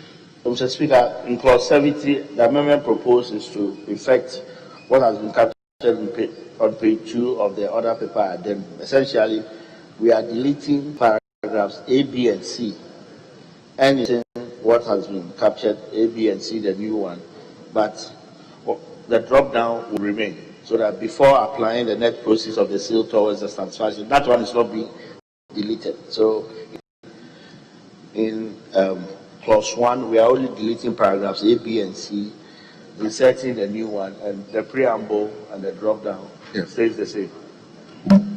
Obvious. Honourable members who put a question. All those in favour of the amendment say aye. All those against say no. The ayes have it. And the question is that clause 70, as amended, should stand part of the bill. All those in favour say aye. Those against say no. The ayes have it. Clause 71. Retention of collateral after default. Clause 72. Of retention of collateral. Honourable members, there are no listed amendments to this clause. In the absence of any amendment proposed on the floor, I'll put a question. That clauses 71 and 72 stand part of the bill, and all those in favour say aye. Those against say no. The ayes have it. 23. Right to settle and redeem collateral. Mr. Speaker, in clause 73, the amendment proposed is that in sub-clause 1, paragraph D, line 1, before other, insert any.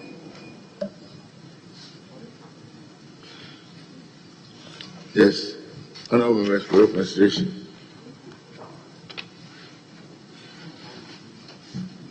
I'll put a question. All those in favour say aye. Those against say no. The ayes have it.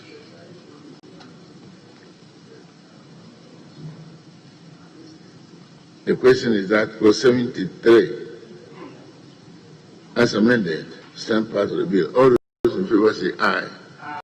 Those against say no. The ayes have it. Clause 74. Appointment of or manager. Clause 75. Registration, appointment or removal of receiver or manager. Honorable members, there are no listed amendments. I put a question. The question is that clauses 74 and 75 should stand part of the bill. All those in favor say aye. Those against say no. The ayes have it. Clause 76. Functions of the bank under this act. Mr. Speaker, in clause 76, amendment proposed is that in subclause 1, paragraph H, subparagraph R, line 2, delete all. Mr. Speaker, the all is at the end of Roman 2. So the all at the end of Roman 1 should go.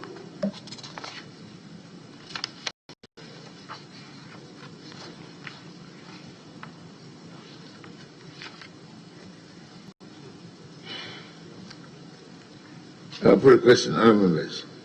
All those in favor of the amendment say aye. Those against say no. The ayes have it. And the question is, clause 76 as amended to stand part of the bill. All those in favor say aye. Those against say no. The ayes have it. Clause 77. Rules by the bank. Clause 78. Investigation. Honorable members, there are no listed amendments to these two clauses.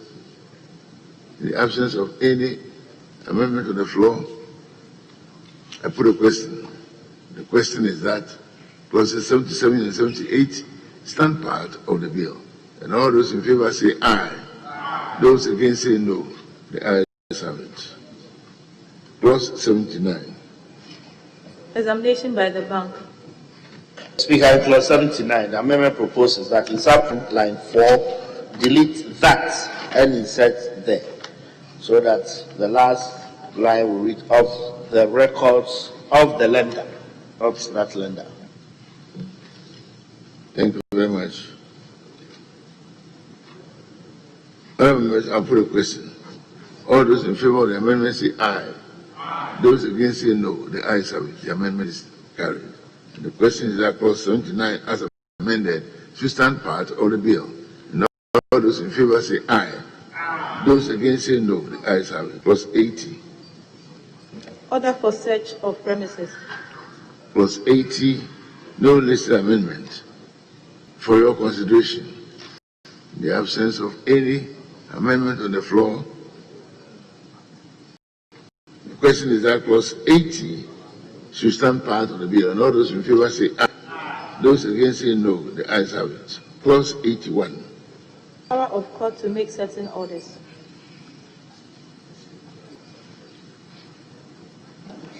Mr. Speaker, in clause 81, the amendment proposes that in the closing phrase, line 1, delete other and insert prior, so that the court may, without limitation to prior orders, make an order.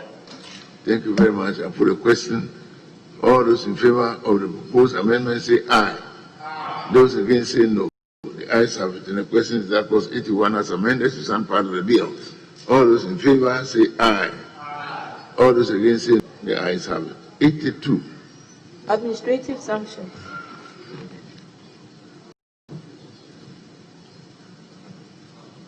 No listed amendments. Honorable members, and in the absence of any, the question is that clause 82 should stand part of the bill. All those in favor say aye. All those against say no. The ayes have it. Clause 83. Regulations. Speaker, clause 83, the amendment proposes that in after effective, insert and efficient. Yes. Honorable members, for your consideration, all those in favor say aye. Those against say no. The ayes have it. And the question is that clause 83, as amended, to stand part of the bill, and all those in favor say aye. Those against say no. The ayes have it. 84. Method of recourse to court. There's no proposed amendment to 84.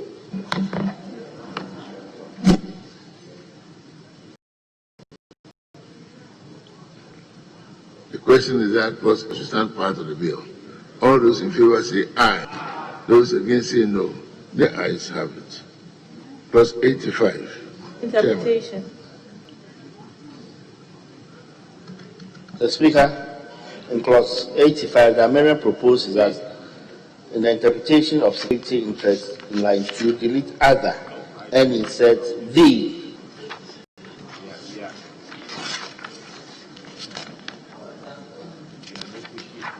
All those in favor of the amendment say aye. Those against say no. The ayes have it.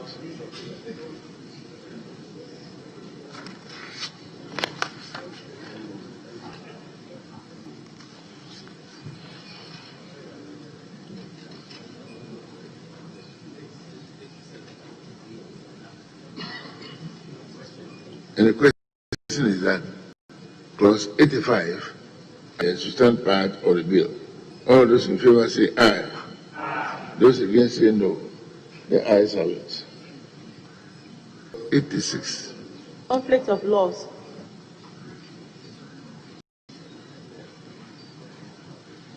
Clause 86. Yes, Chairman.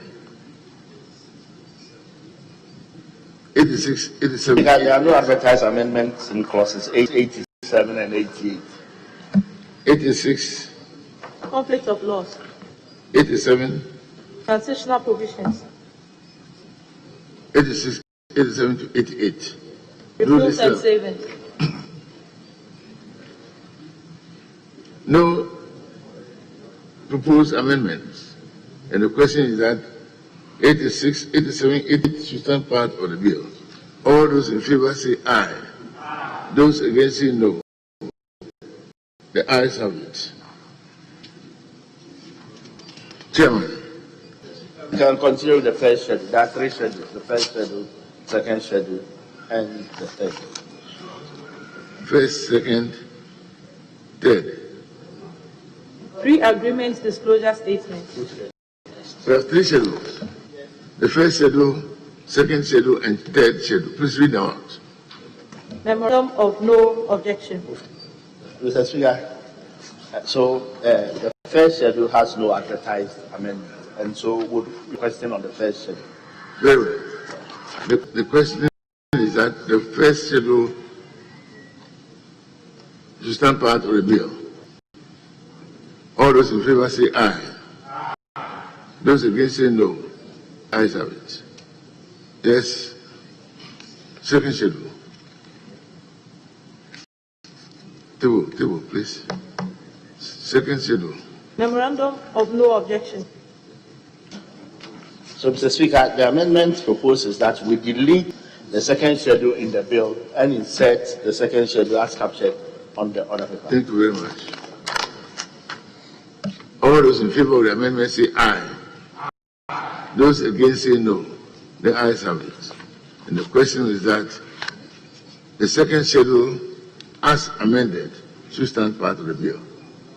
All those in favor say aye. Those against say no. The ayes have it. Third schedule. Originally, there was no third schedule in the bill. As captured on the amendment, we are adding a new schedule, the third schedule, on pages 5 and 6 of the other paper addendum.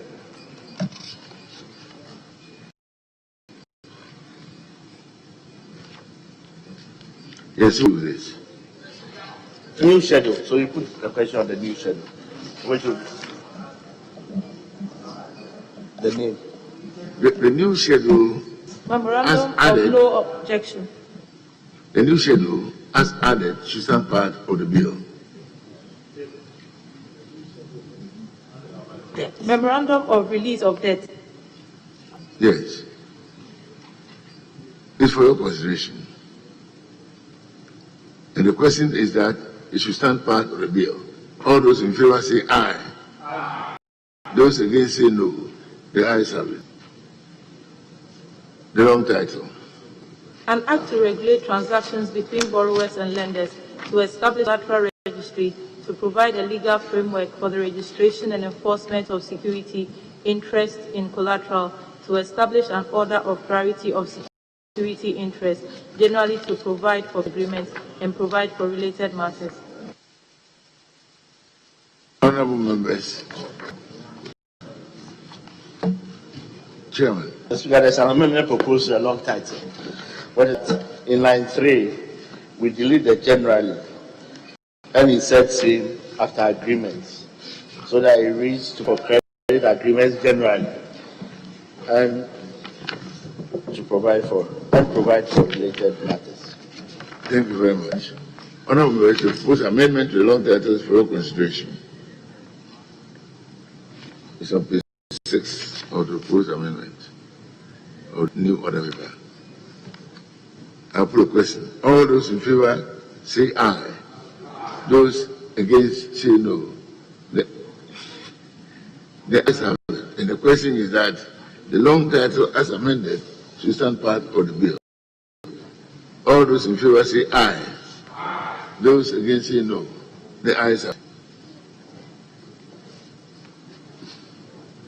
The chairman has already vanished. He has finished his job. Competently done anyway. Honorable, yes, Honorable State.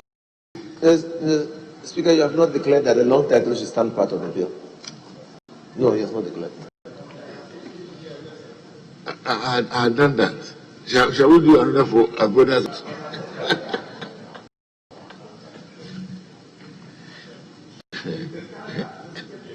Styles are different. So when we are used to one style. Anytime there's avoidance of that, I'm to repeat. I was taught at home that too much fish doesn't spoil a Ghana soup.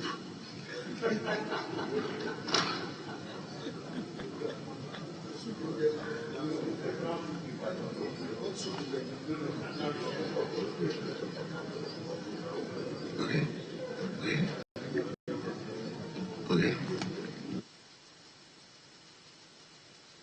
Honorable members, this brings us to the end of the consideration stage. Yes, Honorable Leader, what do you have?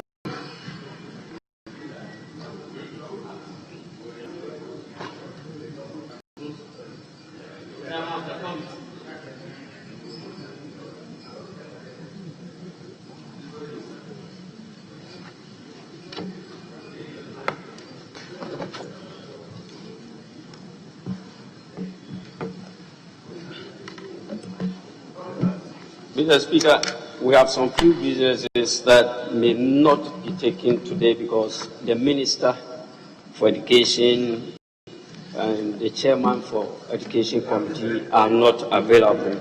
So you may adjourn the House to tomorrow. Thank you very much. Yes, I know we don't need any motion, just in case anything to be said from my left.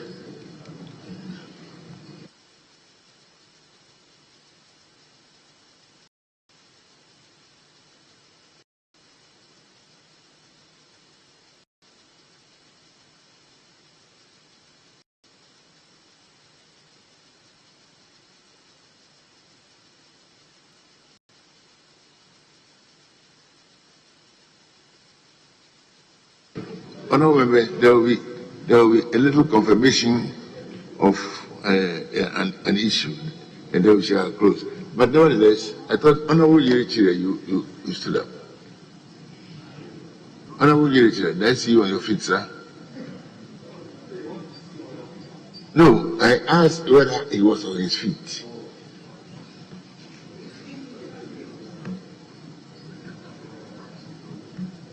Mr. Speaker. I've heard you. Yes, but there's a small announcement I want to make to the House. The leader indicated to me that tomorrow morning at 9 o'clock we'll have a committee of the whole, which the chairperson of the Electoral Commission and the leadership of the Electoral have been invited.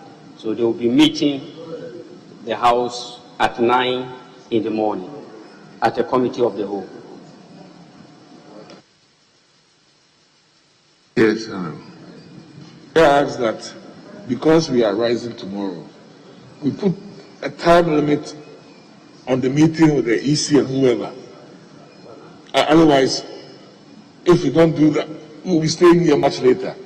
And there's a lot of work to be done, so please, let's make sure.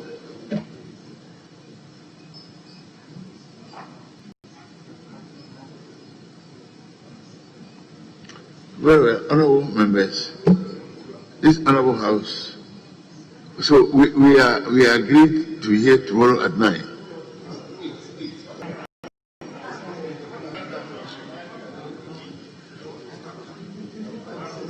It will be against the rules of patrimony to ask what are you doing at home.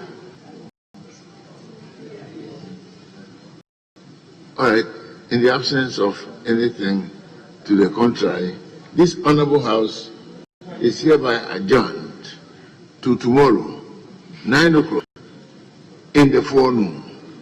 We're starting business by receiving the EC boss. Thank you very much, honorable members, and thank you for your cooperation. We've done a lot in this period.